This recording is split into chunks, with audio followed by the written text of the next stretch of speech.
BBEL.com, Babbel.com. No matter how dark it gets, there's always a sunrise, a warm bed, a warm meal, and hope. Sienna Francis House serves hope to those experiencing homelessness and addiction. Every day, we provide more than 1,000 meals and serve nearly 500 guests in our emergency shelter, Miracles Recovery Program, and supportive housing apartments, and help our guests navigate a path to permanent housing. Learn more at siennafrancis.org. Tickets for less. Best seats, best prices, no per-ticket fees. Ticketsforless.com. KOZN Bellevue, Omaha, Council Bluffs. This is 1620 The Zone. Crossover. Oh, killer crossover. Just crossover. It just crossed him over. Danced to another victim to the crossovers. Crossed him up and set him down. The Eileen. We're just going to start this conversation. Okay, Eileen's is better. Eileen's is a Come on, staple. Eileen's. Nice, Nick. Nick's back. I'm back. And that's how you start? Come on, Eileen. Amy. John had, real quick before we get to the Super Bowl halftime show, John wrote early on in the pandemic. This was like when we were like, are we allowed to make any jokes? John wrote a song, and it was going to be our COVID update song. And it was COVID-19. Yeah. And we discussed Amazing. it. I think we become funny. Send it up to, I think now we could. I think we're there. Yeah. I think we're there. Yeah, it's funny. It was the lyrics were great. I think we sent it up the food chain, and they were like, no, And definitely then like not. 2 days later, everyone's like, oh, we're all going to die. Yeah. So So it kind of ended that. yeah. Dang. It's like, I was trying to get ahead of it. Time plus tragedy equals humor. Oh, yeah. I was trying to do the reverse equation. You know how you add two negative numbers and somehow it ends up It's being You were positive? solving for X. Yeah, that's what I was nice. doing. And, Math boys. anyway. Yeah, indeed. But no, I had one of those. They're fine. They're solid. They're They're just fine. so expensive. Well, yeah, for what you're We're getting. talking about some of the new cookie places that have popped up. The There are hipster cookie spots. Now- Yeah, Have you it's ever- not that good. I got one for you, Josh and Yeah. John. Yeah. So have you ever gone on Yeah, one of Nick. the delivery and Nick? Have you ever gone on one of the delivery apps and tried to order like Like- a dessert type of thing? Like Postmates. No. yeah, No, like that. I've never ordered dessert. So I was, So you're like getting your Dairy Queen delivered? yes, yeah, Okay. like that. Okay. So I was searching around there one night, Yeah. and up pops this place called Mariah Carey's Cookies. Wait, what? And I said, we have a thing called Mariah Carey's Cookies. Oh, is it a ghost kitchen? It's a ghost kitchen. I hate those. Oh, that's like the places how they go to Chuck E. Cheese to get your pizza. Uh-huh. Correct. Right? Like if you so you don't know about these places, John. So they Explain- don't. I know explain about to him Chuck E. what a Cheese. ghost. John, there's these places that don't actually exist, but It's so wild. So they'll be called like wings with a Z. yeah, And so you get wings, but they're from like Chuck E. Cheese. Seriously. there's a kitchen somewhere, and they'll Yeah. make them for you, and they'll Yeah. deliver them to you on one of the delivery apps. It's essentially a different restaurant, but they're using an existing restaurant stuff to make Because their they stuff. know that me as a 34-year-old, if I'm like, you know what, I have a hankering for some wings, I'm not going to be like, yeah, Chuck E. Cheese wings. Right. But maybe I'll get them from Wings with a Z. yeah, exactly.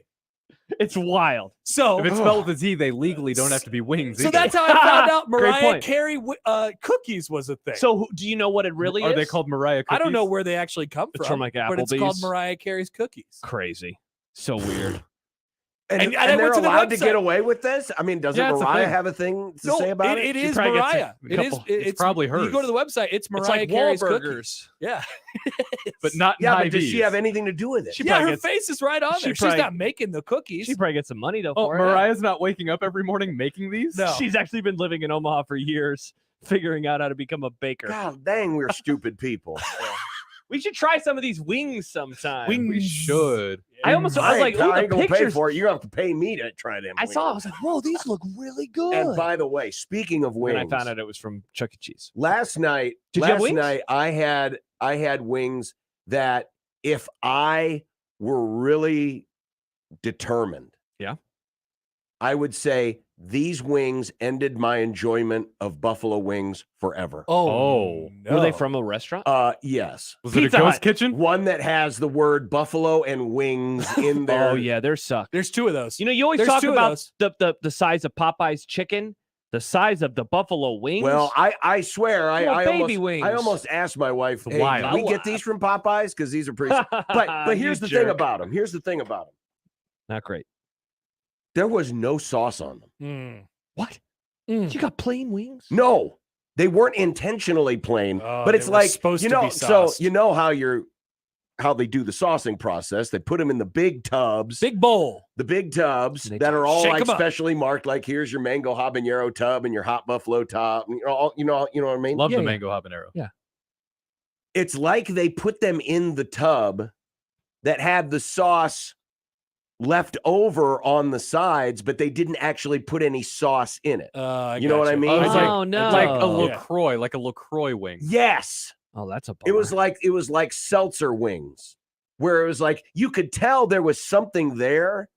I had to go into the pantry where To we add had some sauce Add some sauce to and it. no. added sauce to them like I was putting ketchup on a French fry. See, because my Oh, first thought was going to no. be maybe they messed up and they forgot to add, because some restaurants you'll order wings and You they're can like, get you know them what? dry. We're going to give them to you dry, but we'll provide the sauce so then they're crunchier at home so they don't sit in the No, clamshell. sure. So they No. didn't even do that. No, Wow. It's funny, John, it, because it was weak. It was weak ass wings. The last time I went to that place, I had a great experience. The wings were huge and they were sauced well and they Really? were hot. Yeah, Interesting. but it's very hit or miss. Yeah, I've not had their wings in years. Yeah, I support local with my wing. I'm going Wings. to. I am Wings going with to a Z. I am going to veto anytime anyone. You're saying John- wings with a Z. That this means particular- John's open for any new wings that pop out there, including wings with a Z. By the way, my youngest brother Luke says Applebee's, they have a lot of those ghost kitchens. So if you get wings with a Z, it might come from Applebee's. Nice. Bummer. This is. Oh, man. It's a wild This is world the we live in, dumbest John. concept I've ever heard. What So about wh- Mariah Carey's cookies? Where do they come from? Yeah, See, here's the that's thing. what I want to know, Nick. Some people might hear Mariah's Carey's cookies and think of something totally different. That's true. Yeah. They That's can take true. a It can- totally different. Yeah, it can get very inappropriate very quickly. So you gotta be careful. Yeah. But, So you guys want to talk Ghost. about the halftime I show? want to talk about the halftime show. So last night, did you watch any of the halftime show? it was on. Yes. Did you watch it? I watched it. And Nick hasn't watched it. Yes. All right. So this is my first take, and we don't have to get into this. I thought it was very boring. Not a whole lot of fun there. Well, Song- you I didn't like you Rihanna. didn't like the songs. floating platforms. Wow, It was boring. problematic. You don't You like hate Rihanna. pregnancies. Didn't say that. Okay, now this is what I want to talk about because one of my best friends, he goes, "Wow, is she pregnant?" And look, I think all of us in America had the same thought of, "Oh, is she pregnant?" But he asked, and immediately we're just like, "Dude, it's 2023. You're not allowed to ask these questions." And this guy started apologizing to like everybody. It What? was so fun. Oh, It was so fun. This She sounds was like the obviously lamest pregnant. party we ever. pre- She we was. pretend shamed him into feeling bad. Oh, and then the God. statement came out, and he actually did feel a little bit better that she was indeed pregnant. Oh, it was I so would obvious. be. I would be up was in an all obvious y'all's baby grills bump. right now, just saying, "You idiot woke people." What did I do? I was making a joke. That was the joke, John. It's making No, a you were joke. shaming him. You said you were He shaming was him. fake shaming. I was him. fake shaming. I Oh, don't fake care. shaming. It was fake obvious that shaming. she was pregnant. Yeah. Yeah. But were other people But he actually felt shaming real him? bad. He felt horrible. No, everyone was. I don't even think you don't even have to Everyone was tiptoe around laughing. it. The guy could have just said, "She's pregnant." Yeah, Wow. yeah, Like, and that exactly. wouldn't have been that crazy. Yeah, maybe it was Or, funnier or because he said did something like, ask. "Man, it is amazing. She's able to do this, and she's willing to risk life and limb by floating in the Yes. midair." That's the while angle to pregnant. take. Yeah. That should have been the angle that he took, but no, he had to ask, and then we all shamed him for it. Yeah, It was because so he was funny. tiptoeing around it. He You was. just got to go all in. Because it was a good 5-10 minutes into the show when he asked. It wasn't right away. Because like when they first showed her, I was like, "That's a child. She's pregnant. There's Yeah. a baby in She there." was like rubbing her stomach. She was doing the pregnant mom thing where you do We're this. rubbing her uterus.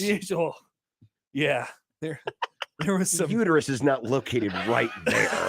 No, The outer part. Yeah, I'm not a father, John. I don't know. I don't know how it works. You ever taken a sex ed class? I forgot about the birds and the bees. It's been a while. Do I need to take you back to my dad's farm and show you how? Yeah, maybe go Can you to imagine? go to the Grimm Can you farm. imagine if Josh, because remember we were joking about this Friday that there was the possibility that Josh would have to have Eagles celebratory sex. Oh, Obviously, that's not happening. But can you imagine how if Josh wanted to have like really intimate relations and wanted to say, talk dirty? I'd like to rub your uterus. I don't think I'll be working that into the vocab. And all of a sudden he's like rubbing on the side of the butt cheek or something. on the cheek, on the face. This is close, right? Yeah. Is it I'll find it close? eventually. Ugh. That's funny. Yeah, it was a good time. It's it's a good time. It's a good time. Oh, it's funny because the oldest son does not like football. Doesn't watch football. Oh, that's right. Sam out on football. So Woke. when the no, it's just he just It's doesn't. bad for their brains. Woke I get it. He's just not a big. He's again. not a big sports fan. But so I went upstairs to go put away the lamest wings I've ever had in my life. They were so lame we didn't even finish them. There were still some left over, and I wasn't even going to touch them. It's like Throw them in the trash. Yeah. So I came back down in the middle of the halftime show, and Sam is sitting there on the couch. He's been in his room the whole game, but he's out there watching the halftime. I'm like, why are you watching this? And then he said, well, I wanted to see a rubber uterus. Oh, before I started watching football, This was for free. Sorry, Nick. Keep going. Power through, Nick. Power through. Power through. You can get there. that was always my favorite part before I started getting more What, the invested rubbing of in- the uterus? Yeah. Every time. The music is always Happy my New Year, favorite. by the way. part. Yeah. Happy New Year. Halfway going through. all The yeah, halftime show has baby. always been my favorite part all the time. I get it. But it's weird. So I asked him, I said, why are you watching this? And I don't know, Dad. I got a pregnant lady thing. well, that I mean, there is a special section for that, There but is. There is. I don't even know if I can finish this conversation. Kelsey, speaking of baking, says, I'm willing to bet I'm one of the few people who listen to your show that has actually carried a child to term, and I would like to offer my services to explain the woman's perspective on pregnancy anytime. Looking at you, Josh. Shankping Appreciation Club, please save everything John is saying for drops. And LSU Rob says, John's on one today. Love it. Yeah, that's it. Me plus uterus equals nighttime fun. There it is. Me. I didn't realize I was tuning into Unsportsmanlike Anatomy. Man. Me plus you equals nighttime fun. All right, so now we need to take out the part where Josh talks about uterus and melt that in there. There we go. Well, anyway, the whole point is Oh, he was into the halftime. he was into the halftime show, but not the game. and then afterwards he had like takes on it, like, oh, this one's definitely. I mean, and he's like quoting the Prince one, and I would think, Wow. Sam, you were like a I was baby gonna when say, the that's Prince a one long time happened. ago. That was 07. I mean, he was like 6 years old Your kid's awesome. when that happened. We like music. I tapes. did realize. And he was like saying, yeah, it wasn't really that good. And It honestly, wasn't. I thought it was very and listen, boring. I am the last person. I didn't have a problem with it. I like the songs. Her fine. songs are great. She didn't move. She didn't change. That was the outfits. thing. Yeah, like, yeah. You know, Like last she was year's. pregnant. Remember last year? You forget. Remember last year's how they had like all those cars and like house kind of Yeah. things, and there was the Last video year's was of cool. It Snoop was Dogg spectacular. smoking weed before he went up on stage. Remember that but one? well, not Well, really, Rihanna's because not I gonna was you were smoke stressed. weed. I was stressed. I was outside picking up dog poop. I was stressed. Oh yeah. So last year's halftime show I thought was awesome. Is this like a last Sick. 3, 4, 5 years thing where everybody afterwards immediately says, "This is the greatest halftime show I've ever seen"? Well, that's literally everything about. I mean, there were people last night saying it was the greatest Super Bowl they'd ever seen. And I said it wasn't even a top 10. It wasn't the greatest. I think Prince is the best halftime show just ever. Can we mean, agree on that one? A lot of people. John loves the Bono one. I Big remem- YouTube I guy, remember John. it. I remember it so well because the I was Bono one. outside freezing my butt off, walking in frustration. The Coldplay one was pretty good. I did like the Coldplay one. Yeah. I don't know what the best ever would be. Yeah. But this is just a thing that we all do Yeah. now. It's like, oh yeah, that was See, I it. feel like some I of the- have no notes. Greatest thing ever. The recent ones I think have kind of sucked. Like I thought the Justin Timberlake one wasn't very good. I thought the What, the one where he exposed her? not that one, Oh. the other one. Didn't he do one for the He Eagles? did one later, The yeah. Patriots one. Yeah, that one. Who was a couple years ago? He's wandering through the weekend. Was it the weekend who did or Bruno oh Mars? yeah, the weekend. that He- one. That he was was the in COVID that, one. He was in though. that maze. Yeah, that one Yeah, sucked. that Now was the a memes horrible were one. funny, but the Oh, we got memes from that. Yeah, we did get memes. Yeah. We got kind of a meme from last night with her staring like the Undertaker. She had the Kubricks Yeah. there. Do we have a meme yet where she's rubbing her uterus? Yeah, we need to get that one. You'd like that, wouldn't you, you creep? Whoa, no kink shaming, Nick. Jeez, there's some people into this kind of stuff. Sad Husker fan says Prince was the best. I'd have to go back and Well, rewatch because he was that. That's doing what everybody Purple Rain, does. and then it It started, raining. It was perfect. Purple Rain. It was just perfect. Can't believe that was 16 years ago. What the hell? Jeez. Oh God! No. Oh no! Now we have problems. Uh-oh. I just got a text message thread From- nice, Nick. From my wife. My wife. My wife. Was it about uterus? Uteri? Because the wife's listening at work. Uteruses. Uteri? Oh, the wife listens? Oh, unfortunately. Oh, no. Here's the bad text day. thread. Now, who's this with? Hi, John's wife. My son, Sam, who watched the halftime show. Wife, why did you watch Rihanna at halftime? Son, what type of question is that? Wife, Dad's talking about you. Son, because it's the halftime show and they almost always usually have another artist besides the main one. Nice. Yeah. Wife, he said he asked why you were watching, and you said, I wanted to see a rubber uterus.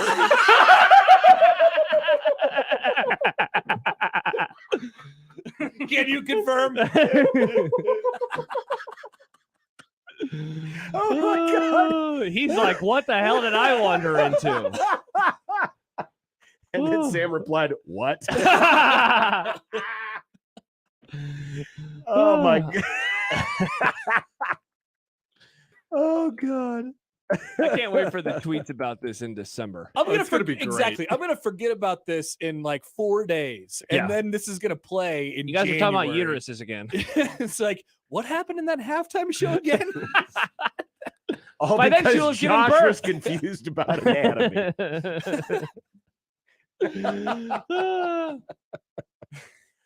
Oh, Good stuff. No, okay, let me clarify. That's not what Sam said. no, yeah. Not yeah. at all. I was making a joke based on what Josh Yes, was saying. yes, correct. Yeah, something got lost in translation there. But it was funny because he was watching for the surprise. And there was no surprise. Unless was a you're couple. Josh's friend, you find out that she was pregnant. Right. Right. Yeah. She had a couple gestures that were surprises, I think. Yeah. Maybe that was it. Where people, if the people were disappointed, were they disappointed because there wasn't a surprise? There wasn't like a it just Bruno didn't bring Mars out anybody. appearance or Yeah, something. she was just kind of going up and down. It was like an elevator, just floating up and Well, down. I thought She that, went that high part at was the kind of end. cool. They were on a Smash Brothers Yeah. stage. That was cool. I almost tweeted out because at the very end she was like looking up, because the fireworks, and it reminded me of Hillary Clinton. And when she remember the balloons, I do. and so I almost tweeted out a side by side, but I was like, man, I don't feel like dealing with the mentions. For You don't this. want that smoke So I was right like, now. I didn't want the smoke. So I was like, I'm good, and I punted on the potential meme. Well, good to hear it out loud verbally. Though. Yeah, right. Solid Yeah. meme. Yeah. I found a picture. I'd totally forgotten. Bill is like pointing at somebody in the crowd, and it's just killed. The look Bill on. Clinton. Look, here it is, John. Look at his Hey, face. look And at look that. at her. Just like, I'm not acting at all. This is very organic. God, so funny. It's probably for the best.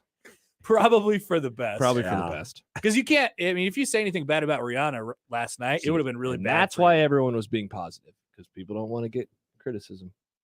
Like, remember if you like go after Beyonce, the Bayhive comes at you. Oh, well. John, say something negative about Beyonce. Just do it. No, on Twitter. Just tweet out. Be like, Beyonce, does she kind of suck? Who's got the biggest rabid fan base, Beyonce or Taylor Swift? Ooh, good Yeah, question. Swift is bad too. The Swifties are The bad. Swifties. Good God. I remember hearing a story about one of our Has former. she done a halftime show? She is not. Oh, How she's is not. she not? Yeah, that's coming. our Are you former. sure she hasn't? I'm not she's sure. not no. done a Super Bowl halftime show. No, Really? I think she I'm might have sung like a surprised. Cowboys game once. Ooh. Maybe. Now, this might be an interesting little war here. Because War? we need something to, What's it good for? Well, we need something to pass the Absolutely not. time. So we need the Hook. Beyonce Beehive, the Taylor Bayhive. Swifties, and the sensitive Chiefs fans. Ha! Get Beyonce and Taylor to say, yeah, I thought the Broncos would have won in the division this year. And then that'll get the Chiefs fans angry. And then Nobody believed. Not one. I think the universe would explode if we did Oh, that. by the way, if Odson's still listening, props to him on the open. Today. Not that one. was. Have you heard this? No. It's very funny because it's like nobody believed, and then he just kept putting in every host on this radio station because we all Picking the picked Chiefs. The We Chiefs. Every did. single one of we us. were the opposite of the Fox Yeah, guys. exactly. They get paid millions of dollars to talk about Yeah. the NFL. Josh. Meanwhile, we were all right. Mm-hmm. We 8 were. of us. Yeah. Every single one Even of us. picked the Phil and Chiefs. John Schreiner correctly picked the Chiefs to win the game. Even a fill-in host did. We nailed it. And before anyone says, Even a well, you fill-in. guys are you're a Midwest show and you have Holtus on all the time. You're all Chiefs fans. No, No, I I didn't. thought the Chiefs were going to win. I like Yeah. the Dolphins. I was I like fighting the Rams. I was You fighting already myself missed on it us all as week. world champions. I was like, yeah, I actually think the Eagles are better, but they have Patrick Mahomes. I still So- couldn't believe it. That's what I said. He came up to me last week. I was editing something, and he goes, "Hey, I got some news," and I did my thing, and he was like, "Everybody is picking the Chiefs," and I said, "What? Even you? Yeah. Even you? Yeah. Even me. Wow. And we were all right. Yeah, and we We were were all all right. correct. All of us. Even you? Even me. Even I thought Nick. he picked the No. No, I picked the Chiefs. Even Nick. Even Nick Wow. picked the Chiefs. How did predictions go? Have you tallied it up? I was listening to a bit of it today. I think I might have won. Damn it. I think you did better on the props, but I think I won. Bummer. I think I won. Yeah. Bummer. I think I'm the 2-time predictions champion. Oh, now. shut up. On my bet of the day. I had one bad week. It's the only reason I didn't win. Mm. Damn it. Now he's going to hold this over our heads till August. Yeah, it's a long time. Oh, wait until you see what I have planned. Oh, boy. Does it have anything to do with uteruses? Kinda. And on that, Wow. Happy New Year. Happy New Year. Wow. 2024. Wow. What a year it's going to be. It's Yep. a leap year, 2024. Whoa. It's almost time for a leap month, leap day. No, it's not. It's 2023. 2024 is a leap year. 2024. You're talking Happy New ahead. Year. Oh, I Yeah, see. yeah. You're talking ahead. Yeah. Yeah. The time this is re-airing. It's like 2 Oh, months crap. away. That means the Olympics are coming up. the Olympics. Summer Games. The Chiefs didn't make the playoffs. Or Crazy. the Olympics. Yeah. Or the Olympics. Oh, It's in, man. It's in Paris. Chiefs fans are going to be so Paris triggered. Saint-Germain. How can you not put Patrick Mahomes in the Olympics? They're going to be so mad. They are. All right. It is a day after the Super Bowl. Oh. Football is done, folks. Oh. Unless you believe all the USFL commercials you watched. Kugler's yesterday. on all those commercials. Mhm. He's like, what a hit. That is what he said. That's what he says. What a hit. What a pass. It is a good hit in that commercial. What a hit. What a hit. What a hit. On 1620 The Zone. The Connor Happer Show. If Mahomes was a horse in the Kentucky Derby, do you think he would have got to run in the Derby the way he was limping? One-way ticket to the glue factory for Patrick Mahomes. Take him out back. Well, here's the advantage that we humans have over horses. We can communicate our wants and intentions. Horses can't be like, look, I want to run through this pain. I can go, I coach. want to run. I have to do this. This is important to me. The Connor Happer Show. Weekdays from 10 to 2 on 1620 The Zone. Your Omaha area forecast from the Godfather's Pizza Weather Center and KETV News Watch 7 on 1620 The Zone. Abundantly sunny skies continue for your Monday afternoon. Feeling warm today with a high of 58 in Omaha, but breezy with southerly winds gusting up to 20 miles an hour. Still gusty tonight with southerly gusts up to 30 miles an hour and becoming cloudy. A 40% chance of rain after midnight, but most rain moving in just in time for your Tuesday morning commute with rain throughout the day Tuesday up to 1 inch, high of 50. I'm meteorologist Caitlin Harvey with KETV News Watch 7. 1620 The Zone's Unsportsmanlike Conduct, brought to you by a great friend of the program, Union Bank and Trust. Peerless Energy Systems is Nebraska and Iowa's locally owned and operated authorized Solaire air compressor distributor. Peerless Energy provides products and solutions for compressed air systems, helping companies in manufacturing, food processing, transportation, auto body repair, car dealers, and more drive industry efficiency through service, support, and relationships. Let Peerless Energy Systems help you increase efficiency with your compressed air system today. PeerlessEnergy.com. A DUI is everything you didn't prepare for. You did not save for it. You did not train for it. You did not go to school for it. You did not raise your family or buy a house or get a job for it. It is not your life goal or a dream come true. You have planned for everything in your life. You did not plan for a DUI. Get a ride. A DUI costs more than you think. Brought to you by the NDOT Highway Safety Office. Dell Technologies President's Day business event starts now with deals to power America's doers and dreamers. Save on select performance business PCs powered by 12th Gen Intel Core processors. Don't forget special pricing on the latest monitors, docks, and accessories, plus free shipping and special financing with Dell Business Credit. Call a Dell Technologies advisor at 877-ASK-DELL for President's Day deals. That's 877-ASK-DELL. Listen to Woodhouse Auto Family Blue Jay Overtime, the Creighton men's basketball postgame show on 1620 The Zone. Live from DJ's Dugout downtown. It's right after every home game, presented by Barry Law. Exclusively on your home for the Creighton Blue Jays. 1620 The Zone. Looking for a fun business, team building, or meeting idea? Look no further. Golf DJ's Dugout. Try the fun and new golf simulator at DJ's Dugout 10th and Capitol downtown. Great for groups and individuals. Party packages are available, and you know DJ's has a huge selection of delicious appetizers, food, and drinks that your team will love. DJ's amazing media displays are great for business meetings, too. Golf DJ's Dugout downtown. For more information, visit djsdugout.com. That's djsdugout.com. This edition of Unsportsmanlike Conduct on 1620 The Zone is proudly presented by Union Bank and Trust. The program starts now. KOZN. Unsportsmanlike Conduct on 1620 The Zone. Husker Athletics, Creighton, and yes, UNO. Don't miss a moment, they'll give you your fix. They're on every day from 2 until 6. Spend your afternoons with John, Josh, and Nick.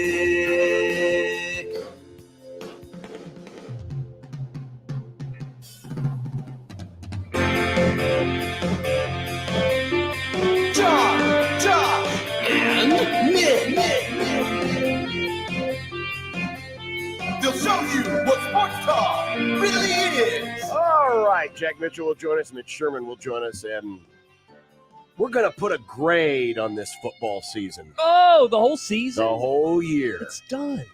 It's all over. Oh, man, what do we do now? Unsportsmanlike Conduct on 1620 The Zone. Husker Athletics, Creighton, and yes, UNO. Yes, we're back. And good to have you back, Nick. Hello. Hey, Nick. Formula One starts in less than a month. We can do that. Oh, no. Well, NASCAR starts on Sunday. Didn't We they love already the do that 500. race? They did the thing. Well, that was the that's- Coliseum. That's an exhibition. It's not a. Oh, it's fake. Points John, paying do you race. like this better than the shootout? Because I miss the shootout. It's a friendly. I mean, it's okay for what it is. Coliseum sucks. Yeah, I it's kind of a.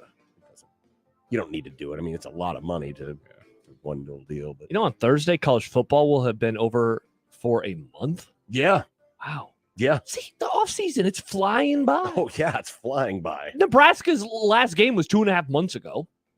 How crazy is that? Thanksgiving was 2.5 months ago. Christmas is already a month and a half in the rear view. If you look at things that way, it'll be football season before you know it. Oh, sure. Here we go again. Just trying to ruin my summer. Just trying to speed right on through my break time. I'll be reading. I got to get back into the books. I've been slow on the reading this year. I've only read one so far. It's been a slow start to 2023. Yeah, I'll get back into it soon enough, though. I know. Mm-hmm. Well, we had great basketball game over the weekend. Oh, yeah. What a comeback by Nebraska, huh? I don't even know what you're talking about. I was the only one who picked that for predictions. by Oh, the way. wow. Good on Nick. Wisconsin must suck. Dude, seriously. how you up by 17? You lose by 10 in Nebraska. Yeah. Yikes. Well, I didn't see or hear any of it because I was See the shirt recording about a this? post game with Matt DeMarinis of White and Blue. Oh, nice. And the last tweet I had seen was that Wisconsin was up big. Yep, they were. So when I got in the car, And then they lost. When I came back, he's like, they lost? Mhm. Damn, Wisconsin Mhm. must suck. Mm-hmm. You talk about, I mean, Casey, man, he's shooting the ball. It's going in the hoop. Even as a Husker fan, I'd boo Wisconsin. Oh, well, we'll be talking about that today. Mm. We'll be talking about that today. But I do have a question. Okay. And it's an earnest one and it's a serious one.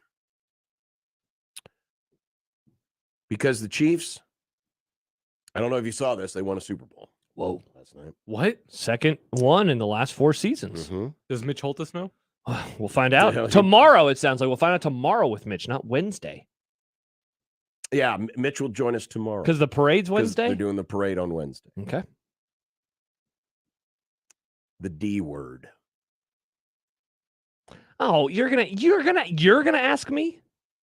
I already asked the people. It's a poll question. It's out there right now. John, you called for years The Patriots dynasty, a faux dynasty, which is a faux dynasty, which is laughable. And you're not laughable. They didn't dominate. They weren't like the Steelers. They weren't like the Patriots. They were still a dynasty. They were just a faux. You sound like Sipple because there weren't blowouts. It's not. They didn't quit on Frost. That's what you sound like right now. You sound like one of those. I don't sound like that. You sound like one of those. How many?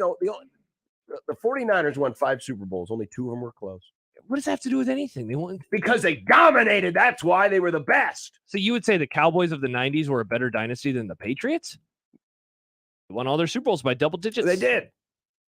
They did. I can't believe you would ask this question. We don't have to stoop to this type of topic today. Stoop? This is a stoop topic. No, it's not. This is Stop disrespecting the Chiefs. It's not even low-hanging fruit. 951-1620. Fruit's on the all ground. of you Chief fans. It's not a dynasty. He's the guy it's not a that dynasty. is disrespecting the kingdom right now. After they win He, Josh Peterson. Send your emails, Equitable Bank inbox, Josh at 1620thezone.com in the subject line. Why you disrespecting my Chiefs? What are the options? Well, no, you idiot. Okay, now hear me out. It is their second title in 4 years. Another close win. They've been in the last 5 AFC championship games. That's pretty nice. To which someone said, and they've hosted them all too. That is true. They've won 7 AFC West championships in a row. Oh boy. Is Chiefs Kingdom a dynasty? Yes, no, or they need one more Super Bowl win. That's the answer. That's why I asked the question. That's the answer. Again, because it actually does lead. There is an interesting discussion in all of this because I do think that, like, is Mahomes about to own the NFL for the next 15 years? Is that the question? Well, dude, because if you think about it, this is not the greatest start to a career of all time. Like, it is. It's not even close. Brady had more rings at this age, but Mahomes and what he has done at such a young age. Here he has 2 All-Pros. He has 2 MVPs. He has 2 Super Bowl MVPs. He is playing the position. That's why it's a good question. Better than anybody. Well, the dynasty, though. It's a good question. I just can't believe you'd call the Pats a faux dynasty, and you're about to give the Chiefs the D. I'm not giving it to him. I'm asking the question. You're rubbing stuff. Just because I asked the question doesn't mean I believe in the answer being in the affirmative.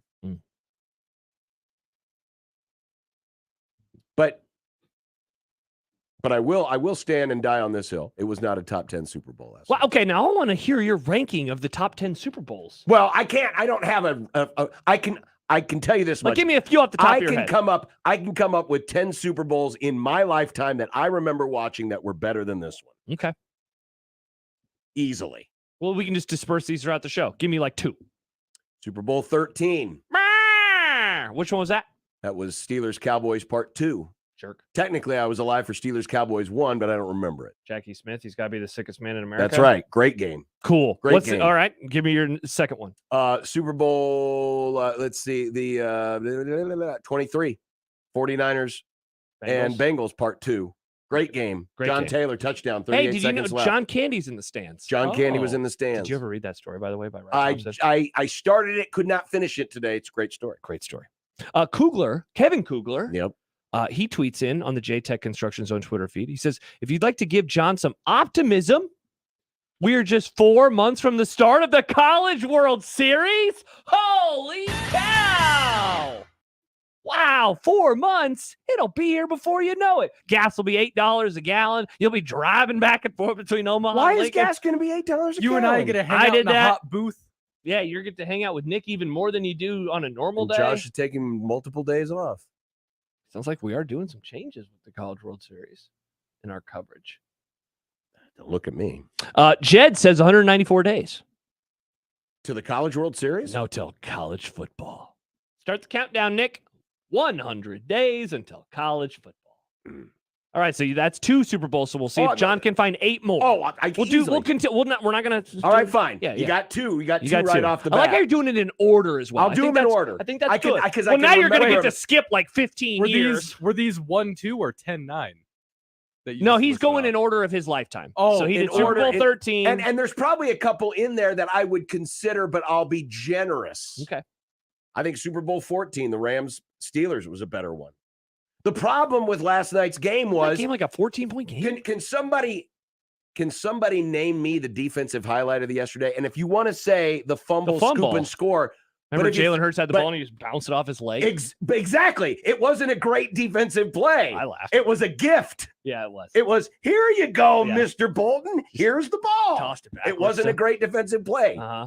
So you're saying a great – oh, so you're doing the whole there was too much offense? Yeah. There was not good defense last night. Arguably, What about the that best- big hit late in the game? Remember that big hit on Pacheco? I mean, that was a big we were hit. like, whoa. Didn't knock him out of the game. No, he came back like Didn't- 2 plays later. Didn't stop the drive. In fact, he got a first down like 2 plays later. You could arguably say the defensive highlight of the game was when the Chiefs stopped the Eagles on 3rd and 2 right before the big punt return. That was probably the best defensive play of the game. Defense is not going to lie. They weren't good last night. Now, some of that was because Mahomes and Hurts played very well. Yeah. Tip of the cap, by the way, to the Chiefs' offensive line. That's your real MVP. They were, well, I mean, they were good, but Mahomes is Mahomes. The real MVP was the offensive line. And I bet even Patrick Mahomes would tell you that. They were incredible. They gave up 0 sacks against a team that said, Micah Parsons, DeMarcus Lawrence, you suck. That said, it said Bosa and Warner and Frisco, you suck.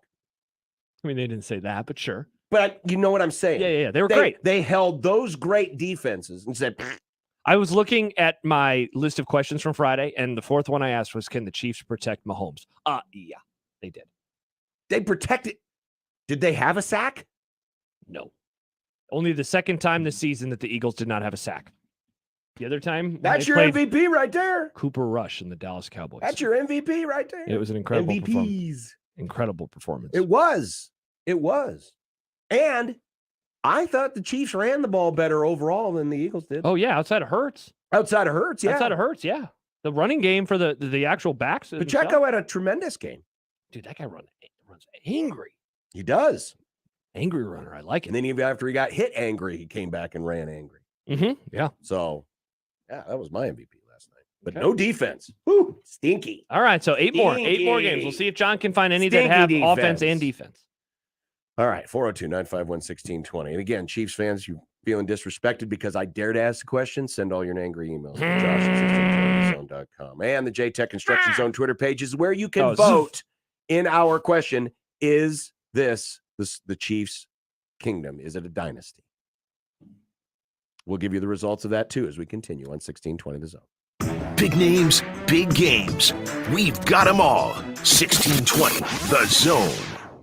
Hi, friends. Kent Pavelka courtside getting ready for this year's matchup between the Average Roofing Companies and the Rooferees at John Higgins Weather Guard. The Average Roofers are just that, average at best, not very impressive. The Rooferees, above and beyond the opponent, more dependable, service that exceeds the norm, good sportsmanship, fairness, and integrity.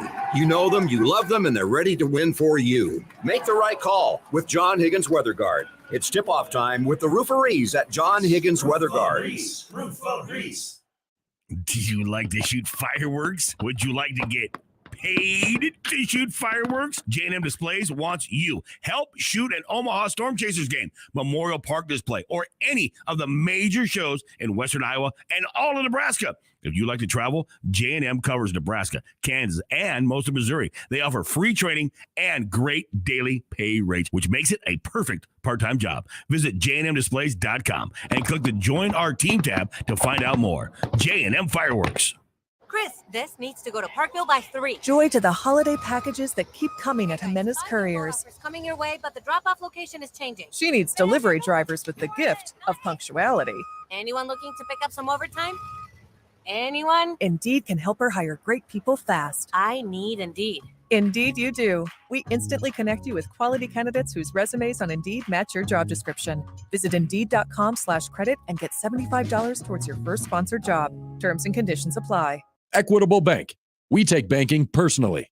EquitableOnline.com. Take your basketball game to a whole nother level with Omaha Sports Academy. Tryouts are right around the corner for youth boys and girls, February 27th and March 1st. For high school girls, March 5th. For high school boys, March 12th. You can be part of a program that will take your game to a whole nother level. You can practice and play in top-notch facilities with OSA-trained coaches under the oversight of a full-time professional coaching staff that's got a lengthy resume of success. It's the only program in Nebraska on the Adidas Gold Circuit. So ensure your opportunities to college coaches regionally and nationally and be your best. Learn teamwork, responsibility, and much more with Omaha Sports Academy.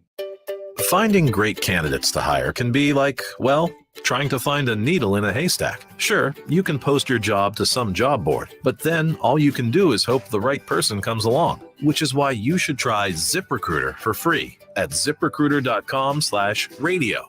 ZipRecruiter doesn't depend on candidates finding you. It finds them for you. Its powerful technology identifies people with the right experience and actively invites them to apply to your job. You get qualified candidates fast. So while other companies might deliver a lot of hay, ZipRecruiter finds you what you're looking for. The needle in the haystack. See why 4 out of 5 employers who post a job in ZipRecruiter get a quality candidate within the first day. ZipRecruiter, the smartest way to hire. And right now, you can try ZipRecruiter for free. That's right, free at ZipRecruiter.com/radio. That's ZipRecruiter.com/radio. ZipRecruiter.com/radio. You're listening to Unsportsmanlike Conduct on 1620 The Zone. Oh, of course, our lineup every day is powered by the rooferees at John Higgins Weather Guard. We'll also go back to Saturday and recap the exciting Creighton victory over UConn. I'm excited to see if Jack's internet's working for this video interview today. Highly unlikely. All right. Just have that phone on standby. Yeah, not a bad idea. Have that phone on standby. Not a bad idea. Yeah, I know. It's. Oh, by the way, 2 more Super Bowls that are more exciting. Okay, yeah. All right. Super Bowl 25. Maybe still the best one ever. Wow, you're a Giants Bills guy? That's a great Super Bowl. I'm not saying it's not. I have my answer for what I think. I have my top 2 that you're going to include for sure. One of them, I think you'll include both of them, but we'll get to those when we come. All right, so that's one. So now we're at 3. Now this is when you can start skipping. I know where you're going to go. Are you going to go to 32?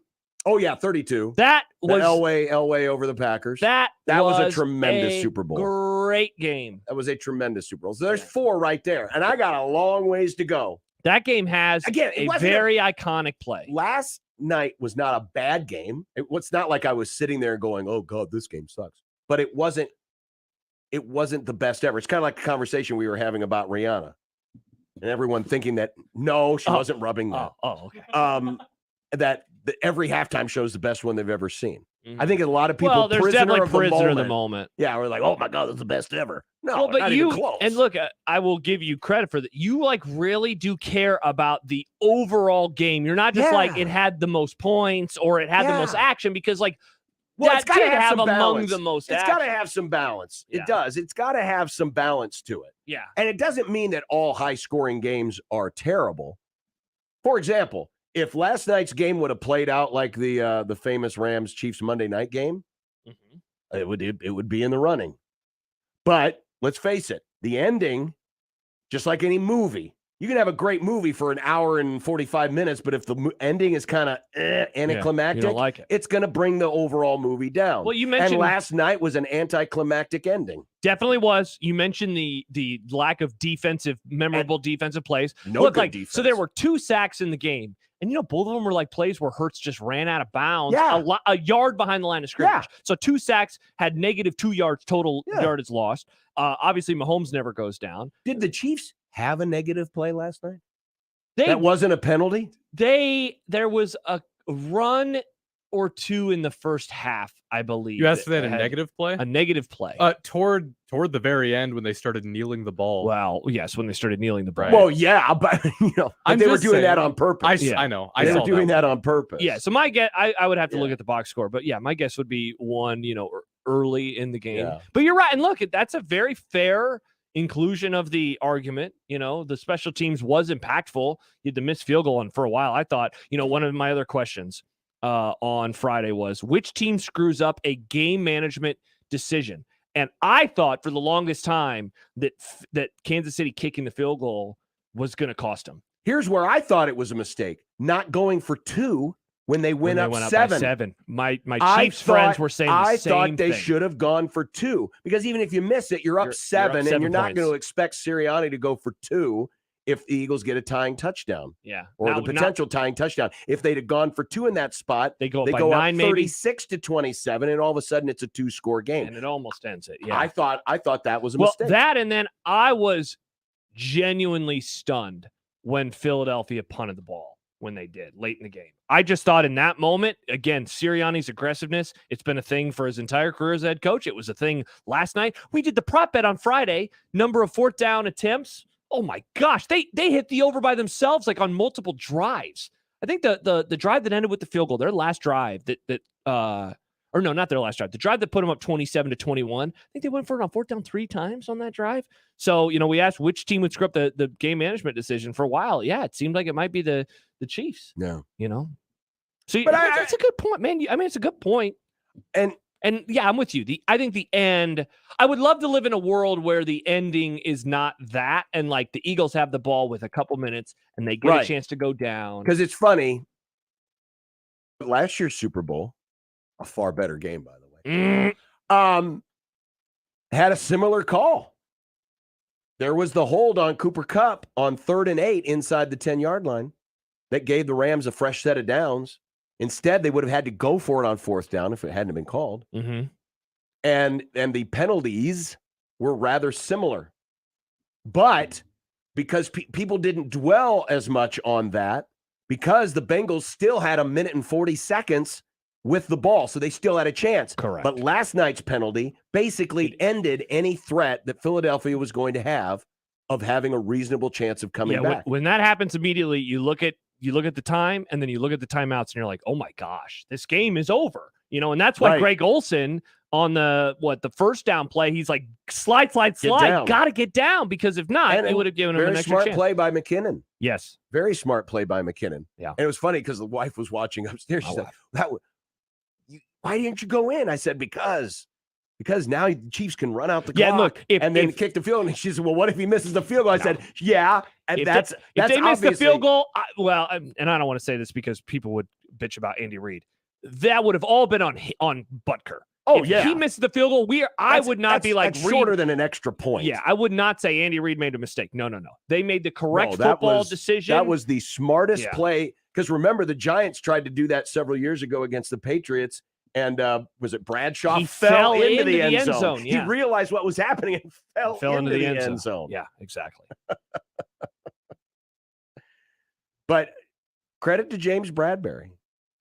Yeah, it's funny. I honestly thought, Josh, when that play happened and people were reacting to it, I thought this is going to dominate our conversation today was the questionable holding call. But by Bradbury saying it was a hold, I tugged on his jersey. Yeah, and I thought it was killed a lot of that. Live, I thought it was a horrific call. I did too. I still don't think it's a great call. No. I still think it was a bad call. It's definitely a 50-50 call. And so it could have truly gone either way. Given what was there, and I know Matt Schick tweeted out some videos of Juju Smith-Schuster saying, you can always tell when a receiver thinks he was held. Because they didn't react. Juju Smith-Schuster usually, they're after the play's over, their arms are flailing and they're upset. It's because it happened so early in the play that in a way we kind of don't realize that would have maybe been a touchdown if there is not a hold, because he was behind him a little bit. But you're right. Live, I didn't think so. Rewatched it. I was like, okay, I could understand. And then, him saying like, I just thought I could get away with it. And it's like, all right, well, and look, maybe he's just trying to say the right thing, but. And you don't see that. You don't see that. You don't see that from a lot of people. When's the last time an offensive lineman gets away with just a brutal hold on a big play and maybe they're never asked about it? But you very rarely see that kind of admission of, yeah, I got away with one there. Mm-hmm. Or, yeah, it was a hold, even if it was a borderline call. Yeah, indeed. So thank you, James Bradbury, for taking that away from that conversation. That said, that play is a big reason why this is not a top 10 Super Bowl. So we have 4. We have 6 to go. Douglas says, Super Bowl 51, checked in, quit, checked out, said, what's happening? Greatest comeback. Will the 28-3 game be in John's top 10? Find out in a little bit. Find out later, but coming up next, we'll ask Jack Mitchell, who is the arbiter of all bad calls mattering. Oh, yes, he is. If that one ranks, where does that rank on his bad calls meter? Also, he hosts a news show. Did they talk about UFOs today? Have you seen this? Have you heard about this? A little. Okay, so we'll see if he's seen and heard. Okay, that's good. Mm-hmm. Are we sure the UFOs just weren't all the floating platforms last night that Rihanna was on rubbing her uterus? That's a good question. 1620 The Zone. Live from the Host Coffee Studio, this is 1620 The Zone. Your neighborhood is more than blocks of buildings. It's the people who live there that make it special. At Union Bank and Trust, we're not just creating home loans, we're making neighbors. We're not just small business lenders, we're small business shoppers. We don't just live in your community, we help you build it. Because our people are your people. Visit ubt.com/neighbor to learn more. Union Bank and Trust, member FDIC. Omaha Maverick baseball and softball season tickets are on sale now. Don't miss a pitch or run scored. 2023 season tickets include in-state rivals Creighton and Nebraska. Get your tickets by calling 402-554-MAVS. That's 402-554-MAVS. Hey everyone, Josh Peterson here for my friends at Kugler Vision, the only place in Nebraska where you will find all 7 FDA-approved forms of modern vision correction. Schedule a consultation today by visiting their website, kuglervision.com. Howdy, folks. Greg Wagner joining you from the Nebraska Game and Parks Commission. Time now for another Nebraska Outdoor Update. Zzz, blip. Did you know there's some fun open water fishing to be had this time of year? There is. In our cold water, northern and western Nebraska trout streams, wonderful spring-fed waters, support mainly rainbow and brown trout, and you could even work on your Trout Slam Challenge in those. Get more details at outdoornebraska.org. That's outdoornebraska.org. Turning to the state parks, there's nature to experience. The playgrounds, campgrounds, and trails are all open. And be sure to check out the naturalist programs at state parks as well. For spring wild turkey hunting this year here in Nebraska, hunters, take note, there are some major changes because of lower bird numbers. See us at the Game and Parks Commission for more information. That'll wrap it up for now. I'm Greg Wagner with the Nebraska Game and Parks Commission. You can find pizza anywhere, but when you want pizza pie piled high with more toppings, that's when you come to my place, Godfather's Pizza. For a limited time, get your hands on 2 of my large one-topping pizzas. Pick pepperoni, beef, black olives, you choose. All this food for only $29. Feed your whole mob without breaking the bank. Hey, it's an offer you can't refuse.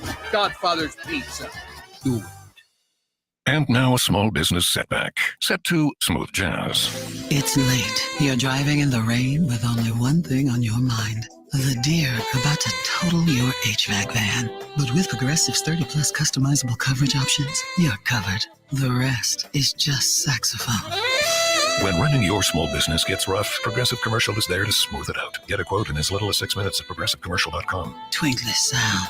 Progressive Casualty Insurance Company and affiliates. Coverage and discounts not available for all vehicles or states. Policy terms and conditions apply. The brand new Dollar General Distribution Center in Blair is now hiring. Starting wage is up to $22 per hour with benefits including medical, dental, vision, 401k, and a $2,000 sign-on bonus. Apply today by texting DG Warehouse to 25000 or online at dollargeneral.com/careers. Again, apply today by texting DG Warehouse to 25000 or online at dollargeneral.com/careers. Dollar General can't wait to have you become a team member at their brand new distribution center. Tickets for less. Best seats, best prices, no per ticket fees. Ticketsforless.com. KOZN Bellevue, Omaha, Council Bluffs. This is 1620 The Zone. You wearing ratty jackets from Stephen Barry's. Praying one day Big Red will win the NIT. Ham is the water of meats. Ham the water of meats. Ham is the Let's water of welcome meats. in our friend from Lincoln, Jack Mitchell. So I'm supposed to ask about aliens? Yeah, aliens. I could ask about it if you want. So there was apparently something that happened this weekend where the government didn't deny, or at least didn't say it couldn't be aliens? That's true, yeah. Okay. So here's my question, Jack. Did you talk about UFOs on the show this morning? What's up with the aliens? I did. Nice. Got any takes? Actually. Do I have any takes? Yeah. It's amazing that we are in what could easily look like the first 15 minutes of any like War of the Worlds type movie situation right now. Yeah, Independence Day. We're like in the first 15 minutes of it. And yet, everybody was kind of forgot about it yesterday, watching the Super Bowl. People who are talking about it are sort of using it to critique politicians. Like, like nobody's what really? Someone's turning it into a political thing. Yeah. Talk about aliens. I don't want to talk about politics. So nobody is. I mean, it just we are playing into the plot right now. We are like the person in the horror movie when you're like, "Oh no, don't go in that room." Obviously, we're doing all those things. We're going into the room in the Alien movie, essentially. So in a few days or weeks, months, whenever the attack happens, then that is the uplifting moment where like AOC and Ted Cruz come together to defeat the aliens. Why Ted Cruz? Nick, I'm just naming Because left and right. we got to pick an idiot on one side and an idiot on the other. So who says the aliens are going to attack? What if they're just curious? What if they just want to Again, kill? Nick, this is a movie. It's a movie. That's what happens in movies. Nick, your movie sucks. The one you're talking Go about. ahead, let's just be friends. Hey, it's a great movie. And then the movie's over. Here's my story. The aliens come down and they don't really care. They don't really want to fight us. That sounds terrible. I'm What not about going to that that. movie we watched for Movie Club with the linguist? The aliens came That's down? a good movie. Yeah. What if District the 9, aliens great came movie. down and ripped on Patrick Mahomes? Oh boy.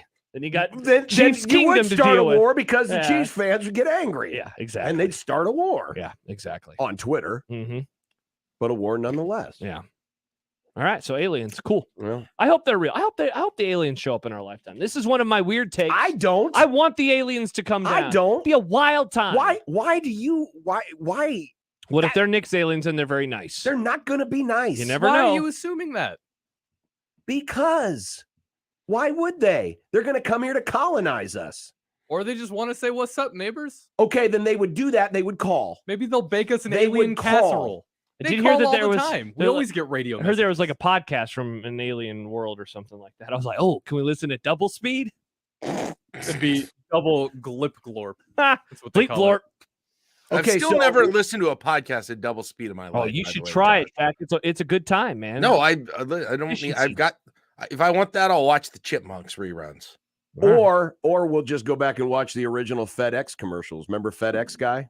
The fast talking guy. Yeah, he was in fast-talking like he was in like commercials from 5 different things. Micro Right, Machines. but I always remember him as FedEx guy. I remember the Micro Machines guy is what I remember because I collected Micro Machines. How about this text from Happer's meme guy? What happens first, a Nebraska tourney win or aliens coming down?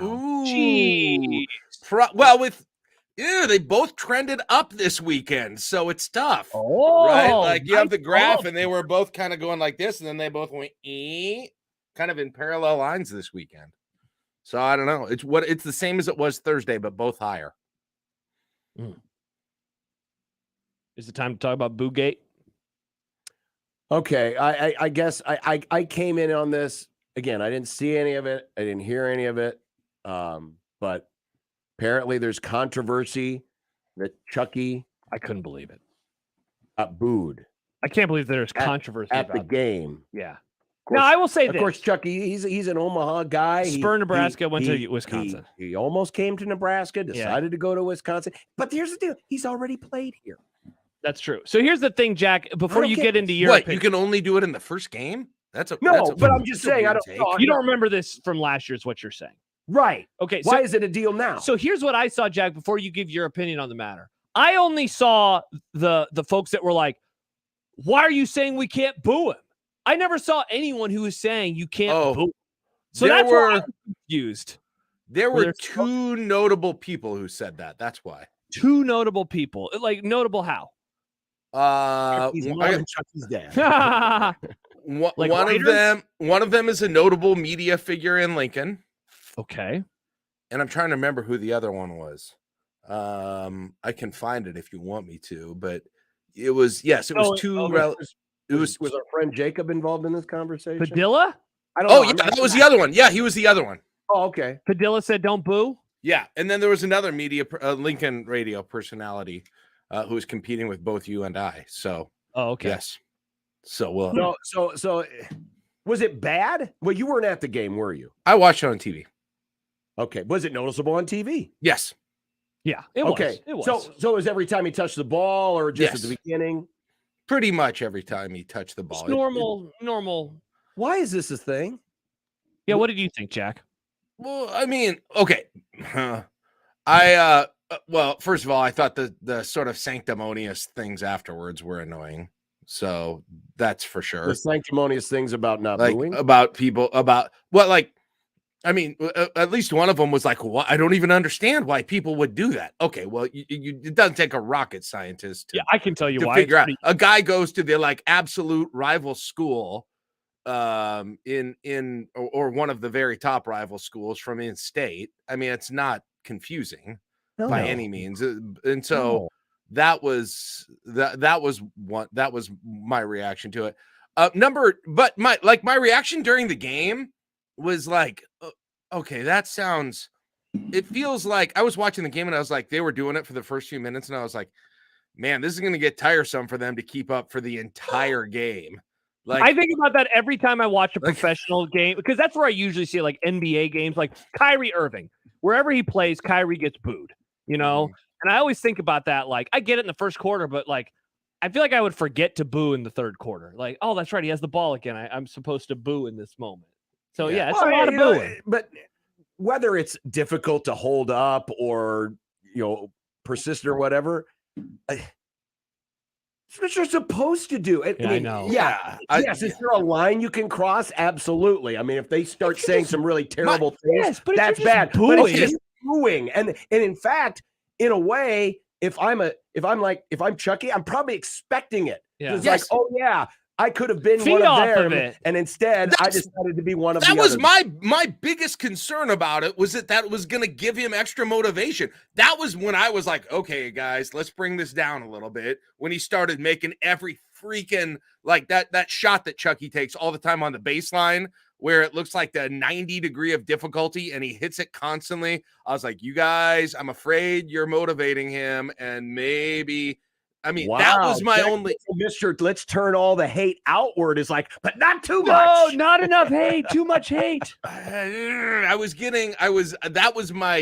was my only hesitation. So, like, if he makes a shot to win the game at the end of regulation, you would have been like, yes, I'm glad Creighton fans didn't do that on Saturday. Man, we don't want to make this Dan Hurley too upset at us. Motivate him to coach like super well. I don't know. But that, I will tell you what, that's what I felt when they came out of that timeout. I was like, there is no chance anyone else is shooting this thing, and he is going to be so motivated to do what it takes to fit. And he was so motivated that he was like, I'm so motivated, I can make a half-court shot without running a play, apparently. So maybe in the end, it did work, to be honest. I was wrong. My concern was wrong because that could have factored into that decision that he made there, that I'm going to stick it into their eye one final time by nailing a half-court shot without even, doing anything else, without even looking at anybody else on the team. And then I'm just going to stare at him after I make it. Jacob Not Padilla comments on YouTube and says, wasn't anything crazy, no vitriol, it felt like, but it was just there. No lines were crossed. Yeah. As long as there's no lines crossed. It's, you know what I find very interesting about just in a way, I'd be disappointed if at least there wasn't some acknowledgement. It's so funny because if this was a player, I don't even want to give an example, but if this was just a normal run-of-the-mill player who had controversy, what he did something off the court, or back in the old days, he would have gotten accused of taking thousands of dollars and people did that. No one would care. They'd be like, oh, it provided for a great atmosphere. It made it really tough. So this is obvious that it's the local angle, right? Is that what this is? I guess, but I guess I did see one tweet about something about, but he's still a Nebraskan. Who cares? So what? Yeah. Yeah, I think we literally welcome people from out of the state all the time to be here. So if people love being mad. This is dumb. I think the people who are bothered by it were probably people who had a bit of a pre-existing relationship with him in some form. Well, okay, but you should still understand that you spurned the home state school and you left. Yeah. And again, it wasn't like there were terrible things said about him. Yeah, again, yeah. And now if there were, that's a whole different ball game. And part of the argument too is that Nebraska didn't try hard enough to get him, and they didn't recruit him like they should have. And I mean, I know. I'm just explaining the other side of it completely. But I think I generally agree with you. I was not.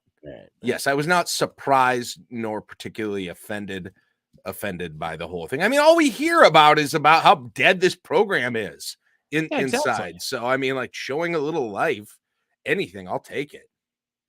Well, on that note, because and even before, actually, it was said before the Michigan game last week. It feels like a foregone conclusion now that Fred is going to be back next year. Mhm.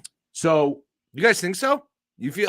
Oh, absolutely. Based on what Trev said alone, And then you win on Saturday and you beat another rival. It's like that's what it feels like to me. So let's just go ahead on that supposition.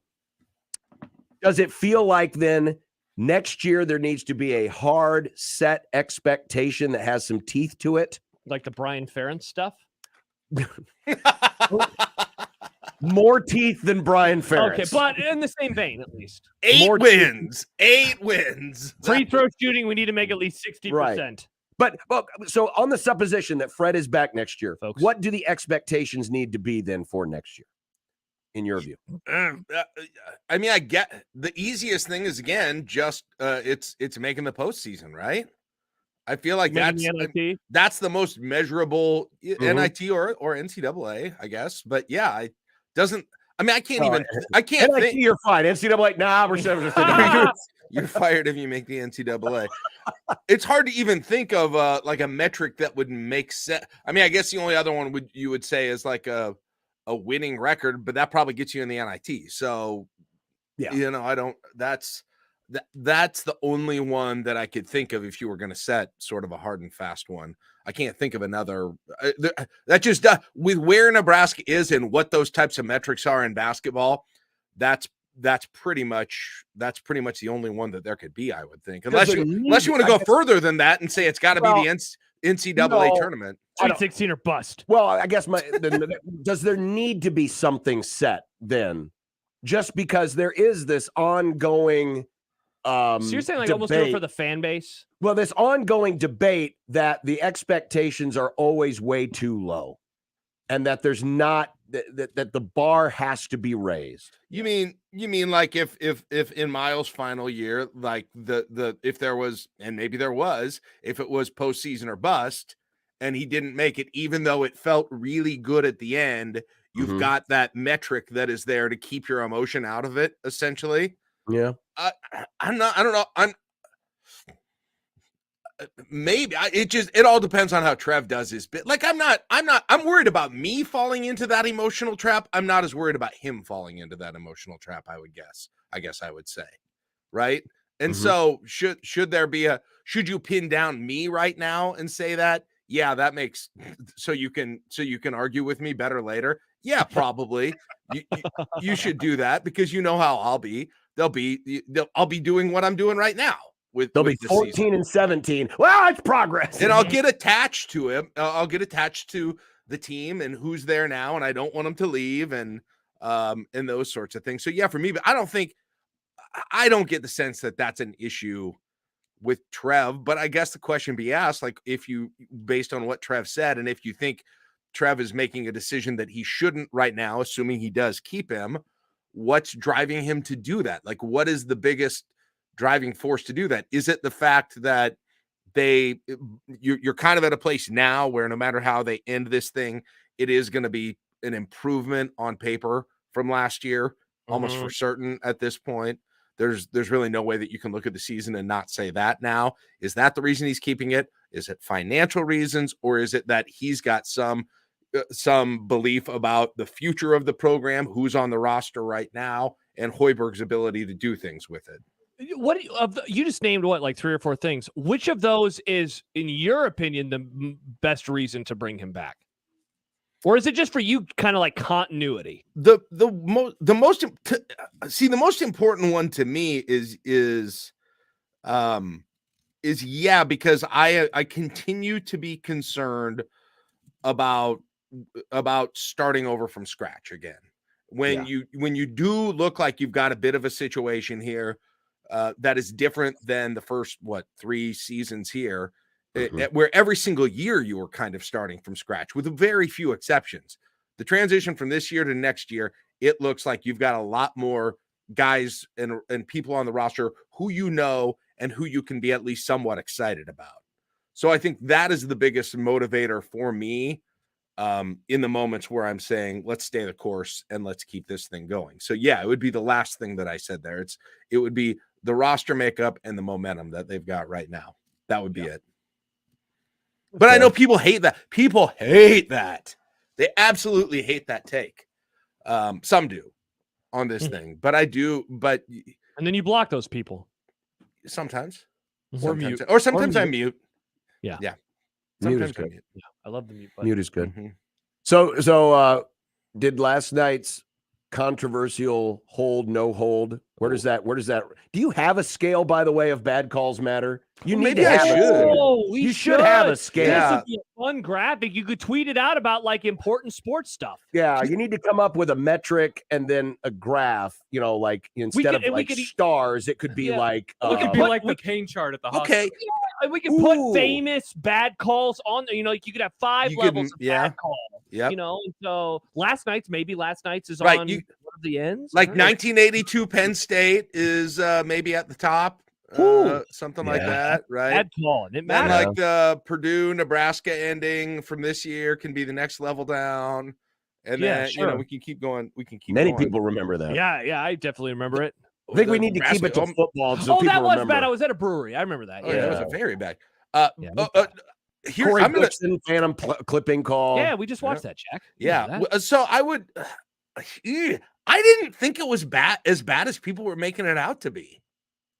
Like, I don't know. I agree that it was a close call, and I am not gonna hold myself out as some kind of a expert on when, like, all those rules about holding on receivers. I don't know. I mean, it all just sort of seems like a mishmash. And where did it happen on the field? But he did, like, he grabbed him on the side. He absolutely did. Like, this was not.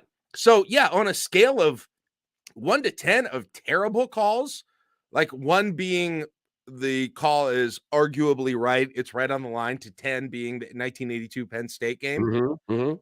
This is like a 3 for me, maybe. Ooh, okay. Do you guys think it was that egregious? No, not anymore. I'll be honest. Live, I my kinda reaction in the moment was more just because I knew instantly this game's over. Yes. And so it was Me more too. I was of a reaction disappointed. and disappointment because instantly we got an anticlimactic And ending. Jack, literally the first tweet I had was, can't wait to talk about the refs tomorrow, because unlike you two, I hate talking about officiating. That is not where I want to go with sports. And I was like, this is going to take over everything. Oh, here we Yeah. go. Mr. Superior over here. I know what can go on our chart. The that Rams and the Saints ones. The Saints won. The pass I didn't see interference. anything wrong The with pass that. interference that wasn't called. That was 100 times worse than what happened last night.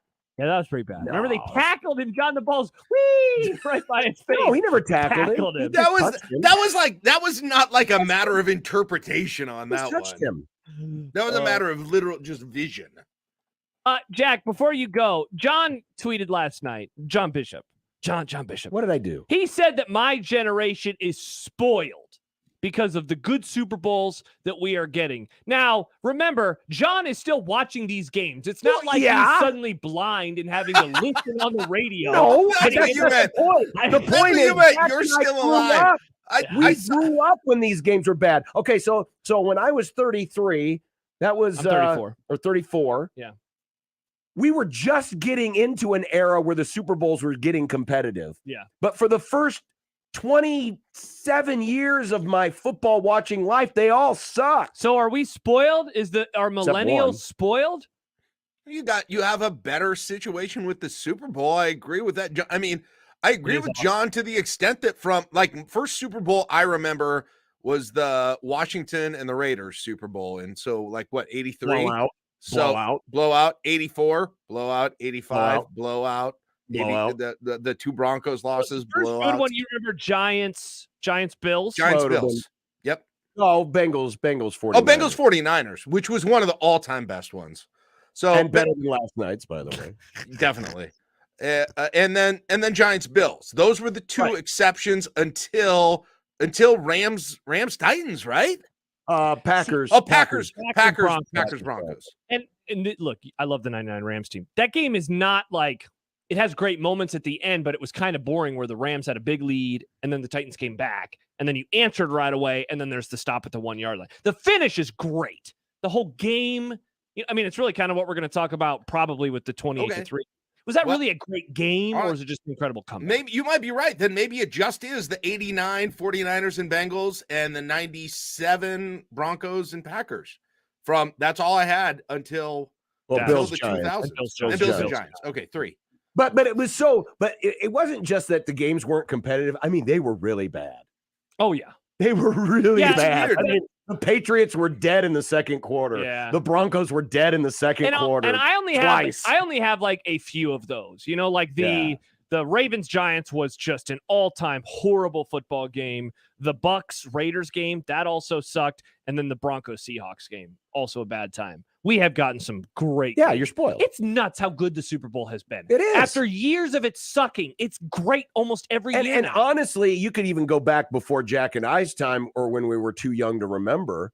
Yeah. I mean, most of them suck. The early years are horrible. You have some terrible football games. Between Super Bowl 1 and like 16, there were maybe 2 good games, and they were both Cowboys and Steelers, and everything else was just bleh. The NFL became the most popular sport in America with those god-awful games for that many years. It's pretty crazy. And honestly, just going into the day is so different now. It happened so much that you literally, I know, Josh, you get annoyed with it, but I know why John says what he does, because we got a mindset during that entire stretch. For me, 1983 to 1999, with 3 exceptions.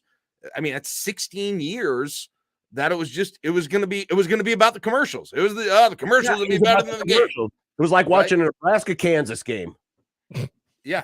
Except you didn't have, in most cases, you probably didn't have a rooting interest. Well, I'm happy. At least Nebraska-Kansas was entertaining because you were, the good guys were winning. As Jordan points out, it just took millennials playing in these games to make them good. You're welcome. You're welcome. On behalf of all millennials, you are welcome. Well, no, that's not true. That wouldn't have happened. Because Kurt Warner's my age. That's when the game started. Gen X, good. they helped it. Gen X made it good. They were okay. And Gen X coaching made it better. Gen X is Andy Reid Gen X? Well, Bill Belichick's not. No, he's baby boomer. He's still boomer. Well, who's your coach? Millennial. He's good. Yeah. Oh, yeah. He's very good. He's a good guy. He's a good-looking man. Very good-looking man. There's a lot of good. Let me take that. Let me take that comment back. Back to the booing thing real fast, Jack. Before we let you go, Jim says, "I remember fans booing Nick Baugh when he played in Lincoln for KU." Yes, yeah. There were lots of fans that were upset with the booers. It was a weird dynamic going on in real time. And I think Baugh said something similar that he didn't get. Like, it was the same thing. Like, he thought it was a little weird because Nebraska didn't give him much attention. Right. Yeah, and Jacob, there was a comment from Jacob earlier where he said, saying he spurned Nebraska as a stretch. Hoiberg's staff wasn't close. They were much closer with the Miles staff. Right, but it's still the fact that he didn't come to Nebraska. Right, but I don't think it was the student section mainly, and the student section doesn't remember the recruiting battles of 2019 or whatever it was. Yes, that's definitely true. I mean, come on. Oh, man, I'm reading about this on 24/7 Sports. I love Mike. Not only 24/7 Sports, 24/7 Sports basketball page. Yeah. I could have sworn that Bruns put in a crystal ball for Chucky. He had his official visit. I remember it. I remember it well. His official visit, April 2018. I thought it went really well. Mitchell says the most rooting interest I had in a Super Bowl was 1990. If San Francisco wins, 59-cent cheeseburgers at McDonald's. Wait, it was 59-cent cheeseburgers? Wild. Why wasn't it 55 cents? Because they scored 55 points. Which it's funny that he says that because of my well-documented NFL promiscuity. That 89 and 90 game was the only time that ever hit while the team I was cheering for at the time was in the Super Bowl with 49ers. Oh, so man, you were probably living and dying. I enjoyed those years. That 89 game that 49ers Bengals game, I definitely was. I was all into that thing. And then the 91 was like maybe the worst blowout in Super Bowl history. It was great, though. It was fantastic. I was very happy about the 55-10 game. Yeah. Not a good time. Oh, God. What's the joke? 55? Yes, my friend who was a Raiders fan would always, every time we'd be on the highway, he'd see the speed limit sign. He'd go, speed limit 55, Broncos 10. I should do that with the Nebraska-Michigan State game in 1996. They got 55 in that one too. Do it. Bring it back. And then go down to Tuscaloosa and tell it to Saban because he was the coach. Yeah. Take that, Nick. If I'm ever driving with Nick Saban, I'm going to remember that. Please do. And I bet you he'll probably wax poetic and tell some story about how Osborne was really nice to him and said nice things, and that's what turned him into a great coach. Jack, I'm sorry we're running out of time. Old Man Doug wanted to know what you thought about the Wisconsin game reffing. I don't know if anyone triggers someone more than you trigger Old Man Doug. He just did Wisconsin get screwed? I don't know. I think the Wisconsin fans were really upset about some of the things that happened. But what I always say is that, there are some bad calls, but what happens is they even out over the game. Each team is going to get some bad calls. And if you take the bad calls that are on this side of the scale and this one, it always ends up exactly the same. And so you get the same result. You could call anything for any call, right? You could do anything you want. And the refs, in fact, don't even need to be at the game. It will always even out the same on the scales. So justice is blind, and so are the refs. And the other thing I forgot to mention is that you're not if you missed any shots or you didn't do anything to complete perfection, you can't talk about the calls. So Wisconsin, I know, missed at least one shot in that game. I remember one. If they had made that, they had won. They had a chance. Did you? Oh, you probably don't have it. What happened? I would like to give Jack's internet a round of applause. Hey, Jack! Can we give Jack's internet? Can I have a Jack Buck? Nope. I can't believe I asked for this a couple weeks ago and we did it, and then you were supposed to put it on here. Please give Jack's internet a Jack Buck. I reset my router. Good job, Jack. Apparently that was it. I just reset my router. router. I reset my I love router. that he called and he was like, "My internet sucks." And they're like, "Have you tried unplugging it?" And that worked. And it worked. Wow, what a time to be alive. Yeah. Thanks, internet people. Jack, thank you. That was a great Man, interview. I remember growing up when Jack's internet was bad. You millennials, you got all. Oh, we're spoiled with these interviews. We're spoiled. Hey, now I can be a guest co-host again when John is gone and not have to get subbed out at the last minute. Perfect. Friday. We already got someone booked. Oh, okay, good. Yeah. Well, you don't have to do Friday. Yeah, another time though. All right, we'll see you. Bye, Jack. Jack Mitchell, ladies and gentlemen, from our sister station KLIN. We will continue with more of Unsportsmanlike Conduct. We got Mitch Sherman coming up here on Unsportsmanlike Conduct in 1620 The Zone. And yes, it is 60 degrees today. But guess what? It's going to snow later this week. And we'll be talking about that, I'm sure, when it happens. But you still need your furnace. And you still need a furnace that works safe and efficiently. You don't want to become a statistic because older gas furnaces, the heat exchanger starts to wear out, and that's when dangerous carbon monoxide can seep into your home's air system. And when that happens, you don't want to know.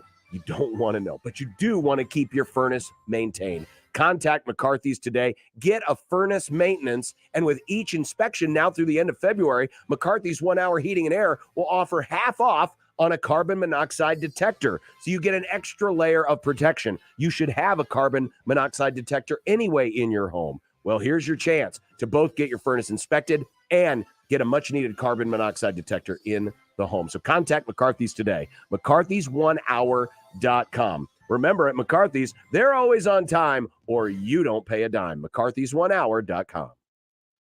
The Connor Happer Show. By the way, guys, corn dogs, not a thing. I love corn dogs. You dip them in mustard. You eat one at the fair. Corn dogs are a delicious food. But I'm talking about corn, DAWGS, the intersection of Nebraska and Georgia football players. We're not calling those guys corn dogs. We're not doing it. Thank you. Thank you for listening. The Connor Happer Show, weekdays from 10 to 2 on 1620 The Zone. Your Omaha area forecast from the Godfather's Pizza Weather Center and KETV News Watch 7 on 1620 The Zone. Sunny and spectacular into early evening with the temperatures in the upper 50s and lower 60s. Skies will cloud over later tonight, a chance of rain late, lows near 40, and then cloudy and rainy for Tuesday, a high near 50. I am Chief Meteorologist Bill Ranby from KETV News Watch 7. 1620 The Zone's Unsportsmanlike Conduct, brought to you by a great friend of the program, Union Bank and Trust. It's time to find a career that's right for you. Metropolitan Community College can help you find a new path forward on your time. Whether you need a degree that puts you on a path to a new career or need to finish a degree you've already started, MCC makes it affordable and convenient with a flexible class schedule, online or on campus. It's your time to path forward. Let MCC show you the way. Register today. Classes start March 9th. Apply today at mccneb.edu/adults. If taking care of your parents' final affairs has taught you anything, it's that you don't want your kids to have to do it for you. Write this number down, 402-397-5880. That's the number to the law office of Christian R. Blanc. Chris Blanc can walk you through the creation of your own estate plans that include power of medical attorney, living will, joint living trust, and more. Your initial consultation is always free. Call the law office of Christian R. Blanc at 402-397-5880. The brand new Dollar General Distribution Center in Blair is now hiring. Starting wage is up to $22 per hour with benefits including medical, dental, vision, 401k, and a $2,000 sign-on bonus. Apply today by texting DG Warehouse to 25000 or online at dollargeneral.com/careers. Again, apply today by texting DG Warehouse to 25000 or online at dollargeneral.com/careers. Dollar General can't wait to have you become a team member at their brand new distribution center. Ray Magliozzi here for eBay Motors. Okay, easy now. You're teaching a kid how to parallel park. Ouch! Turns out he likes to do it by feel. Don't worry, eBay Motors has bumpers, taillights, trunk lids, license plate holders, 122 million parts. Pull up just a little bit. And headlights. They've got lots of headlights. Get the right parts at the right prices. eBay Motors. Let's ride. No love lost between these two. It's Creighton and Providence on Valentine's Day. Pre-game coverage begins at 5:30. Tip-off at 6. The Blue Jays, Tuesday on 1620 The Zone and 1019 The Keg. For the ones finding new ways to ensure the job always gets done. For the ones wearing many hats. For the ones who are hands-on, even from far away. And the ones keeping business moving forward. We are Grainger, offering professional-grade industrial supplies, plus real-time product availability and access to experts ready to answer your toughest questions. Call, clickgrainger.com, or just stop by. Grainger, for the ones who get it done. You can find pizza anywhere, but when you want pizza pie piled high with more toppings, that's when you come to my place, Godfather's Pizza. For a limited time, get your hands on 2 of my large one-topping pizzas. Pick pepperoni, beef, black olives, you choose. All this food for only $29. Feed your whole mob without breaking the bank. Hey, it's an offer you can't refuse. Godfather's Pizza. Do it. You won't ever find out how good it is until you play with it. This is Unsportsmanlike Conduct on 1620 The Zone. Hey everyone, it's the 5K giveaway on 1620 The Zone. Enter to win $5,000 to kickstart your new year, which is a month and a half old. All the details and enter online now at 1620thezone.com. You'll be happy to know I checked off all of these things while you were gone, Nick. Thank you, John. John says, weren't the first 2 Super Bowls that John listed earlier that were better than last night from when he was growing up? Yeah. Yes, they were. He said in his lifetime earlier. Yeah. It wasn't just as an adult. He's just saying John's list of top 10 Super Bowls of all time. All right, so you did 13, 23, 25, 32. All right, so you're up to 4. Give me 2 more. I'm going 34. Yes, I know I'm biased. You're very But biased. again, defense. There was defense in that game, and what a The finish. other D word. The finish was great. Now, What a are you going to finish. be unbiased and go Super Bowl 36? No. Okay. Because that's trash. All right, so Super Bowl 34. But some people would say, see, okay, if you can use the argument that 34 shouldn't count, then 36 wouldn't count because the Rams trailed that entire game. It was not. I think the Super Bowl 36 is actually overrated in the pantheon of great Super Bowls. But you know what? Okay, fine. I'll take both of them off. Okay. So, I'll even be generous. Okay. Super Bowl 38. 38 is Panthers, See, now, Patriots. okay. This is one that I think oddly has gotten lost to history. It's a great game as much as I hated the end. People remember it more for Janet Jackson. But that Super Bowl was incredible because it has both defense and offense. It has large stretches where the defenses were amazing. Yes. And then the end of the first half was ridiculous. 14-10 at halftime after scoreless for the first, I think, 21 minutes. The second half is crazy. You have like some of the longest plays in Super Bowl history back and forth. You end up with a game-winning field goal with a few seconds left. All right, awesome. 38. What you got next? And then after that, 42. Which is Giants, Patriots. Tremendous game. That was, that is of the defensive games in my lifetime. That is. In fact, there's 4 in a row. 42, 43, 44, and no, not 45, but 46. So 4 out of the next 5. 45. Better than last night. What was 45? I'm just trying to. 45 was Packers Steelers, which wasn't a bad game. That was a solid game, yeah. But I'll be generous again. That was a nice little stretch. 42. 43, which is Steelers Cardinals. I've always thought that 44, was Saints Colts. Yeah, the final score makes it seem like that game wasn't very and good. 46, Panthers or Patriots Giants 2, all better than last night. I think the second Patriots Giants game was actually better than the first Patriots Giants game. But there you go. Yeah, I think I'm already up to 10. You're already up to 10. And I haven't gotten to the last decade. Well, the best so I used to be Panthers Patriots was the best. That's where I was for the majority of my life. I think Seahawks Patriots is the best. That game. Well, I didn't even get to that one yet, but that one's up there too. That game is incredible. And I know it is remembered for one of the dumbest decisions of all time. A stupid decision. That's not going to make a it decision that should have probably gotten every coach fired from that stupid organization. That game has, you want to talk about, like last night, Patrick Mahomes, best quarterback going right now, peak of his powers in the second half in terms of how he's controlling the Eagles defense. What Tom Brady did to that Seattle Seahawks defense, which was the best of its era, Legion of Boom. It's one of his best quarters of all time. If he didn't have the 28-3 game, it would actually be the Seahawks game that we talk about the most, I think, for what his later career turned into, because he was ridiculous. Let's go to the USC hotline. Here's Rick. Hi, Rick. Thanks for calling. You're on the zone. Thanks, John and Josh. Beautiful sunny day out. Here's the difference between the Super Bowl yesterday and going back 15 or 20 years. The receivers back then were basically timed with sundials. These guys running routes today, these are sprinters. Lynn Swan Lynn Swan and John Stallworth have words to say with you.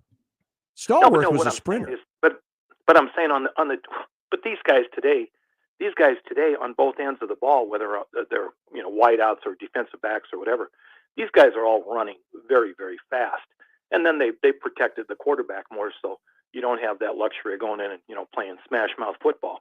But whether we can have this discussion and have a lot of fun. But the thing about Andy Reid is when this guy puts a team out there, they are interesting. They are fun. He's playing schoolyard football and winning. He ran them routes yesterday where the guy jabbed one way and he just went the other, and the defensive back looked like he was drinking some bad Kool-Aid or something. So, and no discredit to Philadelphia and the quarterback. He took the non-win with all the class in the world. But Andy Reid, if he was coaching up in South Dakota for a pro team, they'd have him on Mount Rushmore. And here's the conspiracy theory. There's rumors down in the Metroplex that Jerry Jones is trying to close all the Chipotles in order to get Andy Reid to come down there. So thanks for taking my call. Enjoy the day and enjoy the program. Thank you. Thank you, Rick. Program. Thank you, Nick. I didn't get the Chipotle joke. I got. He's a cheeseburger guy. Yeah, I don't get it. Anyway. By the way, were you happy to see your guy Dak on the field before the game? Yeah. Now you want to talk about a booing controversy? Sad. Hey, and Walter by the way, Payton, didn't have a problem with that either. I was actually taking Banks out when it happened. I walked back in and all I hear is boo, and I was like, "Why am I getting booed?" Banks just went to the bathroom a couple times. Yeah. I'm not surprised. Oh yeah, people are all buttered. How do you boo him? Because he's a division rival. Shut up. Dallas Cowboy. Yeah, like you're supposed to boo him. That's it. I think someone caught him mouthing like F for the Philly fans or something. So what a scumbag. Here we thought Rihanna was going to be the one where all the porn happens. Of course, Josh thinking she's rubbing her uterus. was that filthy potty mouth Dak Prescott. Well, don't boo him, and you won't get called boo Dak, the F word or whatever. I don't know what he said.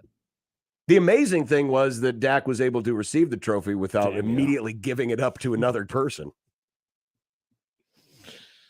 Oops! Man, it's up in he someone throws else's it hand. intercepted. Yeah, I'm kind of surprised it didn't happen, to be honest. What an But good for awesome him. award. That means he gets to have the little Walter little Payton patch, yeah. man of the Year I heard, statue on his jersey. Speaking of conspiracies, it has nothing to do with Chipotle, but apparently he was going to win it last year, but then Whitworth announced he was retiring, and so they were like, "We got to give it to this guy on the way out the door." That's baloney. They gave it to Andrew Whitworth because he's a great guy. Well, maybe. And a man of the year. And from your still reigning, defending, undisputed NFC champions of the Super Bowl, your Los Angeles Rams. Oh, Thank we you have very another much. year of this. I'll take it. Yep, yeah, we do. He did this with the Cubs for how long did it take until It was 1 year. Because it was 2 years. No, it was 2 years. Because they won in 16. Yeah, the Astros won in 17. But then the Red Sox won in 18. No, the Nats. The Nats won in 18. No, the Red Sox did. Nats didn't win until 19. Oh, you so I had had it for, 2 years. yeah. So John did the joke for a while. Yeah. I wasn't expecting. COVID wasn't a thing it was just Go ahead about and to become. if my team can't win, just go ahead and let Mahomes win them all, and wow, we'll is that still what be John your is? reigning, defending NFC. John's on the Mahomes train. Wow. No, I am not. Wow. But I do have a warning for Chiefs fans. You're gotta be careful. Oh. 1620 the zone. Omaha's most listened to all sports radio station. Again and again and again. 1620 the zone. Roses are red, violets are blue. This Valentine's Day, Genesis Health Clubs has 3 mystery flash sales for you. Love is in the air at Genesis Health Clubs. We're celebrating with not 1, not 2, but 3 mystery flash sales for Valentine's Day. Each night, one will expire forever and won't extend. But which one? Go to GenesisHealthClubs.com before our Valentine's flash sales go away for good. Whether you're looking to meet someone, be healthier for that special person in your life, or just invest in you, there's no better way to really show up for the people that matter than by focusing on our health and fitness. Exercise makes us the best version of ourselves, so share that with your special someone this Valentine's Day. Go to GenesisHealthClubs.com to get started and check out all 3 of our Valentine's Day mystery flash sales. But hurry, one goes away forever at midnight each night through Valentine's Day. Which one will you choose? Go to GenesisHealthClubs.com now to see the mystery flash sales before they're gone for good. Hi, this is Doug Nodgard with Equitable Bank. Great service never goes out of style. When the digital age dawned, many said computers would be able to handle many of the interactions that used to take a person. Boy, were they wrong. How many times have you called your bank and gotten a recording to press 1 or 2? Not at Equitable. Not only does Equitable answer your call on the first ring, it's answered by a human being. That's because Equitable Bank values its customers. Equitable Bank, we take banking personally. Member FDIC. You can find pizza anywhere. But when you want pizza pie, piled high with more toppings, that's when you come to my place, Godfather's Pizza. For a limited time, get your hands on 2 of my large one-topping pizzas. Pick pepperoni, beef, black olives, you choose. All this food for only $29. Feed your whole mob without breaking the bank. Hey, it's an offer you can't refuse. Godfather's Pizza. Do it. For the ones finding new ways to ensure the job always gets done. For the ones wearing many hats. For the ones who are hands-on, even from far away.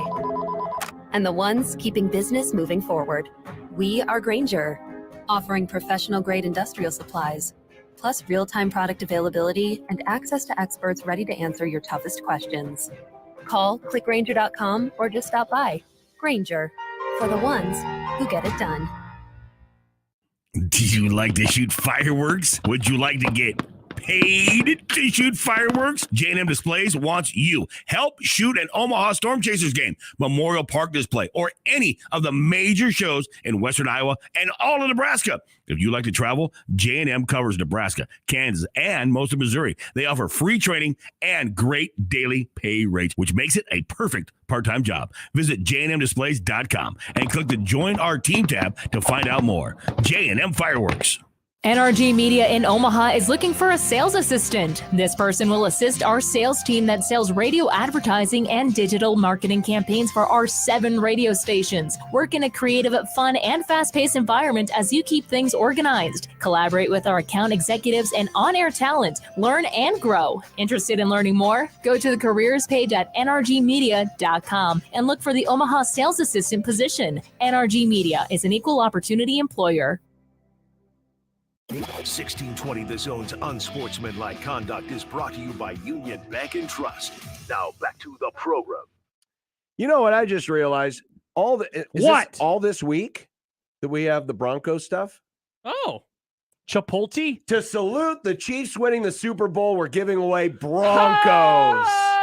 Nice. No, we do. We're going to have $25 to give to Broncos. Give away to Broncos. Maybe we should tie it in. No, I can't. We'll talk about it off there. Broncos 55. No. We'll 10. figure out something. But be Beautiful. listening. Nailed it, Josh. $25 to Broncos, which All is, right. by the way, where we're going when we fill this jar. Oh, Ooh, man. boy, it feels a little heavy. Josh was really bad boy last. Now, what happens? Ravi goaded you again. Yeah, I I know. heard that. I can't Ravi's believe he got you twice. By the way, you should owe another one because you blogged about it. So I was going to ask you, if I wear a shirt? Yep. Man, I can't wear the shirts If you anymore. quote Forrest Gump. Oh, that's not fair. The whole year? That's so many quarters. We just won Broncos. Yeah, I know. I do too. The new AP poll came out today. The Jays are now number 18. They're playing good basketball. John. Yes, they are. You know they have their longest Big East winning streak of all time. 8-game winning streak. Mm-hmm. They're now up to the 5 seed. It's Remember nuts. when we were talking about this? I kept last saying week? you're going to have to do a Tuesday game, and you were fuming. Now they're in the 5 seed. Tim Kruger's latest bracket update on Watch Stadium has them as a 5. They're on the 6 line right now on Bracket Matrix, which is the cumulative of the 100+ odd bracketologists out there. But that's usually a couple of days in the rearview mirror. So tomorrow's update may be a little different. But it was yet another game where the Jays didn't shoot well, but man, did they D up when they had to. Mm-hmm. And we've said that a few times This lately. was the stat that just I didn't realize it in the moment that it was happening. I guess I should have. So the last 12 minutes of the game, UConn went 4 for 20. 420. Creighton Nice. in the last 10 minutes of the game went 2 for 10 or 2 for 12 or 2 for 10. It was 2 for 10. They took 1 shot per minute because they were having issues with turnovers and then the offensive rebounds that UConn was getting, which is why they had so many more shots. But yet they were able to hold on to the lead and win it at the end. The way that this team has been able to defend, and I tweeted out a link from a clip from the game last night, because obviously there was a lot of focus on the Kalkbrenner-Sanogo matchup. And yeah, Sanogo hit 3 threes in the first half, and he had 17 points for the game. And if you just look at the box score, you're like, oh, he outplayed him again. But I tweeted this out last night on the JTech Construction Zone Twitter feed. So there's a moment with 59 seconds left in the game. UConn's got the ball. They're down by 3, I think it was. And UConn's inbounding after a timeout. Jordan Hawkins, who, for my money, is the best player on UConn's team. He's their three-point specialist. He's going to be in the NBA someday. Guy is just quick. He's great running off screens. He gets his shot off fast. He's accurate. Early in the possession, Kalkbrenner gets switched onto him. Just watch number 11. I'll retweet this out during the break, but just watch number 11. You're a 7-footer, and he's chasing around a 6'4" guard who's one of the fastest guards in the conference, chasing him around the floor, denying him an opportunity to hit a game-tying 3. Eventually, he ends up forcing up a layup that Kalkbrenner is there, and because of Kalkbrenner being there, he just had to throw up an awkward-looking layup that, of course, didn't go in. That's the kind of stuff. That's why in my opinion, he's one of the best players in the country. You don't ask a center to do that. Yeah. And yet he did. He chased him around after playing 36, 37 minutes of basketball.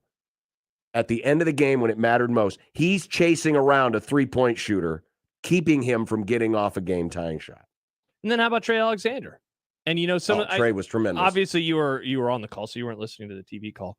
But there, he hit a couple of those shots near the end of the shot clock where who is it? Benetti and Jim Jackson. Jim Jackson, who owes us a quarter. Owes us a quarter. Thank you for reminding me. Where, I mean, they're both just kind of like oohing and eyeing, and then the whole there's literally nothing you can do. And he had multiple shots like that in the game. And to see his point total and that efficiency, 17 on 6 of 8 shooting, including a couple of threes, I mean, they I don't know, they the way that they have reinvented themselves, as this season has gone on, and that they pick up another victory like this, 56-53, in a game where, I mean, you want to talk about atmospheres? Great atmosphere. Tremendous. They wouldn't shut up about that too. And, now they find themselves like, it's just wild to think that not that long ago, you and I were talking about the Tuesday or Wednesday of the NCAA tournament, if that. And now we're wondering, can they get to the one in league? Can they play in the first game of the conference tournament next month at MSG? And their ability, I mean, to really kind of, I don't know if tread water is the right word, given that they did lose 6 in a row, but towards the end of that without Kalkbrenner, and now what they have done since, and then of course in this 8-game winning streak, it's been pretty phenomenal. And Saturday was another part of that. And a shout out to Sharif Mitchell, because when Alexander had to go to the bench with those fouls, what Sharif Mitchell was able to do against Hawkins, the same Jordan Hawkins, because that was the primary defensive assignment that Alexander had. And when Alexander went to the bench, then it had to be Reef, for a guy who's been much maligned. People groan when they see him on the floor. Like, oh, no, not him again. Man, did he play his butt off. And we talked to him after the game, and I asked him, how many shots did he get off on you? He said, he got one. Mm-hmm. This is one of the best players in the conference, Jordan Hawkins. And he only made one shot on him in 19 minutes. Coming off the bench cold and accepting his role. He's not a huge part of the offense. But I was really, really proud of him. And those are the types of things that are going to win you some games, because it's obvious, the starting 5, there's where all your points are going to have to come from. Mm-hmm. If you can get, I didn't know that Mason Miller had a 3 and Reef did have a layup. I mean, if you can get 6, 7, or 8 points out of the bench, that's about what you're going to be expecting until you can get Francisco Farabello back, and I don't know when he's going to be back. He's that illness is just kicking his butt right now. But the scoring's going to have to come from the starters. But if you can at least, get some quality minutes off the bench. Mason Miller had great defense the other night, 2 nights ago or 2 games ago. Reef the other night. Those things will carry you a long way, especially if you're going to have foul issues. Mm-hmm. 3 games in a row now, Creighton has had a frontline guy have early foul problems. Kalkbrenner against Villanova, and then Alexander in each of the last 2 games. And so someone else has got to step up. And last week it was Mason Miller, and Saturday it was Sharif Mitchell. And if you can continue to get that, that's how this team can survive a thin bench. And then how about, this is moving away from Creighton tangentially, I guess, but we spent all that time on Thursday talking about the top of the league, the schedules that they have left, and having to hold serve. And then Providence loses to St. John's. And immediately, suddenly, that conversation shifts. They lose to a team that's now 5-10 in league play. And they are now behind Creighton. And Creighton and Xavier are only a half game behind Marquette at this moment in time. And Xavier goes down too. Yeah. And so just the moving and shaking at the top of the league, that's why they have a really good chance now to be the number 1 seed going into the MSG in a month. There was a graphic. Someone put out a graphic about the seeding probabilities. We'll run through some of that a little bit later on and look at some of the other metrics. But great game, and then back at it tomorrow. in Providence. Valentine's Day with Greg McDermott and Ed Cooley. Oh, man. Best friends. Can't believe it's Valentine's Day. You know, one of these years, the Super Bowl is going to be on Valentine's Day. Yeah. You're right. Yeah. So I used to get worried when it was on the same day as the Daytona 500. Now it's like Super Bowl. Yeah, it's going to happen on Valentine's Day. Nick, you're going to have to choose between your date and the game. What if wherever we're on the date, they're also playing the game? They don't do that at steakhouses, but you could go sit at the bar, I guess. I mean, how often does it happen though? They might do it at a steakhouse. Yeah, like just wheeling TVs. Yeah, like a substitute teacher. Yeah, I guess. Wonder when that's going to happen. I don't know. Don't have to worry about it, though. No, not yet, at least. Mitch Sherman's going to join us next. Perfect. From The Athletic on 1620 The Zone. Live from the Host Coffee Studio, this is 1620 The Zone. 1620 The Zone. Traffic. From the time-saving traffic center, heads up, we've got a wreck on Pacific at 87th causing delays in that area. Police activity have the 2 right lanes blocked on Ames between 39th and 36th for both east and westbound commuters. You're going to want to avoid that area of Ames Ave. Also, southbound 144th, stop-and-go traffic between I-80 and 370. And if you're west on Dodge, delays between Happy Hollow and 72nd. I'm Mike Neville. This time-saving traffic is brought to you by the Nebraska Lottery. The Nebraska Lottery has raised over $908 million, which has helped to provide more than 117,000 college scholarships, save wildlife habitats across the state, and fund new facilities at the Nebraska State Fair. The Nebraska Lottery, helping to build a better Nebraska. Give your business a whole host of options with Host Coffee. The most impressive selection of office coffee, water options, healthy food options, and vending technologies. Host Coffee, serving you since 72. Be a part of the Host Coffee team today. If you'd like to work for a trusted and loyal family-owned company that understands the needs of working families, Host Coffee has your opportunity. Apply at hostcoffee.net. Your neighborhood is more than blocks of buildings. It's the people who live there that make it special. At Union Bank and Trust, we're not just creating home loans, we're making neighbors. We're not just small business lenders, we're small business shoppers. We don't just live in your community, we help you build it. Because our people are your people. Visit ubt.com/neighbor to learn more. Union Bank and Trust, member FDIC. Ready to revolutionize your home's look? Smash those outdated windows and upgrade with J-Tech Construction, the official exterior and solar experts of the Huskers. For a limited time, qualified buyers enjoy no payments and 0 interest for a year. Plus, receive a free triple paint upgrade. Trust the best in the business and see why so many homeowners choose us. Contact us now and take the first step toward a stunning home transformation. The official exterior and solar experts of the Huskers, J-Tech Construction, your exterior experts.com. Mini bowling. What is it? It's Bob and Willie's Wonder Bowl. That's what is it. Bob and Willie's Wonder Bowl is half the size, but twice the fun of regular bowling. Smaller balls and shorter lanes means it's easier to play. Enjoy craft cocktails, beer pitcher specials, arcade games. From the kitchen, there's tavern-style pizza, fries, and wings, too. Plan your next party with mini bowling. Great for team building, birthdays, graduations, holiday parties, and more. Bob and Willie's Wonder Bowl, 38th and Bottom in Omaha, and coming soon to Lincoln. Click wonderbowling.com. I always wanted to learn Spanish, but I never thought I'd have the time. Then I discovered Babbel. Babbel's lessons are fun. They only take like 10 or 15 minutes, and in 3 weeks, presto, you're starting to speak another language. Like magic. I love that Babbel's lessons aren't just robots talking. They're voiced by native speakers, so you get the pronunciation just right. And they're designed by real language teachers, so you learn how to have real-world conversations, things you'll actually use. It's incredible. After using Babbel, I'm ready to start having real conversations in French. There's all kinds of ways to learn. Use Babbel's podcasts or games or videos. You can even join live classes with a language teacher. If you want to learn a language, there's no faster, easier, better way than Babbel. Babbel. Babbel. Babbel, évidemment. Go to Babbel.com to try for free. That's BABBEL.com. Babbel.com. Tickets for Less. Best seats, best prices, no per-ticket fees. Ticketsforless.com. KOZN Bellevue, Omaha, Council Bluffs. This is 1620 The Zone. Mitch Sherman of The Athletic joining us. Hello, guys.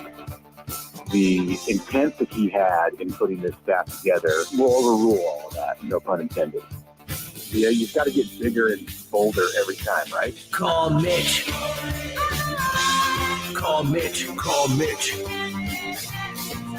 Call Mitch. Mitch Sherman of The Athletic joining us here as he does on Mondays. Mitch, how are you today? Great.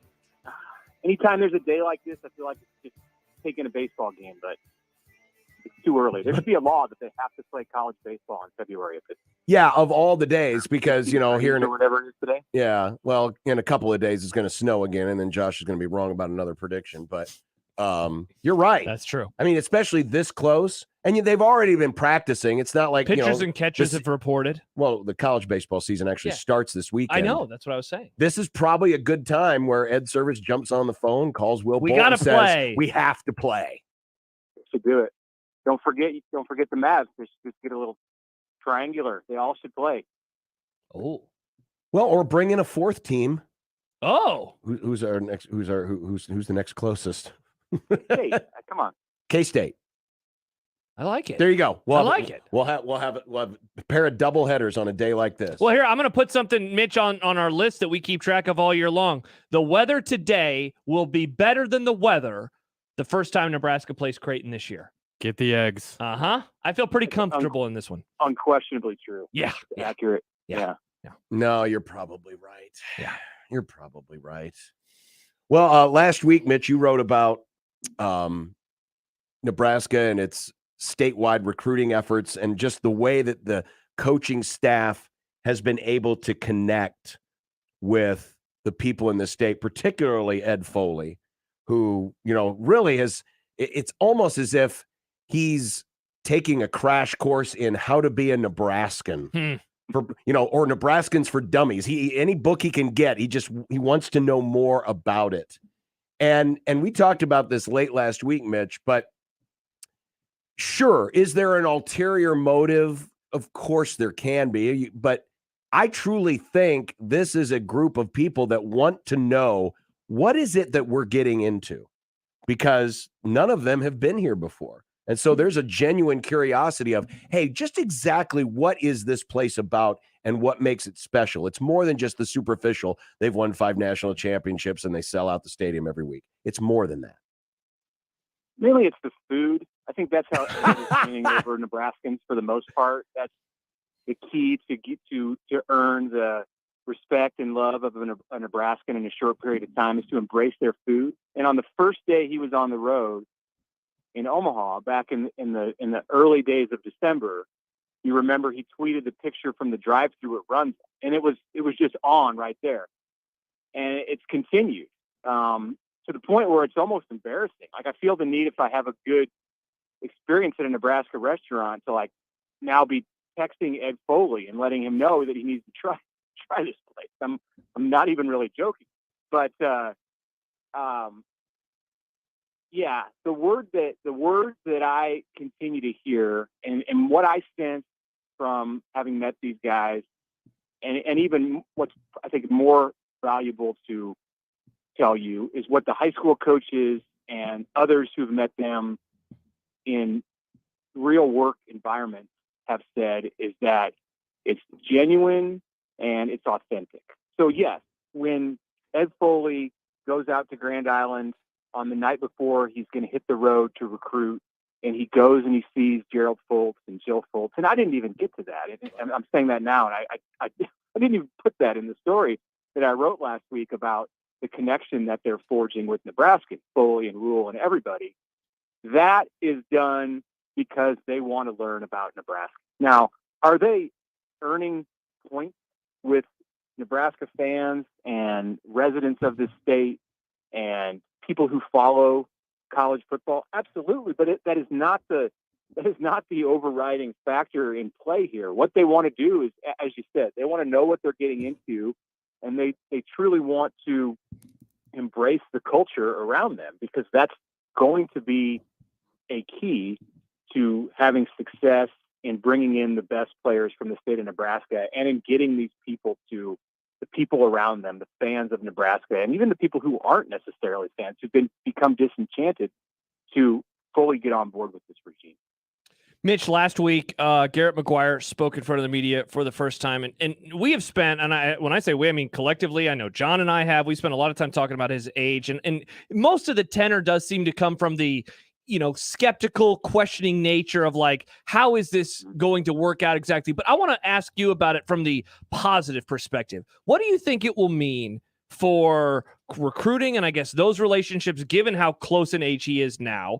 And what do you think it will mean for coaching on the field in terms of positive aspects? Yeah, well, I think it's okay to question someone who's 24. I mean, there are not a lot of high school assistant coaches who are 24. Right. And here he is at a Big Ten school, which is a big boy league with coaches who don't learn on the job. They're not really, you don't have time to learn on the job. So I think it's okay to question what he's bringing to the table and what you might give up in terms of experience, life experience and coaching experience with a 24-year-old. But at the same time, if you're going to do that, I think it's also important to look at his history and his background. And it evens out somewhat because of the amount of time that he's spent around coaches. And when you're the son of a head coach in high school, and now the head coach at Texas Tech, and you've been around that coach all your life, you absorb some of it. And he's got a personality that allowed him to do that. He's got a coaching mind. And that's not my observation. That's what Matt Rule has said, and many others who have been around him, both at the NFL and college and high school levels.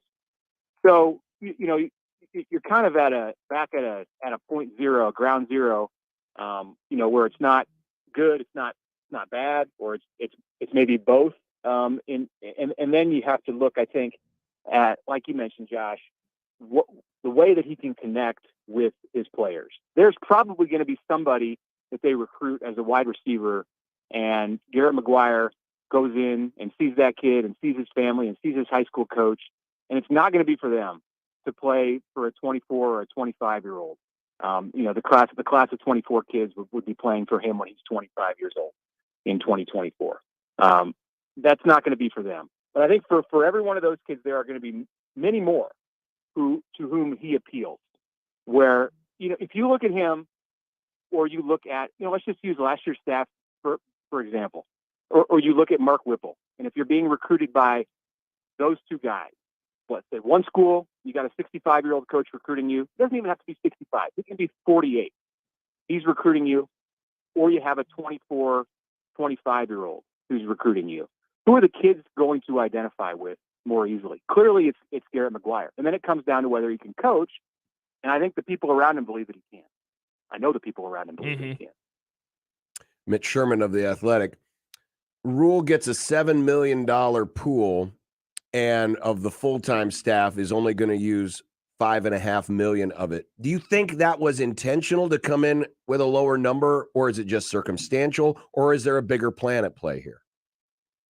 Well, he was adjusting on the fly, and I appreciate, and I think Nebraska fans should appreciate that.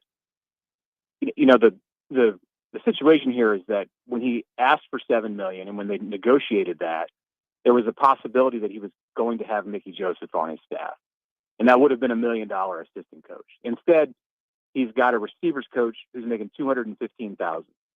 So that's not the only place where this staff looks different than Matt Rule may have thought it was going to look on November 26th.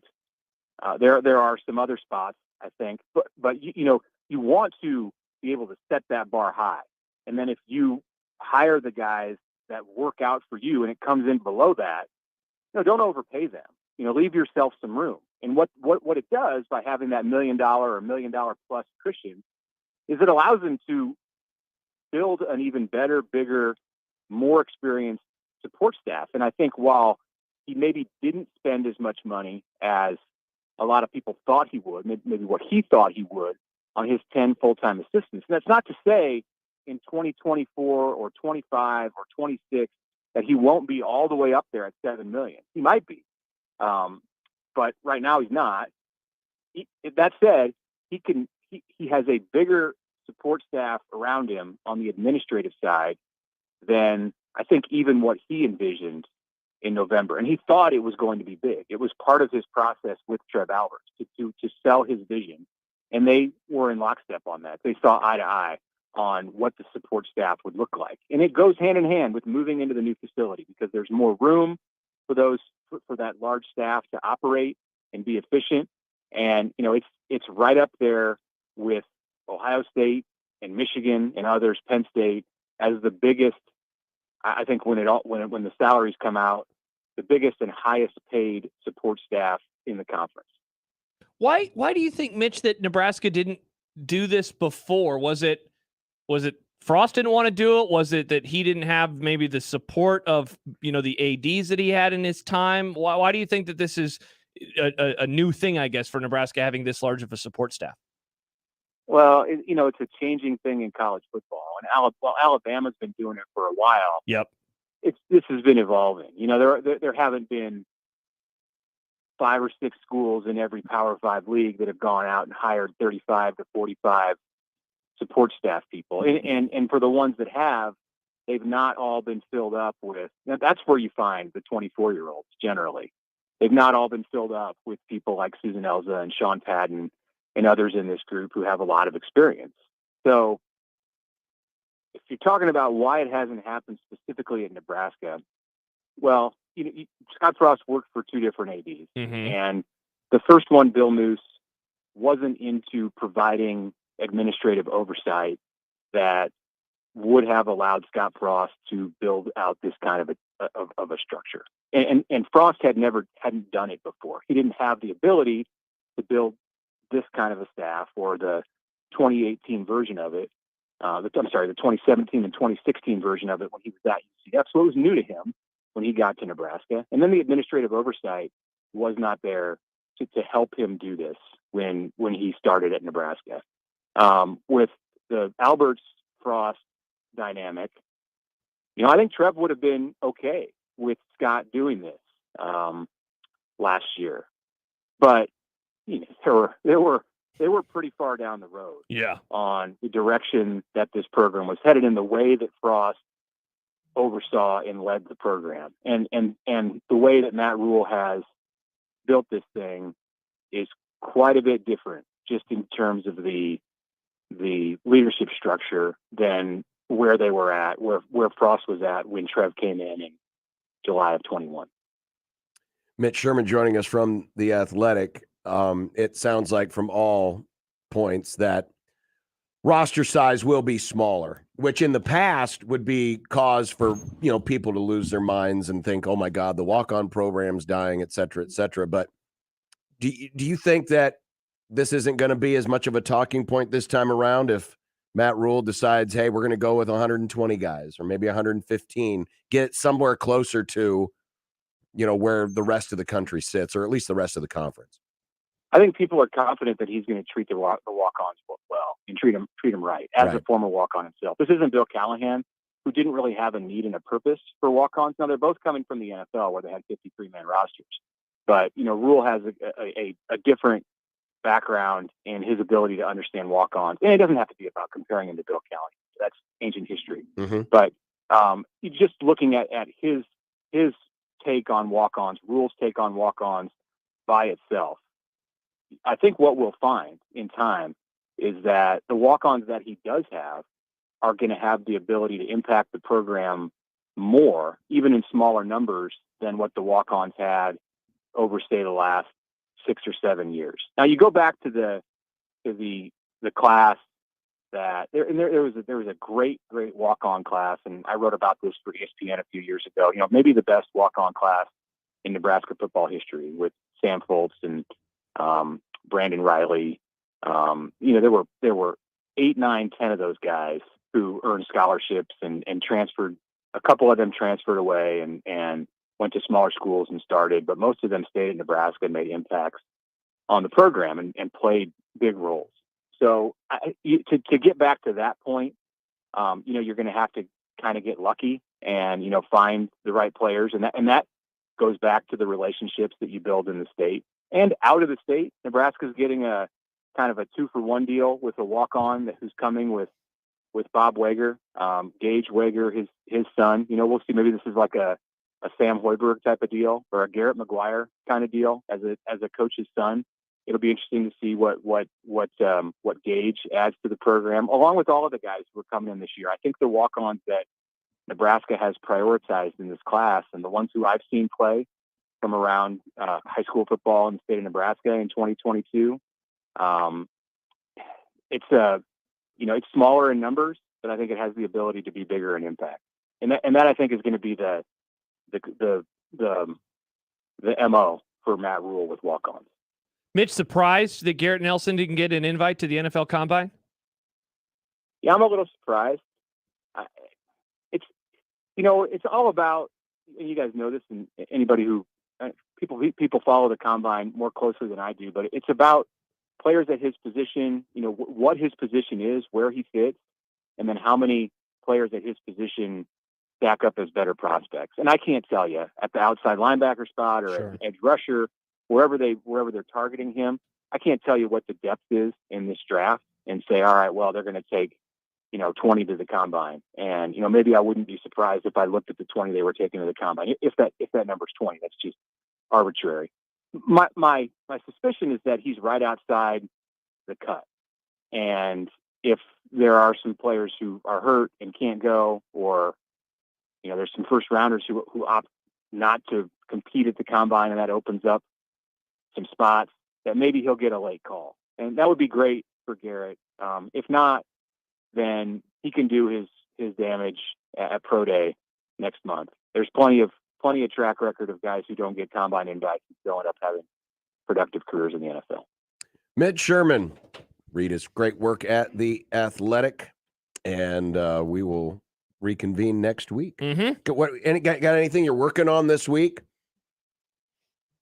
Yeah, I've got something good, I think, coming up on the facility, the football facility, and specifically how things, I wouldn't say changed, but how the hire of Matt Rule in this late stage of construction impacted the way that they were able to put the finishing touches on that facility, with thoughts from Trev Alberts and Rule on that. So that'll be, I think, an interesting read, and then some number crunching at the end of the week. We've also got a piece coming out this week that I think people are going to like as it relates to Big Ten scheduling and future rivalries. So working on that with Scott Docterman and all of our Big Ten crew at The Athletic. So I think that'll be a fun read that people are interested in. Granite ping pong tables.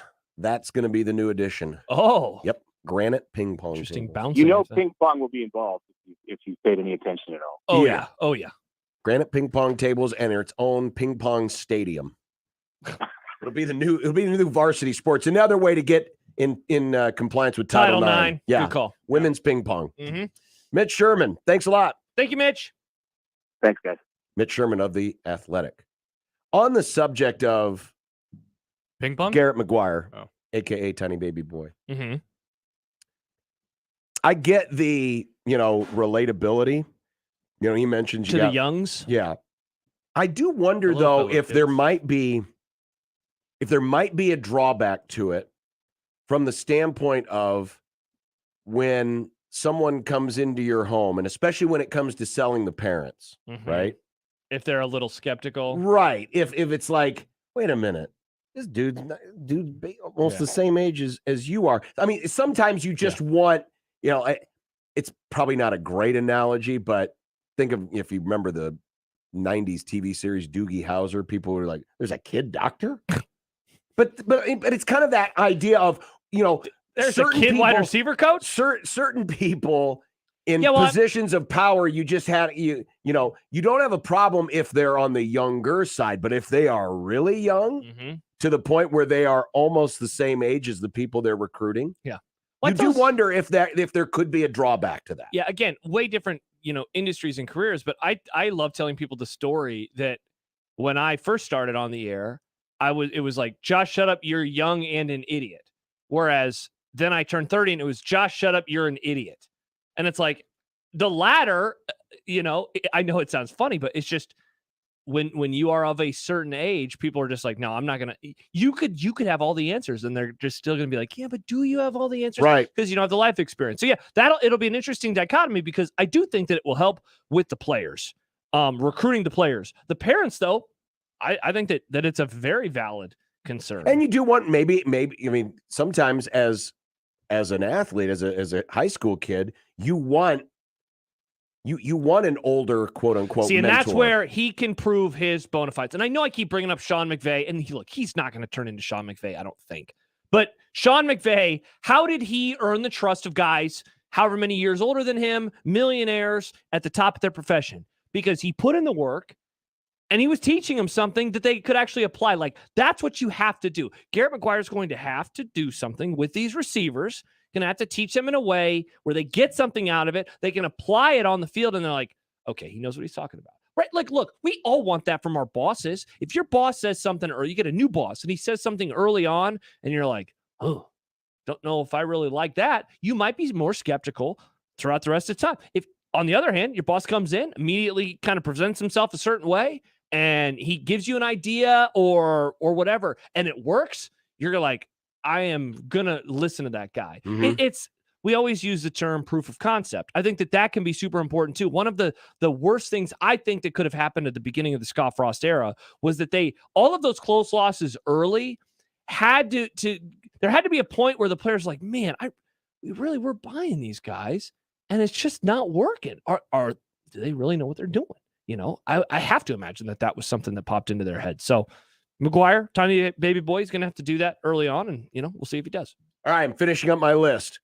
Super Bowls that were better than last night. Okay. 49, 51, 52, 54, 56. There you go. I got 5 more. I had 15 Super Bowls better than last night. 51, 28-3 better than last night? Yes. Wow, really? Yes. I mean, the game kind of sucked.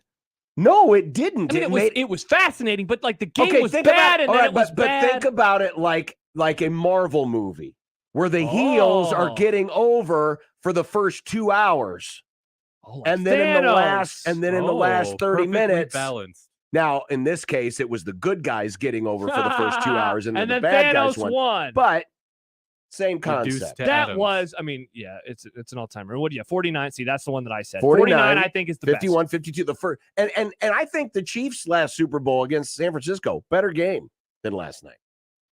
Again, not that last night was a bad game, You but just wanted a little more defense. there You know what I was think? no defense. Well, no, real fast. There was, because in the second half, yes, there was tackling. no, look, the Eagles only scored 2 possessions in the second half.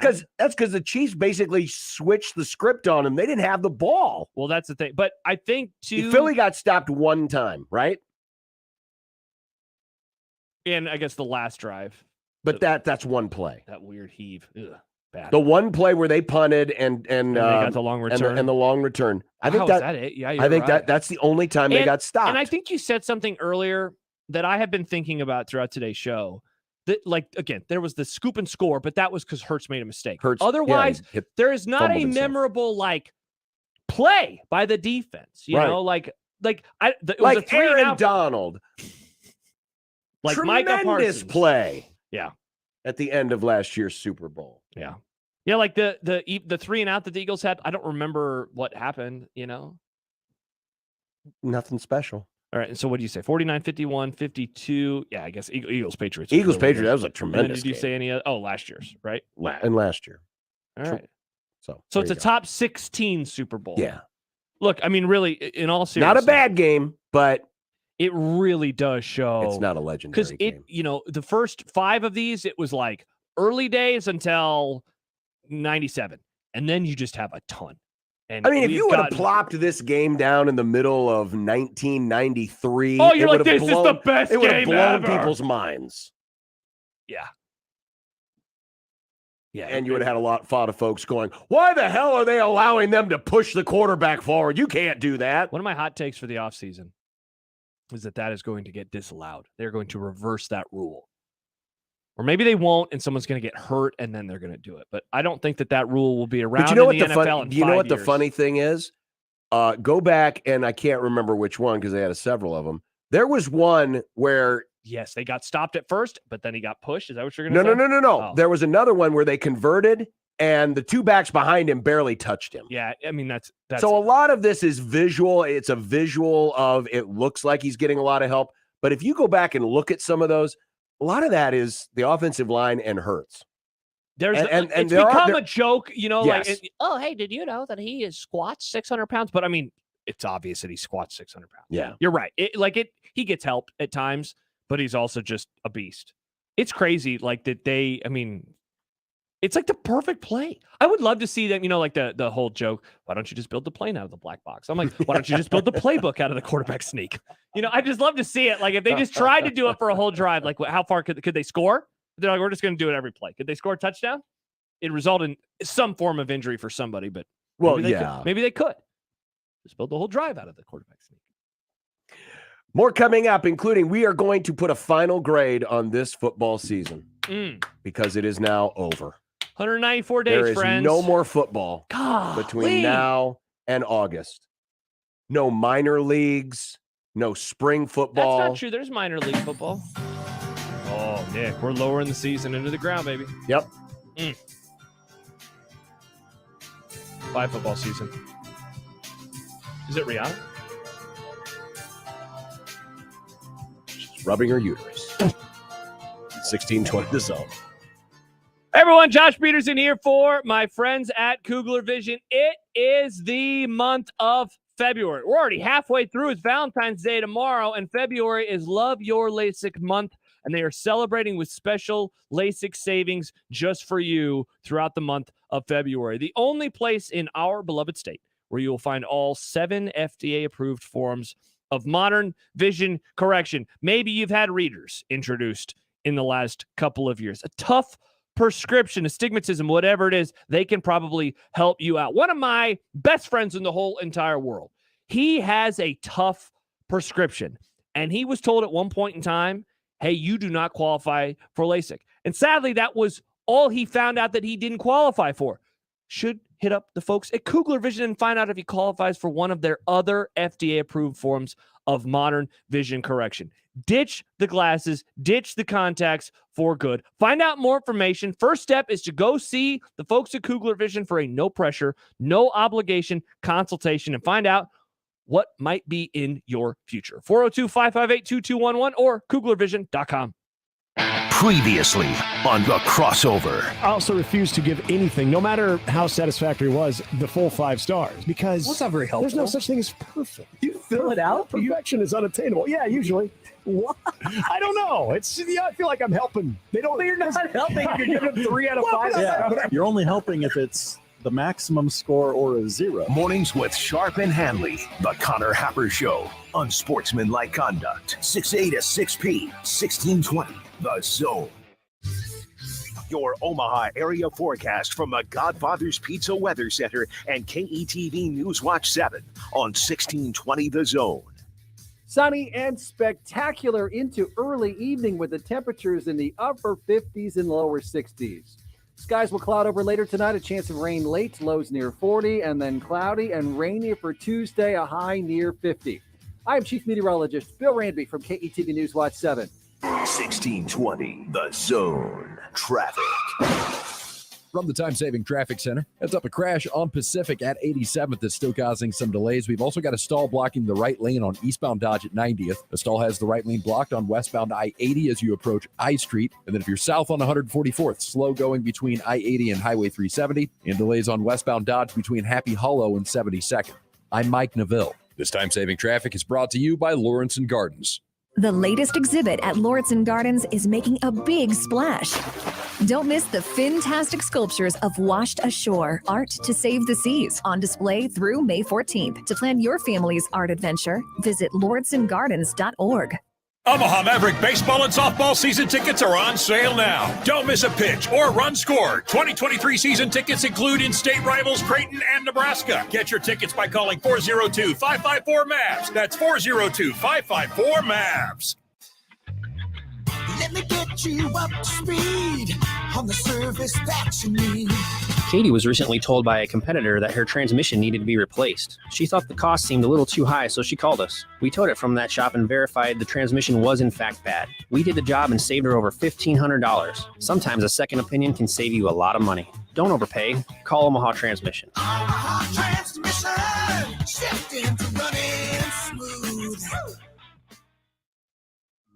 Lanahaw Nurseries has been your dependable full-service source for locally grown trees, plants, and landscape materials. Rooted in tradition, our products and services are consistently ranked best of Omaha in quality and value. From design to install, our experts are here to help bring your landscape vision to life. Start your next project this weekend. Visit us at 192nd and Center, Lanahaw Nurseries, your homegrown headquarters since 1974. You can find pizza anywhere. But when you want pizza pie piled high with more toppings, that's when you come to my place, Godfather's Pizza. For a limited time, get your hands on 2 of my large one-topping pizzas. Pick pepperoni, beef, black olives, you choose. All this food for only $29. Feed your whole mob without breaking the bank. Hey, it's an offer you can't refuse. Godfather's Pizza. Do it. A DUI is everything you didn't prepare for. You did not save for it. You did not train for it. You did not go to school for it. You did not raise your family or buy a house or get a job for it. It is not your life goal or a dream come true. You have planned for everything in your life. You did not plan for a DUI. Get a ride. A DUI costs more than you think. Brought to you by the NDOT Highway Safety Office.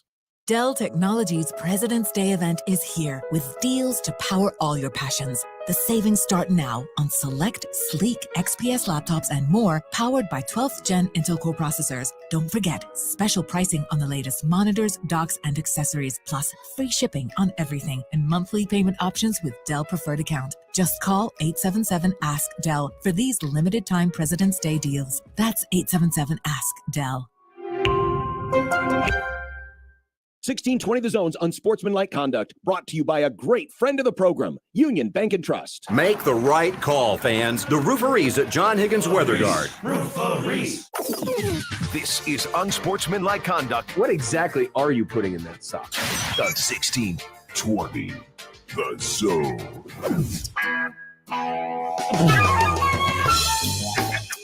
They are replaying the Super Bowl on NFL Network, and they have included the Rihanna halftime show, which, of course, features the pop singer, in the words of Josh Peterson, rubbing her uterus. Yep. If you're wondering where that line came from, go back to the crossover, friends, because it turned the whole segment sideways. It did indeed. Happy New Year is what Happy we New proclaim. Year. She just doesn't seem into it. She's on a Josh. Yeah, she's she pregnant. agreed to go to the Super Bowl halftime show. Like, there is a What do you mean modicum. not into it. I mean, she's barely. She's look at, she's being suspended several hundred feet in the air. She's doing what she can do. that's Nick. That's great. That wasn't just. Did you just see her It'd be like moving the hips? If I go and playing in the NFL, and I get just destroyed every play. Well, he's doing what he can do. Yes, but I'm in the NFL. I would ask more of me. She's not getting Ask destroyed not though. what you can do for your So what do you country. want her to do? You see the way she was moving those hips? You She tried should've- doing that pregnant. Look, I could move like that. She's on a platform and she's singing. Platform, you say? Not Throw that poop at platform. her. No, again, people just don't want to say that. Like she look. Okay, look, I'm can not do saying that. it was the greatest thing of all time. It Some- wasn't some bad. Some people did. Oh man, this is the best halftime Well, show I've ever again, seen. because I don't know if you know this, people on Twitter can sometimes be idiots. Yeah, They're I know, all I follow you. prisoners of the moment. Got him. They're all prisoners of the moment. Oh, this is the best ever. And of course, if they're Rihanna fans to begin with, she could have gone out there and played armpit noises. Oh, this was the best one ever. That would have been really cool to see. She's never done that. That's true. I've never seen Right? anyone do that at the Super Bowl. So, strangely, a lot of people think of it based on who they thought of the artist. I mean, I saw people last night who loved the national anthem, but then anti-country western facts. This sucked. This is terrible. Musically, it was solid. I don't listen to country or western that often. It was good. I'm glad we gave away his tickets last week. I thought that the over was And- going to hit, but it was the under apparently Oh, I don't even know For what? the prop for was on the that. national anthem. The length of it. Oh, for how long? Yeah. So she said, yeah, indeed. The under hit. Story of Nick's life. Heyo. Oh my gosh, Thomas! We cannot read Thomas's email. Good Lord, Thomas! Well, No, you read it. Jeez, Thomas, you monster! well, that would have been like Terry Bradshaw dying on set. That would have. Here is Jesse. Hi, Jesse. Thanks for waiting. You're in on the zone. Yeah, I turn on the radio and I just hear Josh giving takes on Rihanna. Josh, you got to just stick to tweeting about Creighton because we know that's what you love to do because you're a huge Creighton fan. I made this Big guy Creighton really fan, mad this Josh. weekend. He agreed with me about Fred Hoiberg. I said, well, Fred's getting another year. He was like, stick to Creighton. And I go, oh, so you think he's getting fired? No, that's not the point, though. All right, you're an idiot. Thank you, Jesse. You're welcome. Yeah, people, John, are morons. I'm not surprised. Yep. Look at great, cool. They're on the platform. It's about the visual of all these dancers Yeah, up on the Josh. platform being suspended up in the air. Travis It's says- visual art. Doesn't look I like mean, I art don't to know me, if it's Nick. visually Yeah, art. see, I mean- this is where Nick now wanders into art land. That's because it is. Everything is art if Listen, you believe. I am the best critic on this because, Why? as everybody knows, You've had sex? I have the best takes on modern music. Congrats. That's not true. I have the most realist takes on modern Folks, music. people The fact say it. the fact I have that the best I takes. watched this and didn't come away with it going, God, that was stupid, is the best compliment I can give it. Wow. So it's actually okay. It was down the It middle. was it was Just fine. stay in the middle of the lane. It was fine.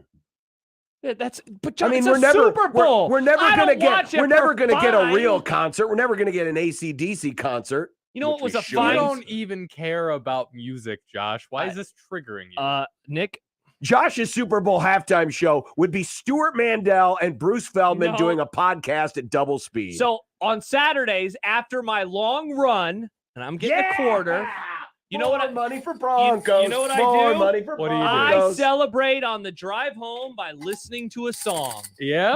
every Saturday, or if I do it on Is Friday. it the I do it on same Friday. song or do you just pick a new one? Yeah, it's I Bruce did Feldman one- and Stuart Mandel singing the podcast. Did one in the summer, and now I'm doing a different one for this year. One song? Yeah, The Nick, it's entire a time? 5-minute drive. No, that's interesting that it's just the same it song. gets me pumped up. Hey, whatever Last summer was a works. Lupe Fiasco song. This Which Lupe Fiasco song? That's a weird name In the for a year of our podcast. Lord, 2022. Nick, you Lupe know, Fiasco. look, I don't listen to new music. I didn't say that. I I've listen never to- heard of what is a Lupe Fiasco. It's an artist, John. an artist that was big in 2010, John. Yeah, well, you know, Nick. And now this summer or this winter is Tame Impala, a song by them. Oh, which song? Oh, what? Feels like we only go backwards. It's not bad. Thank you, Nick. Good take. I appreciate you complimenting me. John, these are bands or artists. The fact that you're not using any of the Rocky IV soundtrack, there's no way you're going to finish this I'm just hung up on you just listen to one song throughout the That's entire true. season. Just one song. It gets me motivated. It gets the people going. David texts in and said that his wife wants to know if this is a sports show. It is. It is. We're talking about the Super Bowl. What do you Yeah. mean? Halftime. You know, when Rihanna. you know, Oh man, the camera moves. we've- Art, bro. We've gone 2.5 hours, and yet the two biggest Breaking Bad marks in Omaha radio. We haven't even mentioned the I know. the Breaking Bad commercial. Have you seen that? So I actually saw there's a longer one. I saw Oh, it there last, is? Yeah, I saw it Is last this the week. triangles? Yeah, the commercial? the Yeah, I saw that on what's the Twitter. product? The Yeah, pop. Mr. White. Yeah, some sort of a healthy snack. Yeah, I saw that on Twitter like Yeah. a week ago. I tried. I love the fact that they got Tuco. They got back. Tuco. He's Yeah. back from the dead. Yeah, that was pretty sweet. Tight. That was That cool. was really good. Mm-hmm. That was really good. Mustache Adam says John's dream Super Bowl is a 3-2 defensive struggle and an AC/DC concert.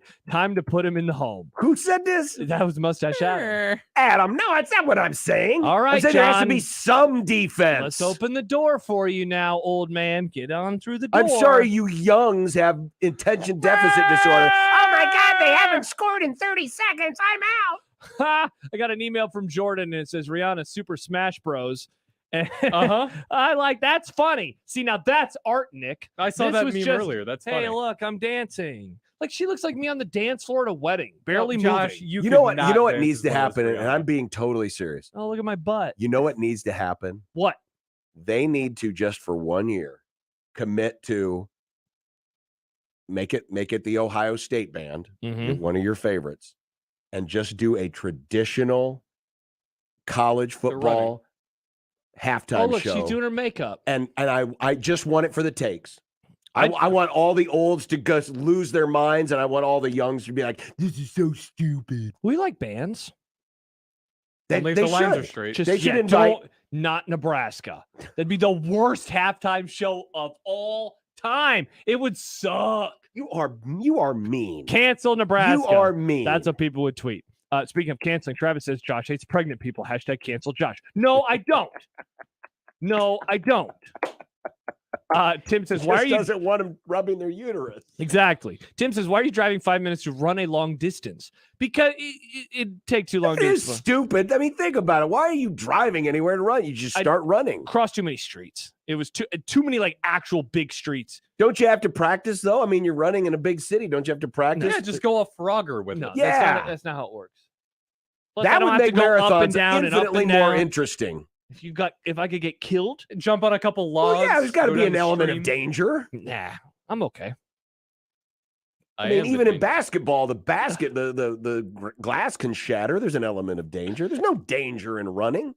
I could hurt my knee. Wouldn't want that. Mustache Adam has tweeted a meme of you as an old woman getting helped with your walker. Okay, John, time for your Metamucil. Adam, you're so out of The touch. Super Bowl unders used to hit, and there was a rock concert involved. No, the Super Bowl under never hit because the 49ers were scoring too many points That's by true. themselves. Damn it, San Fran. Boom roasted. Stop scoring all those points, San Fran. All right, we're coming back with more. We got Bronco. We got $25 in Bronco gift card to give away. Oh, that's called free, greasy, delicious cheeseburgers. Man, I love cheeseburgers. And Bronco fries. Oh, or pork tenderloin. Fried chicken. They have all of it. They do have fried chicken. Garlic bread. So be listening for your chance coming up on 1620 The Zone. Remember, no matter how you listen, it's still AM radio. 1620 The Zone. Creighton Sports Update. Creighton women's basketball is back at DJ Sokol Arena on Saturday as they host the Georgetown Hoyas in their annual Peakout game. Tip-off is set for 1 p.m. Limited tickets are available online at gocreighton.com/tickets. That's Creighton versus Georgetown, Saturday at 1 p.m. And that's your Creighton Sports Update. 1620 The Zone proudly supports Creighton Athletics. Roses are red, violets are blue. This Valentine's Day, Genesis Health Clubs has 3 mystery flash sales for you. Love is in the air at Genesis Health Clubs. We're celebrating with not 1, not 2, but 3 mystery flash sales for Valentine's Day. Each night, one will expire forever and won't extend. But which one? Go to GenesisHealthClubs.com before our Valentine's flash sales go away for good. Whether you're looking to meet someone, be healthier for that special person in your life, or just invest in you, there's no better way to really show up for the people that matter than by focusing on our health and fitness. Exercise makes us the best version of ourselves, so share that with your special someone this Valentine's Day. Go to GenesisHealthClubs.com to get started and check out all 3 of our Valentine's Day mystery flash sales. But hurry, one goes away forever at midnight each night through Valentine's Day. Which one will you choose? Go to GenesisHealthClubs.com now to see the mystery flash sales before they're gone for good. The brand new Dollar General Distribution Center in Blair is now hiring. Starting wage is up to $22 per hour with benefits including medical, dental, vision, 401k, and a $2,000 sign-on bonus. Apply today by texting DG Warehouse to 25000 or online at dollargeneral.com/careers. Again, apply today by texting DG Warehouse to 25000 or online at dollargeneral.com/careers. Dollar General can't wait to have you become a team member at their brand new distribution center. The Blue Jay Zone is brought to you by Barry Law. We're in it to win it.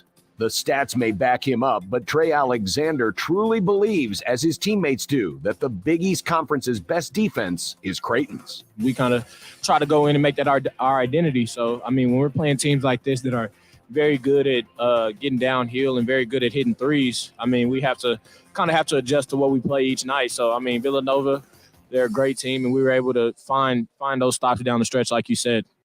Winning comes without a guarantee.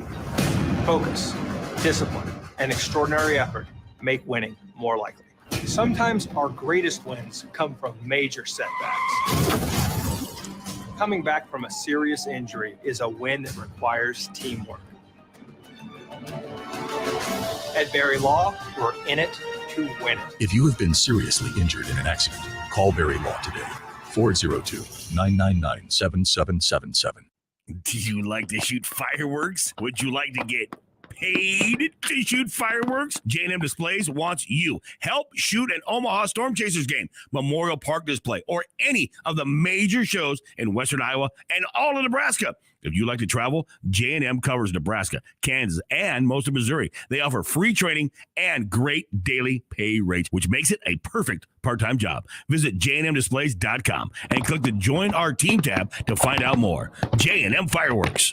Are radon levels worse in the wintertime? Radon Defense Midwest tells us that indoor radon levels are normally at their highest in the winter or colder months because of the thermal stack effect. With a snowy barrier and tightly sealed homes, cold temperatures increase the pressure within the home, meaning more air is being pulled in from the ground, which elevates the risk of radon entering the home. Call for a special offer from our friends at Radon Defense Midwest. Visit radonradio.com for an exclusive offer to 1620 The Zone listeners. Radonradio.com. They'll test and, if necessary, mitigate the problem. Email any of our shows anytime into the Equitable Bank inbox.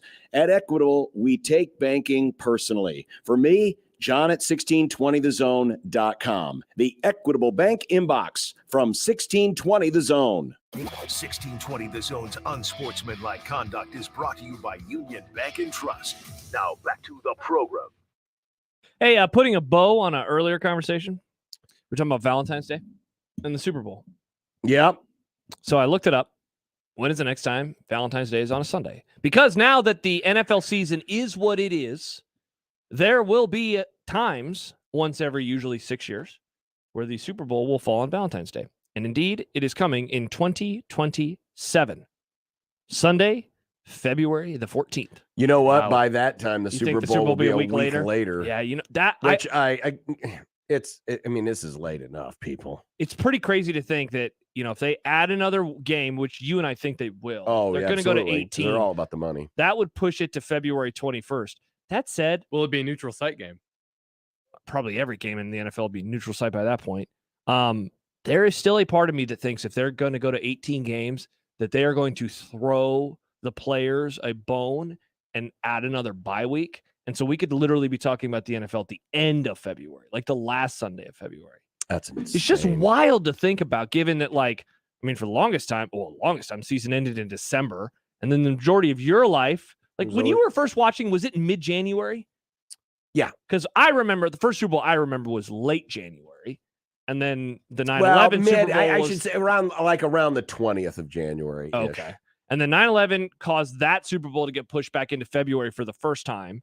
Then I think they had one or two more in January, and then it's been February since. Mm-hmm. But yeah, wild that it will be Valentine's Day. Just odd. Very strange.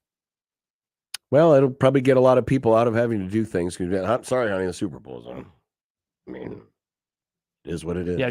Are you a celebrate Valentine's Day in your household? Do you guys are you going to dinner tomorrow night? Oh, you have a game tomorrow. I have a game tomorrow. Oh, how big of a bummer is that for you? Well, is your wife going to come be the color commentary for you? No, she's not. Oh, that's a great idea. A Creighton day. Honey, I love you. And there's another 3 from Trey. No, I would no. Imagine if the Jays win with your wife next to you. Hold hands. We went out to dinner give on her Friday. A kiss on the cheek for Valentine's Day? Yeah. Did you give her a gift? You guys still do gifts for Valentine's Day? I got her some flowers, yeah. Nice. Yeah, we don't do Valentine's Day. We're not going to do anything. Well, that's because she's probably mad at you for cheering against her team yesterday. Probably. So I asked the question earlier, Are the Chiefs a dynasty? a destiny. They are a destiny. The prince that was promised. The Super Bowls that will be promised. Yeah, George McFly. I am your destiny. They're going to win a lot.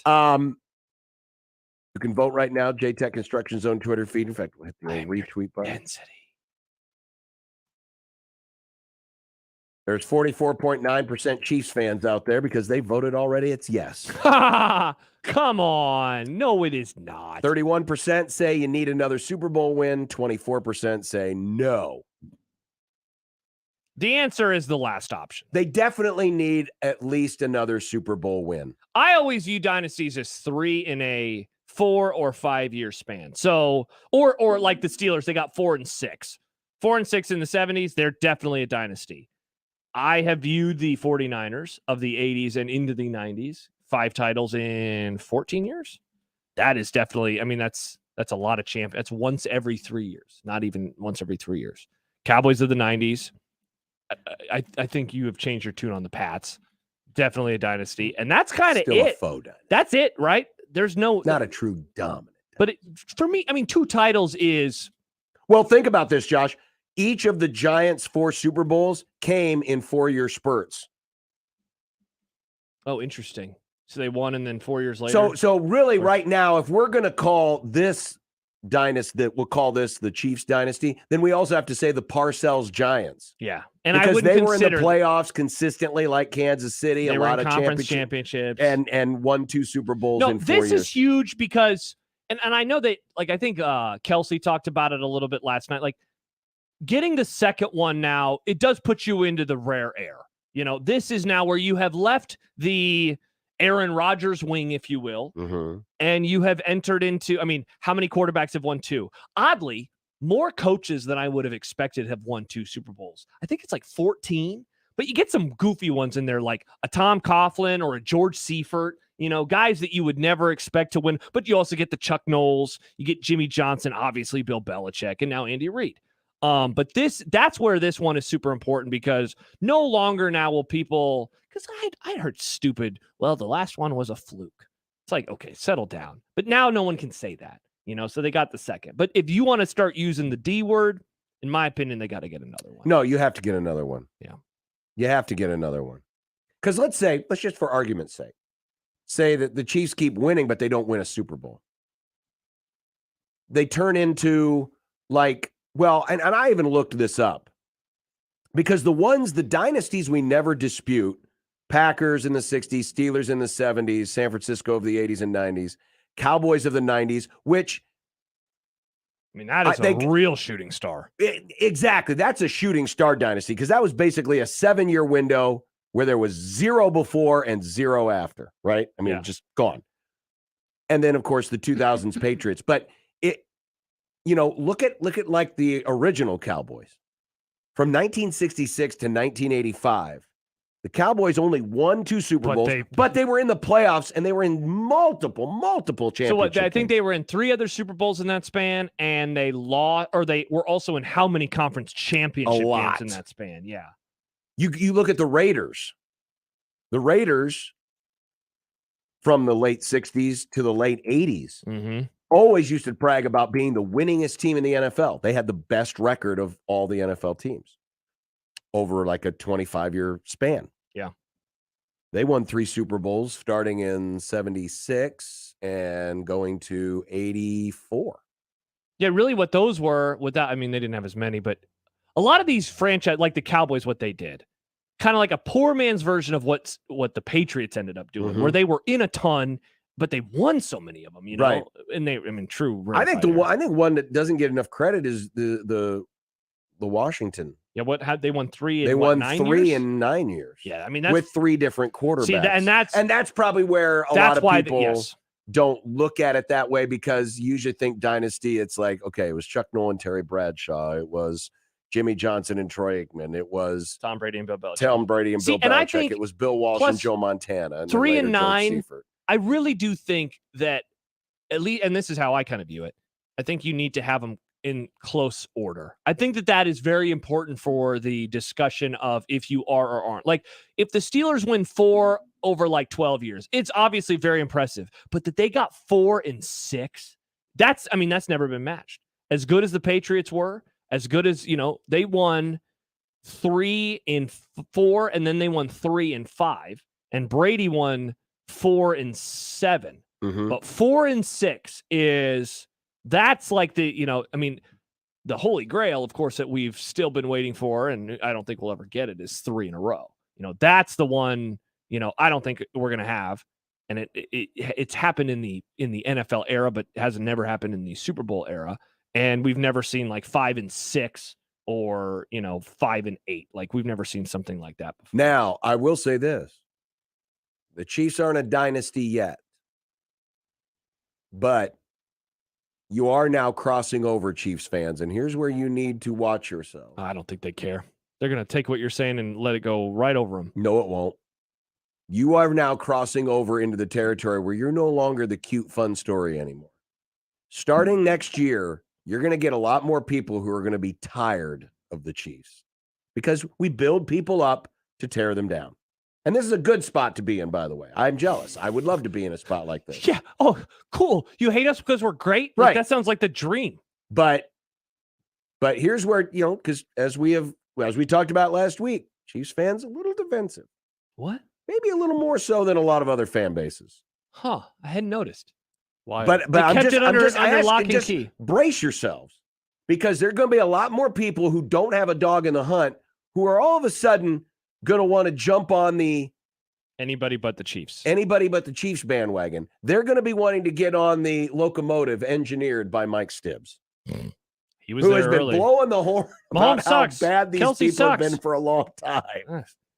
So, and it's going to start this next season. Triggered Mike, living up to his name. Why does their run need assess some ignorant, argumentative terminology? Just shut up and let us real fans enjoy it. Asking if it's a dynasty. Because it's a fun sports topic? Jeez, man. Fun! You won the Super Bowl and you're still See, angry. this is what I'm talking about. He is persona Oh, non grata. my God. When next year people are like, man, I'm so happy the Chiefs lost, so we get a new champion. Who do you think people are going to be rooting for next year in the AFC? Bills or Bengals? Cincinnati. I think Cincinnati is definitely the next man up, if you will, because they've never won a Super Bowl. They've been to 3. They've gotten close in 2 of them, in 2 of them especially. I know you remember one of them. I do. Last year. And they got screwed this year in the AFC Championship game. I know Joe Burrow, some people really don't like him, but I think he's a likable quarterback. He's got a lot of moxie to him. Good fan base. Yeah, I think you're right. I think it's them. If Nick's Dolphins didn't keep throwing Tua out there to get his brain scrambled every other play, I think the Dolphins could be the team to root for. It was interesting because people kind of started disliking the Bills. The DeMar Hamlin stuff definitely reined some of that, hatred in a little bit towards the end, because I think people were like, well, I feel like a jerk if I root against him, but that'll probably return because people will, Josh Allen, tear him up, or build him up to tear him down. Trying to think of any other AFC teams. Nobody in the South because nobody cares. No, nobody cares. No. I guess the Chargers maybe, with their great coordinator, Kellen Moore, and MVP, Justin Herbert. I looked at the odds today on the FanDuel Sportsbook. It's like 9-1. Yeah, I saw those same odds. Chiefs 6-1. Look at that. Vegas, how disrespectful. Disrespect. Unbelievable. Disrespect. I look forward to the march on Las Vegas, which is where next Super Bowl is, by the way. Wow. We should go. We should go. All right. I mean, the Rams will be back there. Will they? A champion that we can truly be proud of. We're going to put a grade on this football season. All right. Coming up next on 1620 The Zone. Live from the Host Coffee Studio, this is 1620 The Zone. 1620 The Zone. Traffic. From the time-saving traffic center, heads up, we've got a crash with injuries out on Highway 31 at Platteview Road. Also a wreck on eastbound Q Street at 144th with injuries. If you're south on 144th, delays between I-80 and 370. Slow going on southbound 72nd between I-80 and F Street, and delays on westbound Pacific between 144th and 156th. I'm Mike Neville. This time-saving traffic is brought to you by IBEW Local 22. Looking for a career, not a job? IBEW has immediate openings for residential electricians. You'll receive top pay, fully funded family health care, and retirement benefits. Invest in yourself with IBEW Local 22. Call Michael at 402-810-0789. Omaha Sports Academy, spring, summer, high school tryouts for boys and girls are just around the corner. The OSA Crusaders are proud to be the only Nebraska AAU program to be a part of the nationally recognized Adidas Gold Circuit. OSA high school players at all levels develop their game and get exposure to college coaches during tournament play. Get all program and tryout information at omahasportsacademy.com. That's omahasportsacademy.com. I always wanted to learn Spanish, but I never thought I'd have the time. Then I discovered Babbel. Babbel's lessons are fun. They only take like 10 or 15 minutes, and in 3 weeks, presto, you're starting to speak another language. Like magic. I love that Babbel's lessons aren't just robots talking. They're voiced by native speakers, so you get the pronunciation just right. And they're designed by real language teachers, so you learn how to have real-world conversations, things you'll actually use.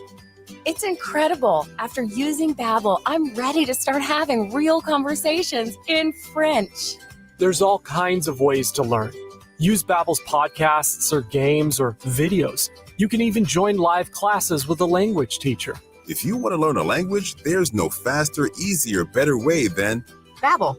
Babbel. Babbel. Babbel. Évidemment. Go to Babbel.com to try for free. That's Babbel.com. Babbel.com. Dust. It's in the living room, the bedroom, and the bathroom.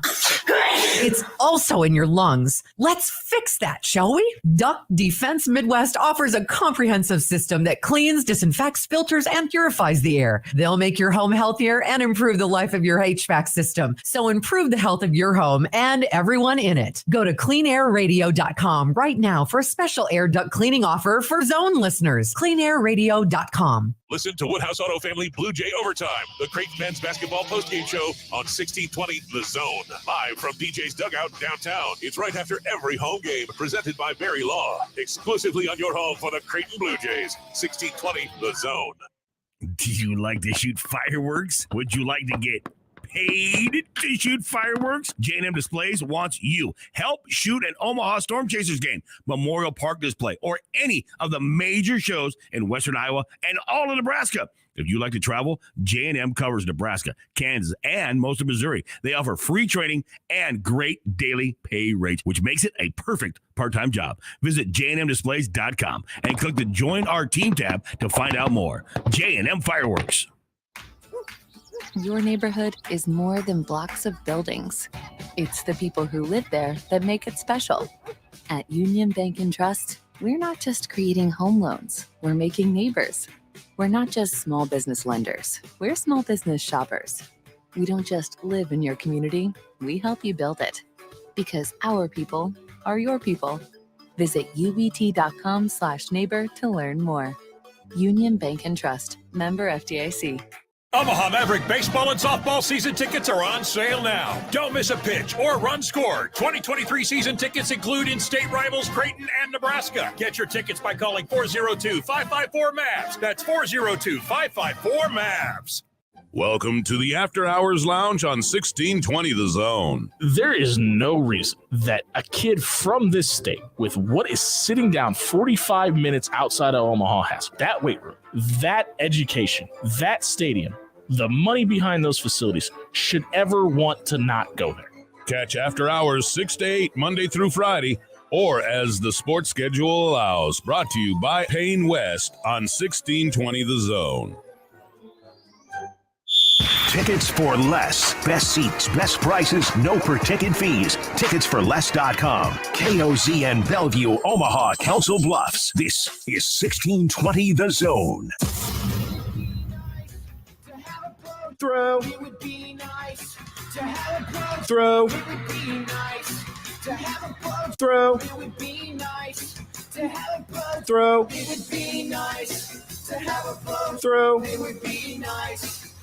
a blow throw, it would be nice. To have a blow throw, it would be nice. Through. Well, I mean, honestly, we should get the sad happy hour. No, the Eagles lost the Super Bowl. Happy hour is on the air. It's like someone's not going to be doing any uterus rubbing for a while. Dumbest.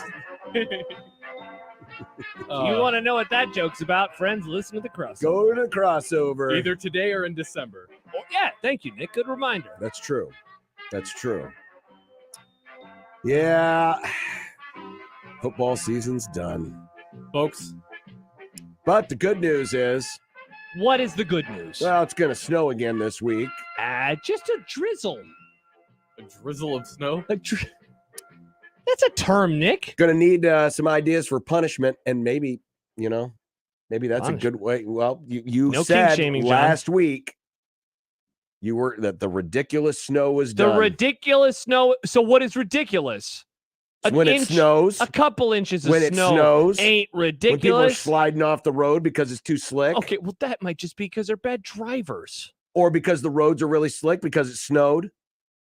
I mean, just, If we get an email saying everybody but the producers doesn't have to come in. That is always so great. Mm-hmm. Nick, I appreciate it. Thank you for your service. On air talent, you're good. Producers, Godspeed. Well, we do have the equipment in our homes. We do. I have a know. home studio. But then I have the little on-air sign but behind Nick me now. can't connect to the transmitter from where he lives. It's not my problem. Figure it out, Nick. You're young. He knows how to work phones and tablets. Yeah, other things of that nature. Well, either way. Yeah, it is indeed done. It is done. And now we enter. I heard this question last week, asked of radio legend Chris Mad Dog Russo. But the question asker, Brian Curtis of The Ringer, was like, hey, what is the worst month to do sports talk? And Mad Dog said, like, I think a lot of people think it's July. It's actually February. Because you're after football, but it's not March Madness yet. Baseball hasn't started. Yada, yada, yada. It is the weirdest time now of the calendar. I love July. But we've got a team marching towards a possible Big East championship and a tournament bid. Sure. All these games are very important. Sure. We still have the fallout of the Super Bowl. We do. We can talk about that tomorrow. And as we find out with the NFL, they're never off the That's true. They're never off the We'll grid. get some news. We'll get some more news. Maybe the NBA can manufacture another record for LeBron to break. Oh, that'd be nice. We can talk about that. We're fine. All-Star break's coming up. Want to talk about the All-Star break? The Daytona 500 is this week. Cool. Yeah. Frankie Muniz is driving in it. He's racing? Yeah, What? Frankie Muniz is going to be in the 500. What? He's always liked racing. Fake-ass sport. I'm not allowed to go play in the NFL. Frankie Muniz is a legitimate race car driver. He's I don't know if cut in he's line. good, but he's legitimate. He cut in line. When was the last time you heard about Frankie Muniz since Agent Cody Banks? He's been racing the whole time. You're a diehard fan. Tell me more, John. I had no idea he was into. I had no idea. Wow. Malcolm is going to be in the middle of two cars. Wow. All right. There you go. In 2008, he put his acting career on hold to pursue open wheel racing. What's open? So he's he's in NASCAR, though. He's in NASCAR now. That was back in 08. That was 08. Yeah. Why haven't I heard about this? I don't know. Guess Why I haven't been paying attention. Mm-hmm. Okay. Well, I guess we're watching Frankie on Sunday. Cool. I'll be watching. He hasn't qualified yet. No one's qualified yet. Oh, I don't know the rules. Yeah, they haven't qualified yet. Okay. You have to qualify. He's going to qualify then, John. Oh, okay. So we'll see. Yeah, we'll see. Well, so now the question begs the question. The 2022 football season, was it good? Now, is it any good? Now, this is like the Jack Mitchell rule of pizza. All pizza is at the good end of the food spectrum. It's just some pizzas are better than others. Yeah, so football's you can football. have a bad football season, but because it's football, you still enjoyed it, right? Yeah, for sure. That's so how I am. We're grading on a football curve. Yeah, we're not grading football against like hockey.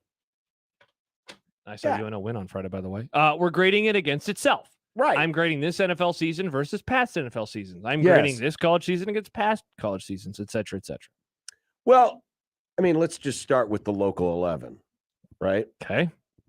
And I realize we could have done this a couple of months ago. But That's true. The season's been done for 2.5 years. It's been done 2.5 months. 2.5 months, yeah. It feels like 2.5 years, though. I give this year's local football scene, Husker football specifically, a D+. Wow, we were very close because I was at a C-. Wow. That high? D. That high? It's the literal next grade up. It's not that great. Yeah, but a C, I mean, most parents probably pay, not for a C-. You can still graduate with a C. Why a C-? Because it ended with Frost getting fired. Well, it kind of began with Frost getting Well, you see, fired. that was my justification because last year I would have given last year an F, but this year a D+ because they got rid of Frost. C- but isn't they very still had good. a 4-8 record. Yeah. Which is still higher than last season. It is higher than last year. Thank you, Nick. There were moments of intrigue. Now, there were also moments of slog. And I'm talking especially after the Georgia Southern game and the lead up to the Indiana game. Because remember, there was a bye after Oklahoma. Yeah. That sucked. That time was horrible because they got smoked. And then we're like, this is going to be a 1-11 football team. Yeah, but don't you remember that the Illinois game, it was all about hope and everything, and then they just beat Rutgers. They got the crap knocked out of them, and then Minnesota kicked them in the teeth. Look, C-. And then Michigan kicked them in the teeth. Was good. And then Wisconsin rallied and won. Yeah, but they beat Iowa. It ended on a positive note. And they have a 12-year-old as their wide receiver coach. This is cool. Boy, we really have lowered the bar. positive boys. C+ is a C-. Back in my day, a C+ year would have been a 9-3 year. You know, a D is just a C turned around with a line on it. It's still a D. Spot the line, Nick. I mean, You're not wrong. Honestly, the only good thing that came. Oh, and don't forget, he got fired. Remember? I know he did, but then the guy who replaced him. That sucked. D+ it is. That's Good a call. tough look. That's yeah, that was a bad time. Yeah. So it's better than an F. That's true. There you go. At least it It's wasn't better an F. than an F. By the way, Mark says that I believe he is in Frankie. Is it Muniz or Muniz? Muniz. Munich? Muniz. Mark says he's running the ARCA series. Oh, this is he's like not the even reserve running NASCAR. This is like the reserve freshman I knew team. it. I knew it wasn't NASCAR. So he's like me playing freshman basketball. Yeah, ARCA, that didn't count. ARCA is to NASCAR what the Lincoln Salt Dogs are to Major League Baseball. Yeah, Nick. Because ARCA. they're not really affiliated with NASCAR. You know, they call Barcelona Barca. So this is like Barcelona. Well, now I have ARCA. a reason. Now ARCA. I have a reason to watch the ARCA race on Saturday. There you go. Watch the ARCA race, John. I'll watch the ARCA race to see if Malcolm gets out of the middle. Nice. All right. So And if D+. Bryan Cranston waves the green flag. God, it really was bad. It could have been so much more interesting. College football season. I wrote down a B. I did too. Oh, awesome. Okay. Entertaining regular season. You know, of course, everyone is always like, is this 2007? The answer is always no. Is this 2007? No. But there were real fun storylines. There were real fun games. I think of a couple in particular. They always involve Bama. The Tennessee win against Bama was so cool. And it's cool to see a program like that get a moment in the sun because Tennessee has kind of been like Nebraska. The LSU win over Alabama was a whole lot of fun. That was as fun. well. That was fun. And then you TCU, what a story. Kansas State, what a story. Great story. It was fun to watch Adrian play well. I like USC being good. I think that's fun. I think Caleb Williams was a whole lot of fun. Michigan stomping that Ohio State ass was a good time. Remember that, John? They just kept running the ball on them over and over and over. And Michigan choking in the playoffs. See, and that leads into the playoff. The playoff was great. The final, not so much. The first two games, though, easily the best semifinal day we've ever had. Yeah. And the second game, if you're doing your list of top semifinals ever, that one might be number one. It was a really, really, really entertaining football game. Watching Tulane beat USC in the That was fun. Yeah, Cotton I was Bowl. reading during it, but I had it on. Yeah. Yeah. Texas A&M being a dumpster fire. That Texas was hilarious. A&M being a dumpster fire was kind of funny. Kind of funny. Yep. The race for the Big 12 was intriguing. The race for the Big 12. The That Big 12 conference championship game. That was awesome. Was a great That game. conference was so wild, like week to week to week, and TCU just kept winning, and we're like, can they keep doing this? They did. They Now, kept the only reason- Kansas. Kansas. I know they faded at the end, but still had a six win season. Yeah, the thing that keeps it from being an A is, maybe a great championship game or more drama on conference championship Saturday, because even though TCU lost, they had already pretty much locked their way in. Yes. So conference championship Saturday was pretty inconsequential. Yeah. Remember the Big Ten championship game? That thing sucked. Right. That's Michigan So, and Purdue. but it was a solid year. Mm-hmm. I think a B is a good grade. All right. So we're basically in lockstep. All right, NFL. Last year, of course, was an A++. By the way, they're not going to go for it on 3rd and 6. The Eagles. Is that a good call? See, I think it's a good call. Okay. Or 4th and 6. A lot of time. They weren't anticipating a terrible non-call by or a call by an official. I have said they'll grade first in the other two. You go first this time. Well, last year, of course, was an A++. Last year's playoffs were amazing. And a champion that we're all proud of won. Whoa. Don't disrespect. No, but in all seriousness, the way last year played out, I mean, there was drama for the number 1 seed. Yes. The playoffs were incredible. The playoffs were insanely good. You got past the first round, and every game after that was a 1-score football game. Yeah. For the rest of the playoffs. No, it was a really good season last year. This year, I give it a B. Okay. This year, I give it a B. Playoffs weren't nearly as good. There were a couple of good moments. But let's face it, the conference championship weekend ended up being a little bit of a disappointment with what happened to San Francisco and the anticlimactic finish. Yeah, the first you didn't have as much. I mean, and I actually downgraded it because of all of the controversy over Damar Hamlin and the coin flip and not playing. Interesting. I didn't. I think that took a little bit of the fun out of it. Yeah. We did. You're making me rethink my grade. We did get. I mean, it was fun to watch the Lions. Yes. Last week of the season, knocking the Packers out of the playoffs. That was an awesome Week 18 game.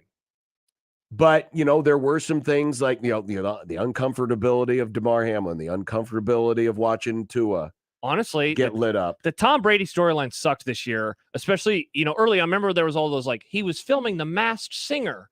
And then it was no, he's actually going through a divorce. Mm-hmm. And honestly, by the end of it all, watching his retirement video, and look, he's a millionaire many times over. He's the greatest quarterback of all time, blah, blah, blah. I felt bad for the guy. In theory, and we don't know their relationship, we don't know exactly why they got a divorce, but there is a very real chance that they are no longer married and that their kids have separated parents because he wanted to come back and play for a football team that ultimately finished 8-10. And that's kind of a bummer. I gave the season an A. You kind of made me want to lower it just a little bit. Here are my arguments for it being an A. There were really fun storylines throughout. I know we just mentioned some of the negative ones. I thought that the ebbing and flowing of who is good and who is not, I thought was fun. Even Philadelphia, who essentially were the wire-to-wire best team in the NFC, with that great record, we questioned them all season long. And, in the end, basically the reason that I picked the Chiefs to win was what happened. They ran into Patrick Mahomes. But that was fun. That they had this best record and we're but are they actually the best team in the NFC? Are they actually the best team in the NFL? The Brock Purdy storyline was super fun to watch. And he was good. I think the Lions, that was great.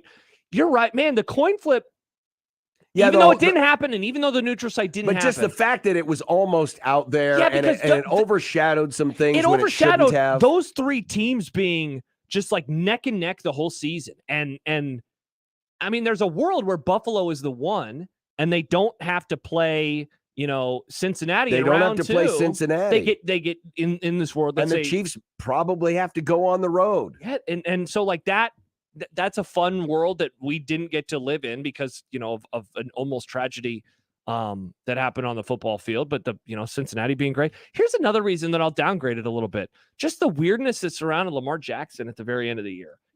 I looked at the AFC and I was man, you got those four teams, the three that we all recognize as the best. And then you have Baltimore, and they were playing like one of those four teams throughout much of the year. And then he gets hurt, Lamar Jackson gets hurt, and they, just kind of changed everything. The playoffs definitely were not as good as they were last year. We did get some pretty memorable games. We got obviously the crazy comeback, in the Chargers game when Jacksonville came back and won.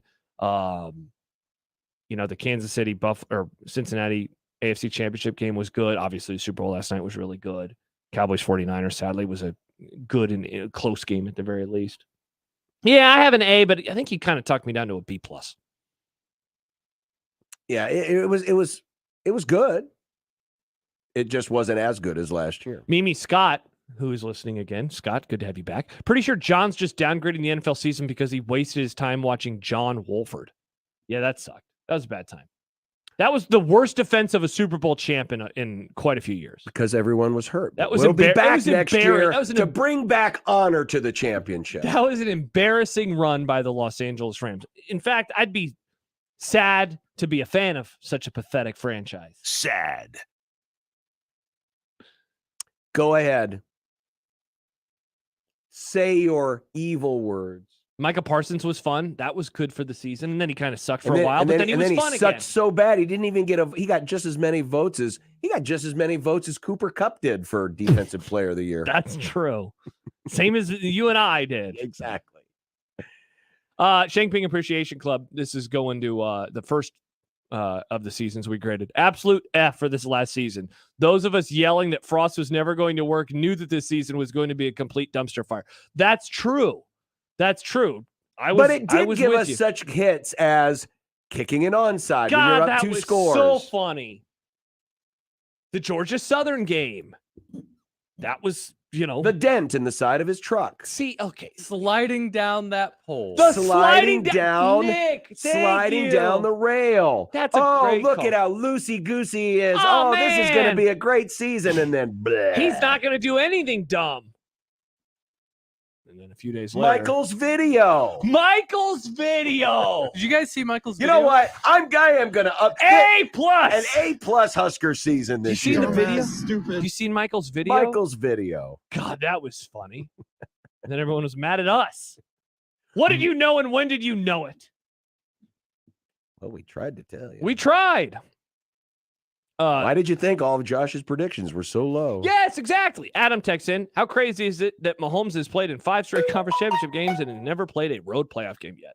It is insane. Which is why it's not a dynasty. It's a faux dynasty. Because they haven't gone on the road? That's right. Until Joe it's all Montana. neutral Joe sites. Montana Oh, had to boy. play playoff games on the road. Alex and Lincoln. Tom Brady even had to play some playoff games on the road. The Margaritas.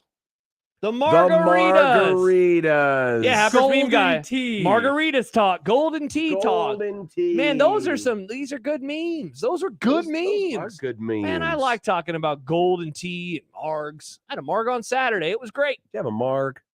It was, I'm wearing a shirt. Look, John, it's a margarita shirt. I should give this to Frost. Saw a picture of him from golf this weekend. He looked like he was having a great time. Was he having a good time? Looked like he was having a great time. Good for him. Mm-hmm. Very happy for him. Yeah. There are a lot of hunting down in Arizona. I know there's like coyotes, cactuses, scorpions. Not gonna say what I was gonna say. I just want that out. I had a good one, but I didn't say it. Think he's chasing whitetail down there? That's pretty Are good there too. cougars in Arizona, John? That's the one. I don't know. Zachary says we beat Iowa, not an F. Yeah, mustache at him. Hey, remember when Nebraska beat Iowa? That was hilarious. Because Iowa fans were like, Nebraska, you guys are so pathetic. And then it's like, yeah, you guys lost to Nebraska. What's that say about you? They kept Brian Ferentz. That was funny. That's a tough look. A+ for the college football season. All right, so it was a solid year. It was a good year. It was a solid year.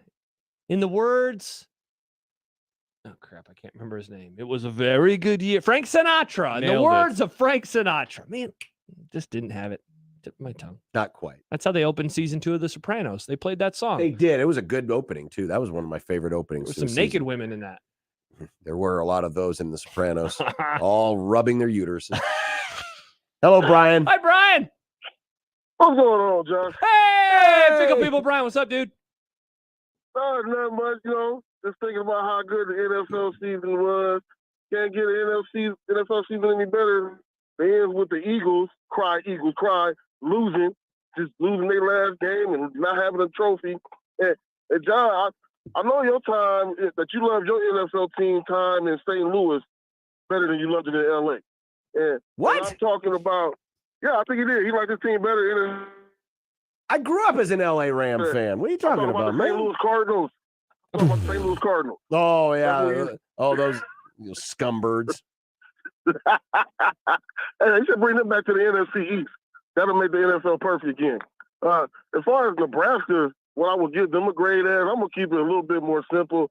I'm going to give it a grade school scale, a grade of not passing. I'm not going to try to give it a D+ or a C-. Oh, pass or not pass. I like that. Not pass. Which is a nice way of saying you failed. College season goes, I'll give the college season a B.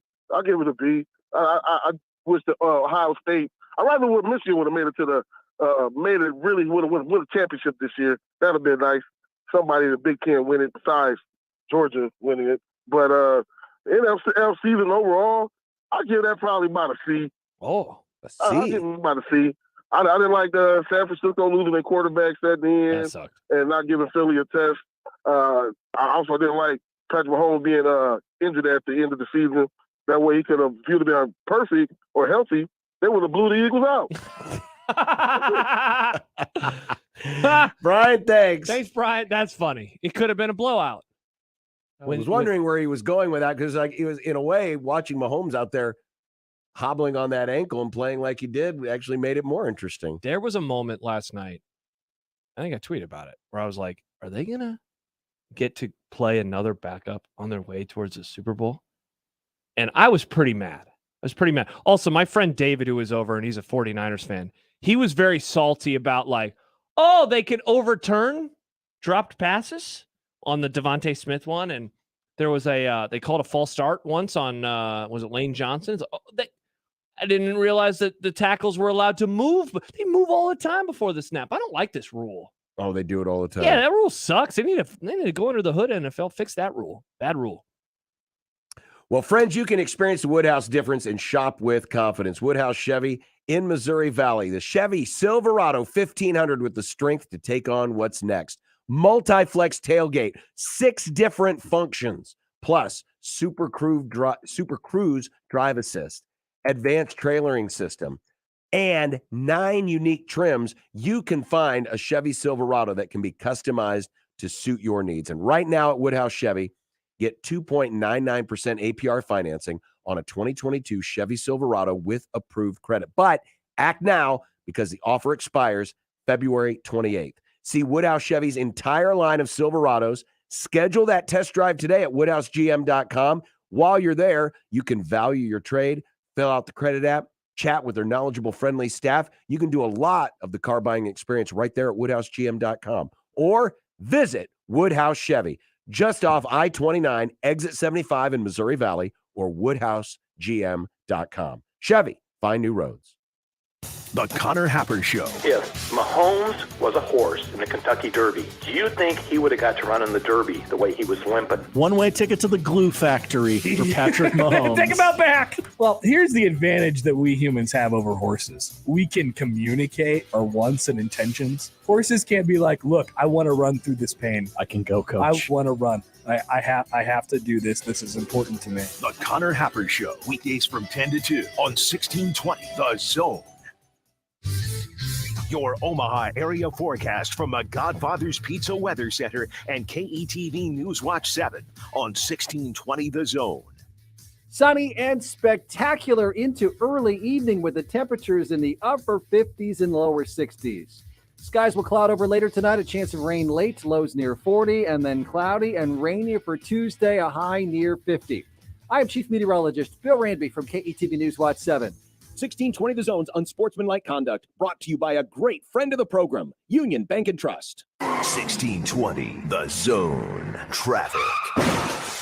From the Time-Saving Traffic Center, heads up a crash on southbound 144th just before Center is causing delays. Otherwise, we're getting reports of slow going on southbound 72nd between I-80 and F Street. Delays on southbound 24th between Venton and F Street.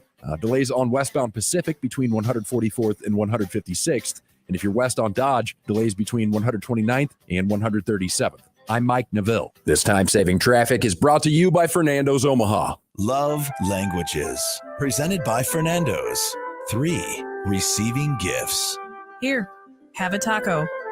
Come and feel the love at Fernando's, 75th and Pacific, 114th and Dodge, and FernandosOmaha.com. This is a sale so big that Standard Heating and Air can only do it once a year. Right now, and for a very limited time, buy a Carrier air conditioner from Standard Heating and Air and get a free furnace. Carrier, turn to the experts. On qualifying equipment, for details, call or click. Your Omaha hockey team hits the road for a weekend series at Miami this Friday and Saturday. Pregame is at 5:30 p.m. Friday. Puck drops at 6:05. It's UNO at Miami this weekend on your home for Maverick Hockey. News Talk 1290 Coil. Are you the kind of person who feels sorry for anyone who works in an office? If you prefer to be outdoors in the sun, or the rain, or the hot, or the cold, then Quality Irrigation would like just 30 seconds of your time. If you have experience with irrigation systems and would love to work with a team that'll make your career more rewarding, Quality Irrigation is the kind of company that'll reward your hard work, smart ideas, and initiative. Visit quality-irrigation.com and click the Careers tab to apply today. Equal Opportunity Employer.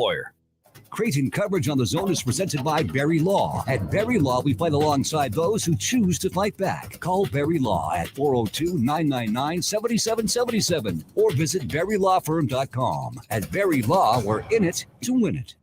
For the ones finding new ways to ensure the job always gets done. For the ones wearing many hats. For the ones who are hands-on, even from far away. And the ones keeping business moving forward. We are Grainger, offering professional-grade industrial supplies, plus real-time product availability and access to experts ready to answer your toughest questions. Call, clickgrainger.com, or just stop by. Grainger, for the ones who get it done. This is Unsportsmanlike Conduct with John Bishop and Josh Peterson. And my tray was too close to my joystick, and I got too excited. Of 1620, The Zone.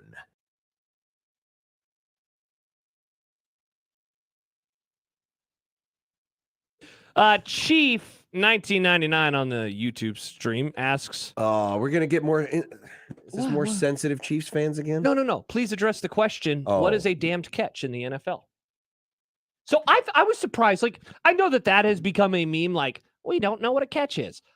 I thought the Devontae Smith overturn was a pretty obvious overturn. He did not complete the process to the ground, and when he hit the ground, the ball moved. It moved. Yeah, but is it about that one? Because you had that, or is it the Goddard one? The Goddard one. So I thought that was incomplete. But I thought Pereira, I guess, did a good job of explaining. Like, when he finally secured it, the tip of his toes were his left toe was still on the ground. Because I had missed that on the first watch through. Was there also a controversy about the potential second scoop and score? See, it's funny. I mean, that one I knew right away. This is going to get overturned because it's been in the books forever. You have to make a football move. Yeah. You can't just catch it and then boom. And yes, I get it. You can keep your toes in bounds and not make a football move, and it counts as a catch. But it's different when you're dealing with the end zone and the boundary, correct, and the field of play. I know, and listen, my wife was asking about that. Yeah. She thought it should have been a fumble, and I tried to explain to her, well, when you're in the field of play, you have to make a football move. He had the 2 feet down, but he hadn't done that kind of final piece to the puzzle. Right. That's it. So I saw an all 22 version of that play, and an all 22 version, of course, it's normal speed. It wasn't slowed down. Right. Man, there was a part of me that was like, maybe they did get that one wrong, because he catches it and he just has it for a long time before it was knocked loose. But I didn't think it was close. But either way, it's that's probably the maddening thing about football, and this is, I think, in the era of today's athlete and HD television. Yes, they're so fast. Plays like the clear. Des Bryant play, you never saw that back in the day. There were probably many catches like that were never overturned and never gave a second thought. Right. It's like, you know what it reminds me of? And this is something I hate, and we're going to get to it in March Madness in a month. How back in the day, if you had the basketball and I swiped it away, it went out on me, and it was always out on the defender because I swiped it away. Well, now what do? They zoom in, and even though I'm knocking it out, it went off your fingertip at the last moment. And that, yes, technically, I guess it was out off of you, but man, that's not how we've reffed it for so many years, Right. you know? And that, in my opinion, goes against the, the spirit of the play, actually knocked out by a defensive player. So you're right. There were probably many plays like the Dez catch over the years, honestly, the play we're just talking about, the fumble that they overturned and it was an incomplete pass. There's a world where that is called a fumble on the field and it stays a fumble, and the Chiefs get another touchdown on a scoop and score. Right. There's a very real world. It's just we're not in that one anymore. Exactly. Let's see. I did want to mention this because we do have, of course, Creighton basketball tomorrow. Did you see this point spread? No, I didn't. The spread is out for tomorrow. Providence has won 34 of the last 35 games at the arena formerly known as the Dunk. Okay. Would you like to guess the line? Well, the way you're saying it makes me think it's going to be Creighton. Creighton -2. -2.5. -2.5. They're getting a lot of respect, man. They the Jays are. They're getting a lot of respect. I saw this was one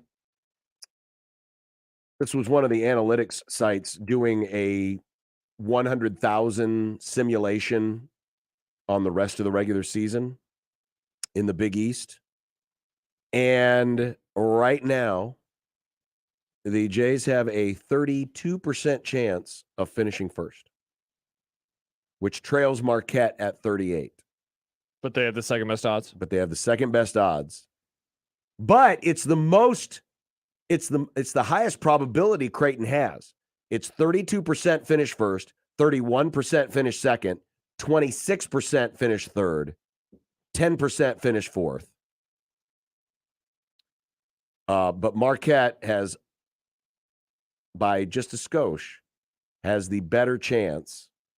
Xavier's next at 28% finishing first, and Providence only 2%. Of course, them losing on Saturday to St. John's really hurt. Yeah. Really hurt. But right now, let's see, what am I looking for here? Not sure what I get it. Those are the raw numbers. But that's where it stands right now. Creighton's got a 1 in 3 chance, basically, to finish first according to this simulation. But also basically a 1 in 3 chance of finishing second and about a 1 in 4 chance of finishing third. So it seems like that's kind of the sweet spot. I feel like tomorrow night decides. Tomorrow night can be a swing game because, again, nobody in the conference, none of the top 4 teams have lost a home game in league, which includes Providence, which is rare. Yeah. Yeah, we've been talking about and it for months. Somebody to break through, whoever can break through and end that gives them a huge leg up.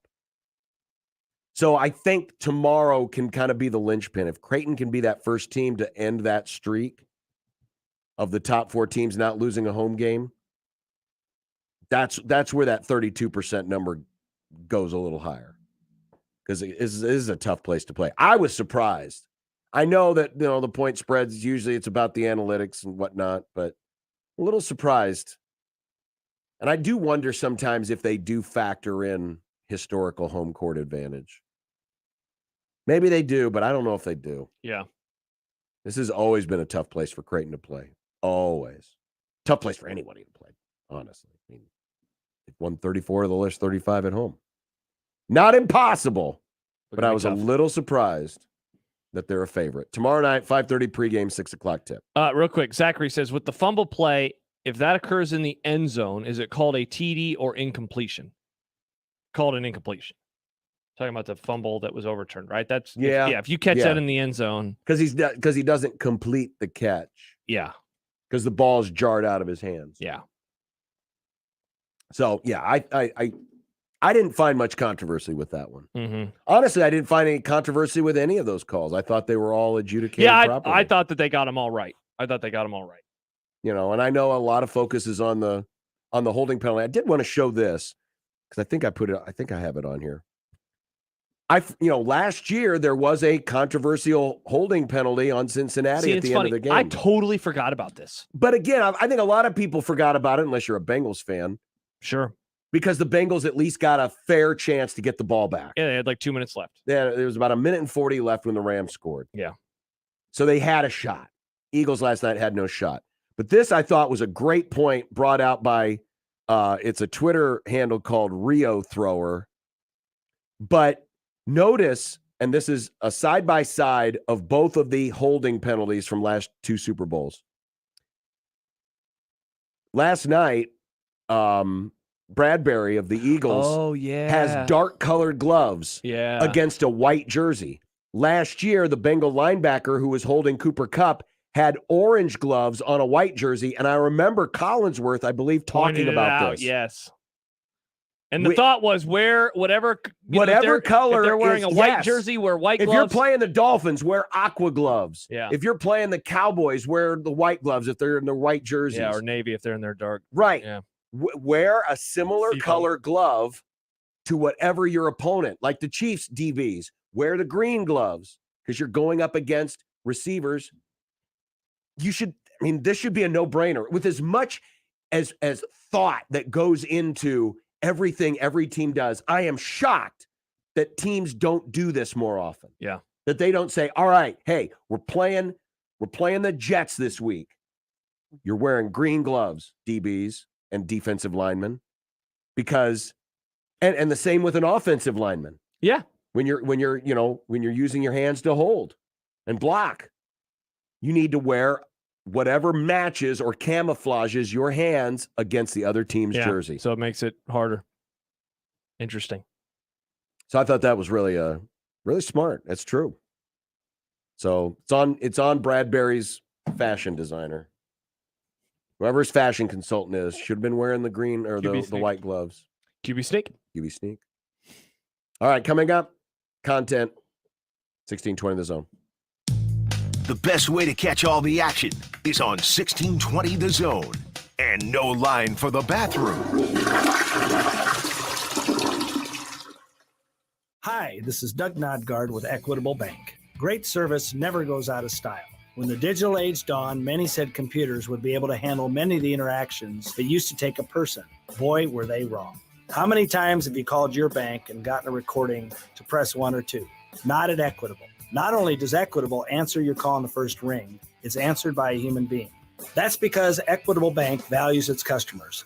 Equitable Bank, we take banking personally. Member FDIC. Are you looking for tickets for the next big event? Be sure to check out my friends at ticketsforless.com. They're going to take care of you, all of the best seats to the biggest local events, and they've also got great seats to events nationwide. Now, the one thing with ticketsforless.com that I love is they never charge per ticket fees. And you know what? With that, you can save hundreds of dollars over other resale websites. You can lock in a special discount right now when you use the special code THEZONE at checkout at ticketsforless.com. Simply enter the code THEZONE at checkout, and you're going to earn an exclusive listener discount. Memories for life start at ticketsforless.com. Count on the professional parts people at O'Reilly Auto Parts to recommend the best products for your vehicle and budget. Get maximum cooling system performance for 10 years or 300,000 miles with peak long life universal pre-mixed antifreeze and coolant. Now just $6.99 after mail-in rebate. Plus, get 2 times O Rewards points. Stop by O'Reilly Auto Parts today. O'Reilly. Limit supply. See store for details. Hi, friends. Kent Pavelka courtside getting ready for this year's matchup between the Average Roofing Companies and the Rooferees at John Higgins Weather Guard. The Average Roofers are just that, average at best, not very impressive. The Rooferees, above and beyond the opponent, more dependable, service that exceeds the norm, good sportsmanship, fairness, and integrity. You know them, you love them, and they're ready to win for you. Make the right call with John Higgins Weather Guard. It's tip-off time with the Rooferees at John Higgins Weather Guard. Finding great candidates to hire can be like, well, trying to find a needle in a haystack. Sure, you can post your job to some job board, but then all you can do is hope the right person comes along, which is why you should try ZipRecruiter for free at ZipRecruiter.com/radio. ZipRecruiter doesn't depend on candidates finding you. It finds them for you. Its powerful technology identifies people with the right experience and actively invites them to apply to your job. You get qualified candidates fast. So while other companies might deliver a lot of hay, ZipRecruiter finds you what you're looking for. The needle in the haystack. See why 4 out of 5 employers who post a job on ZipRecruiter get a quality candidate within the first day. ZipRecruiter, the smartest way to hire. And right now, you can try ZipRecruiter for free. That's right, free at ZipRecruiter.com/radio. That's ZipRecruiter.com/radio. ZipRecruiter.com/radio. The Creighton women's basketball team had their deepest run ever in March, making it all the way to the Elite Eight. Find out how far they will go this season. Don't miss any of the action all year long on 1180 The Zone or on News Talk 1290. Coil. Welcome to the After Hours Lounge on 1620 The Zone. There is no reason that a kid from this state with what is sitting down 45 minutes outside of Omaha has that weight room, that education, that stadium, the money behind those facilities should ever want to not go there. Catch After Hours 6 to 8 Monday through Friday, or as the sports schedule allows. Brought to you by Payne West on 1620 The Zone. 1620 The Zone's Unsportsmanlike Conduct is brought to you by Union Bank and Trust. Now back to the program. Look, I made you some Unsportsmanlike content. Unsportsmanlike content. Unsportsmanlike content.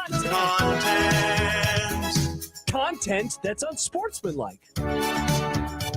All right, Nick. Man, remember how much more fun it was a year ago when we were able to rewatch the Super Bowl on the day back? I like this one. That was tremendous. I was last good year. that day. It was so much better last year. By the way, real quick, putting a bow on the glove conversation, multiple people pointed out you have to wear like team issued, in terms of like the color scheme. So like Chiefs couldn't wear like the eagle green, but you could wear black gloves, and you could obviously wear white gloves if you're going up against a team. Exactly. So at least it's not such a sharp contrast. Yes. Of like orange gloves on a white jersey or white glove, or excuse me, what color? Or black gloves on a white jersey. Yeah. Like last night. Oh. Yeah, definitely. You should definitely work to make it match as much as possible the other team's jersey. Indeed. In 2023, your Kansas City Chiefs, of course, host the 3 other AFC West teams, but they also welcome Buffalo overrated, Chicago, Detroit, Cincinnati, Philadelphia, and my Miami Dolphins. At Arrowhead, which game will open the season? I want it to be Detroit. That would be wild. Because they might be pretty good. Mm-hmm. I went really quick and give you a little research. I went back and looked. So only one time have we gotten a Super Bowl rematch in the opener. Yeah. That was the Carolina-Denver game. Since they've started doing this back in 03 or 04, only been a few other times where a team even had a rematch that season. Seahawks played Denver the year after they played in the Super Bowl, and there was one other, if I remember right.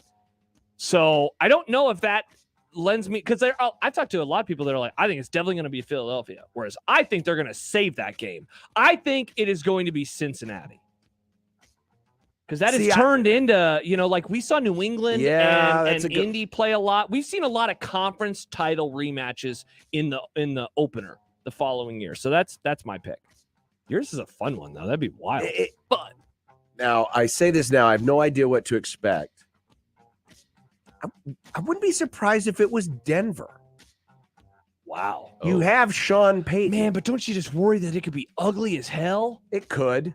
See, if you're going to do that, if you're going to do an AFC West team, I say do the Chargers. Those games are usually close. That's true. Then you get to save Buffalo, Cincinnati, and Philly for later. True. I think a lot of this, sometimes we think that the NFL prioritizes this game, and it's not that they don't, but it's also going to depend on how the rest of the schedule works out. Yes. Because they're going to want to balance some things. Obviously, other networks, are gonna, hey man, I want that. They're gonna be, rematch. yes, they're all gonna be fighting that for that Bengals rematch. I want that Buffalo rematch. I want that, Lions game. I want it to be the Lions. We need the Lions in prime time. Make America Lions again. By the way, hot take. I think that the Chiefs will host a Thanksgiving night game. I think that home schedule's too good. Throw one of those games on Thanksgiving night. Andy Reid is back, folks. Surprised? No, of course not. We talked about this late last week. I mean, I think the possibility is always there when you get into your 60s that it'll go out on a winning note. But no, I'm absolutely not surprised. He's feeling fat and happy right now, and he should. Terry. Not at all. All that Chipotle. I didn't know if like I'd been missing something, like if there was some real rock solid intel, or if it was just kind of like the usual. Yeah, it's near the end of the season, and he's wondering about his future. No, I mean you got another one. You got a young quarterback. I would have been stunned if he would have decided to hang it up. Derek Carr is not going to be back, folks, to the Raiders. Where do you think he ends up next season? Will it be to a team with a guaranteed starting job waiting for him? On the latter part, yes. Like I think that he will end up somewhere where we all collectively agree that he will be their starter. I think one part of this is Aaron Rodgers, because I think that Carr could end up in New York if Aaron Rodgers does not. Looking elsewhere, see, like I wonder what the Texans and the Colts, what those franchises. Well, what happens if the Lamar thing doesn't see it, or the Ravens? Yeah, so that like I don't know if one of those top teams that are going to draft a quarterback, you want to start the rookie, right? Like we see that more and more. I mean, Mahomes, I guess he was one of the rarities lately. See, I don't know. It's weird. Panthers need a quarterback. But what if Saints? But what if it is a team? Bucks? See, that's why I wonder if would he be if it's necessarily a guaranteed starting job. What if he went to a team that did draft a quarterback and they realized, hey, we need this veteran here for a couple of years. We'll sign you for a couple, and then that'd be interesting. That would mean the Colts or the Texans, maybe then. Maybe. I did see earlier he refuses to go to the Saints. So never mind on the Saints. Well, he refused the trade to the Saints, but I think maybe that was more a contractual thing. Wanting a new deal. I don't know. I don't know why he wouldn't want to go to the Saints. Maybe he doesn't like gumbo. Maybe he doesn't like Yeah, gumbo. but it's a bad division, and now the Bucks. A lot of questions. That division's going to be wide open. It's definitely going to be wide open. It's going to be wide open, and the Saints weren't terrible last year. Mm-hmm. Division sucked, but New Mexico State shut down its basketball program for the rest of the season after police reports detailed 3 players ganging up on a teammate and engaging in severe hazing dating back to last summer. Did the chancellor have no choice? yeah, not to mention there was also an episode where one New Mexico State player is being accused of shooting somebody during the off season. This just a terrible look. And if you read some of the details on, apparently this was going back to last summer. Yeah. A lot of, stuff that sounds like comes out of a fraternity house. The hazing that you hear about at a fraternity house. How that's allowed to happen in a college basketball I can't believe that. Especially when it crosses like an obvious line. Yes. And, when you read from the story, allegations of false imprisonment, harassment, and criminal sexual contact. Like you're talking about why can't hazing just be the normal, like you got to carry my bags? Why does it always get into this horrible, not always, why does sometimes it get into this horrible territory? I don't know. Yeah, I'm with you. I don't think they people really that had another. need some help. Yeah, I don't think they had another choice. Josh. Nick. You boldly said the Alabama dynasty is done and they won't win another title. So what do you have to say about the Tide being ranked number 1 in the AP today? Oh, I mentioned that Nick Saban is done winning titles. I forgot to mention that the basketball program is not done winning titles. Undefeated in the SEC. How the hell can we say that Nebraska as a football school shouldn't ask for more with hoops when Alabama, do they even know they have a basketball team? I don't think they do. Oh, they do now. Yeah. What? We have a number do one now. Hey, Paul, you hear about this? We got a number 1 team. I wonder, because go Alabama's watch it. never won a national championship. I don't believe they've ever been to a Final Four. But I do wonder if the Alabama fatigue that exists in If football, it would continue? if it would carry over to basketball, and you'd get people rooting against them going, don't these people have enough championships, even though it's a totally different sport? They made the Elite Eight, by the way, in 2004, and they won a pre-tournament Primo Peretta championship in 1930. Cool. Indeed. Baseball is back. Folks, spring training starts this week and college baseball opens this weekend. Do you think all the exciting new rule changes to the Major League game will have a dramatic impact on the watchability of those games? Oh, man. The exciting change is like the player being on second base for the rest of eternity. I'm surprised you haven't ranted about that yet today. I'm Oh, but that's right. They're going to have the pitch clock. Pitch clock is this year. No more shifting. Oh, yeah. Maybe bases will be larger. Bases will be larger. What's the question? Will it have a dramatic impact? Yes. Well, watchability, I don't know. We will talk about it, though. It's going to have an impact on the game for sure. See, I don't think it'll have an impact. I don't think it will be noticed right away. I mean, yes, statistically, we'll notice, hey, these games are shorter, but will it instantly bring back people? I don't think so. It's going to take more time than that. Yeah. I mean, if people who have already checked out from baseball aren't going to come back because they heard that the games are going to be 20 minutes shorter on average. Agreed. I think it's going to take more time than that to the get game people... has to be actually exciting. Yes. Have you seen this? Have you heard about this? Not only did Creighton win this weekend, Nebraska did too. In fact, they overcame a 17-point deficit and won by 10. How the hell did that happen? Well, obviously, Casey! Obviously, it was because all the students booing poor Chucky Hepburn the whole game distracted them. Can you believe that they did that? Casey also made some shots. Well, I mean, that is how you come back from a 17-point deficit, is you make some shots. People forget. Yeah. Shoot hoops. Josh, Nick, I hope you don't enjoy today's weather too much, because Wednesday and Thursday are supposed to bring many inches of precipitation on many sides. Mm-hmm. I want to apologize yet. No, why would I apologize for something that hasn't happened yet? We're always like, oh man, the forecasters are idiots. I don't know what they're talking about. And now you guys are going to blame me for something that hasn't even happened yet? No, we're fine. It's gorgeous. Look at it. It's 55 degrees. Remember when you were like, it's never been 50 degrees? Well, it is 61 now. It wasn't today. last week. It was 61 today. I can't wait to get outside. Oh, let's get out of here. Let's end the show. This forecast sounds wonderful. Tuesday night, 20% chance of rain before midnight, mostly cloudy, windy. Winds could gust as high as 37. Then 20% chance of snow, more wind. Wednesday night, 50% chance of snow, patchy blowing snow. Oh, this sounds great. That, you know what that sounds like? What? Ridiculous.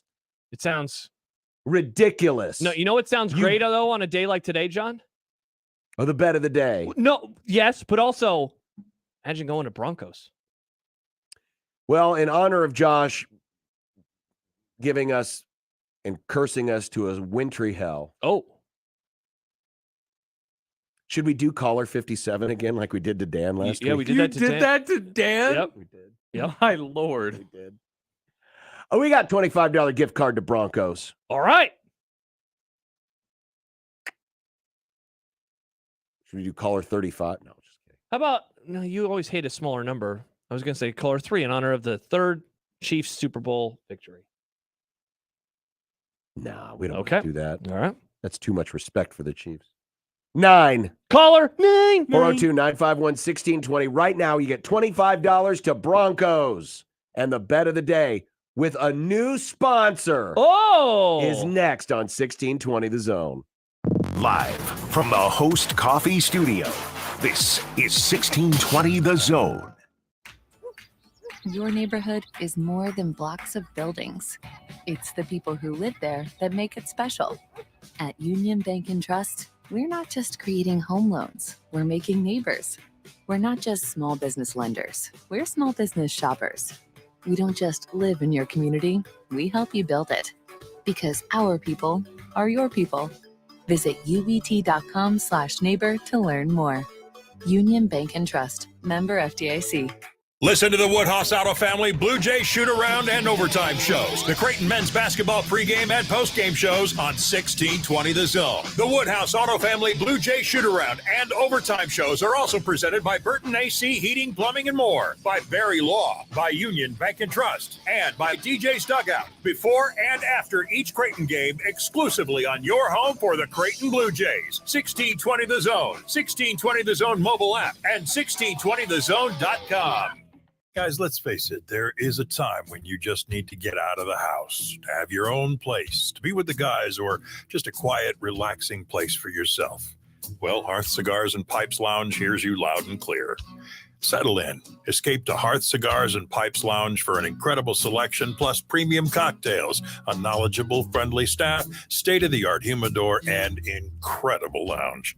Hearth Cigars and Pipes Lounge, just off I-680 at 48th Street next to Covey's. The brand new Dollar General Distribution Center in Blair is now hiring. Starting wage is up to $22 per hour with benefits including medical, dental, vision, 401k, and a $2,000 sign-on bonus. Apply today by texting DG Warehouse to 25000 or online at dollargeneral.com/careers. Again, apply today by texting DG Warehouse to 25000 or online at dollargeneral.com/careers. Dollar General can't wait to have you become a team member at their brand new distribution center.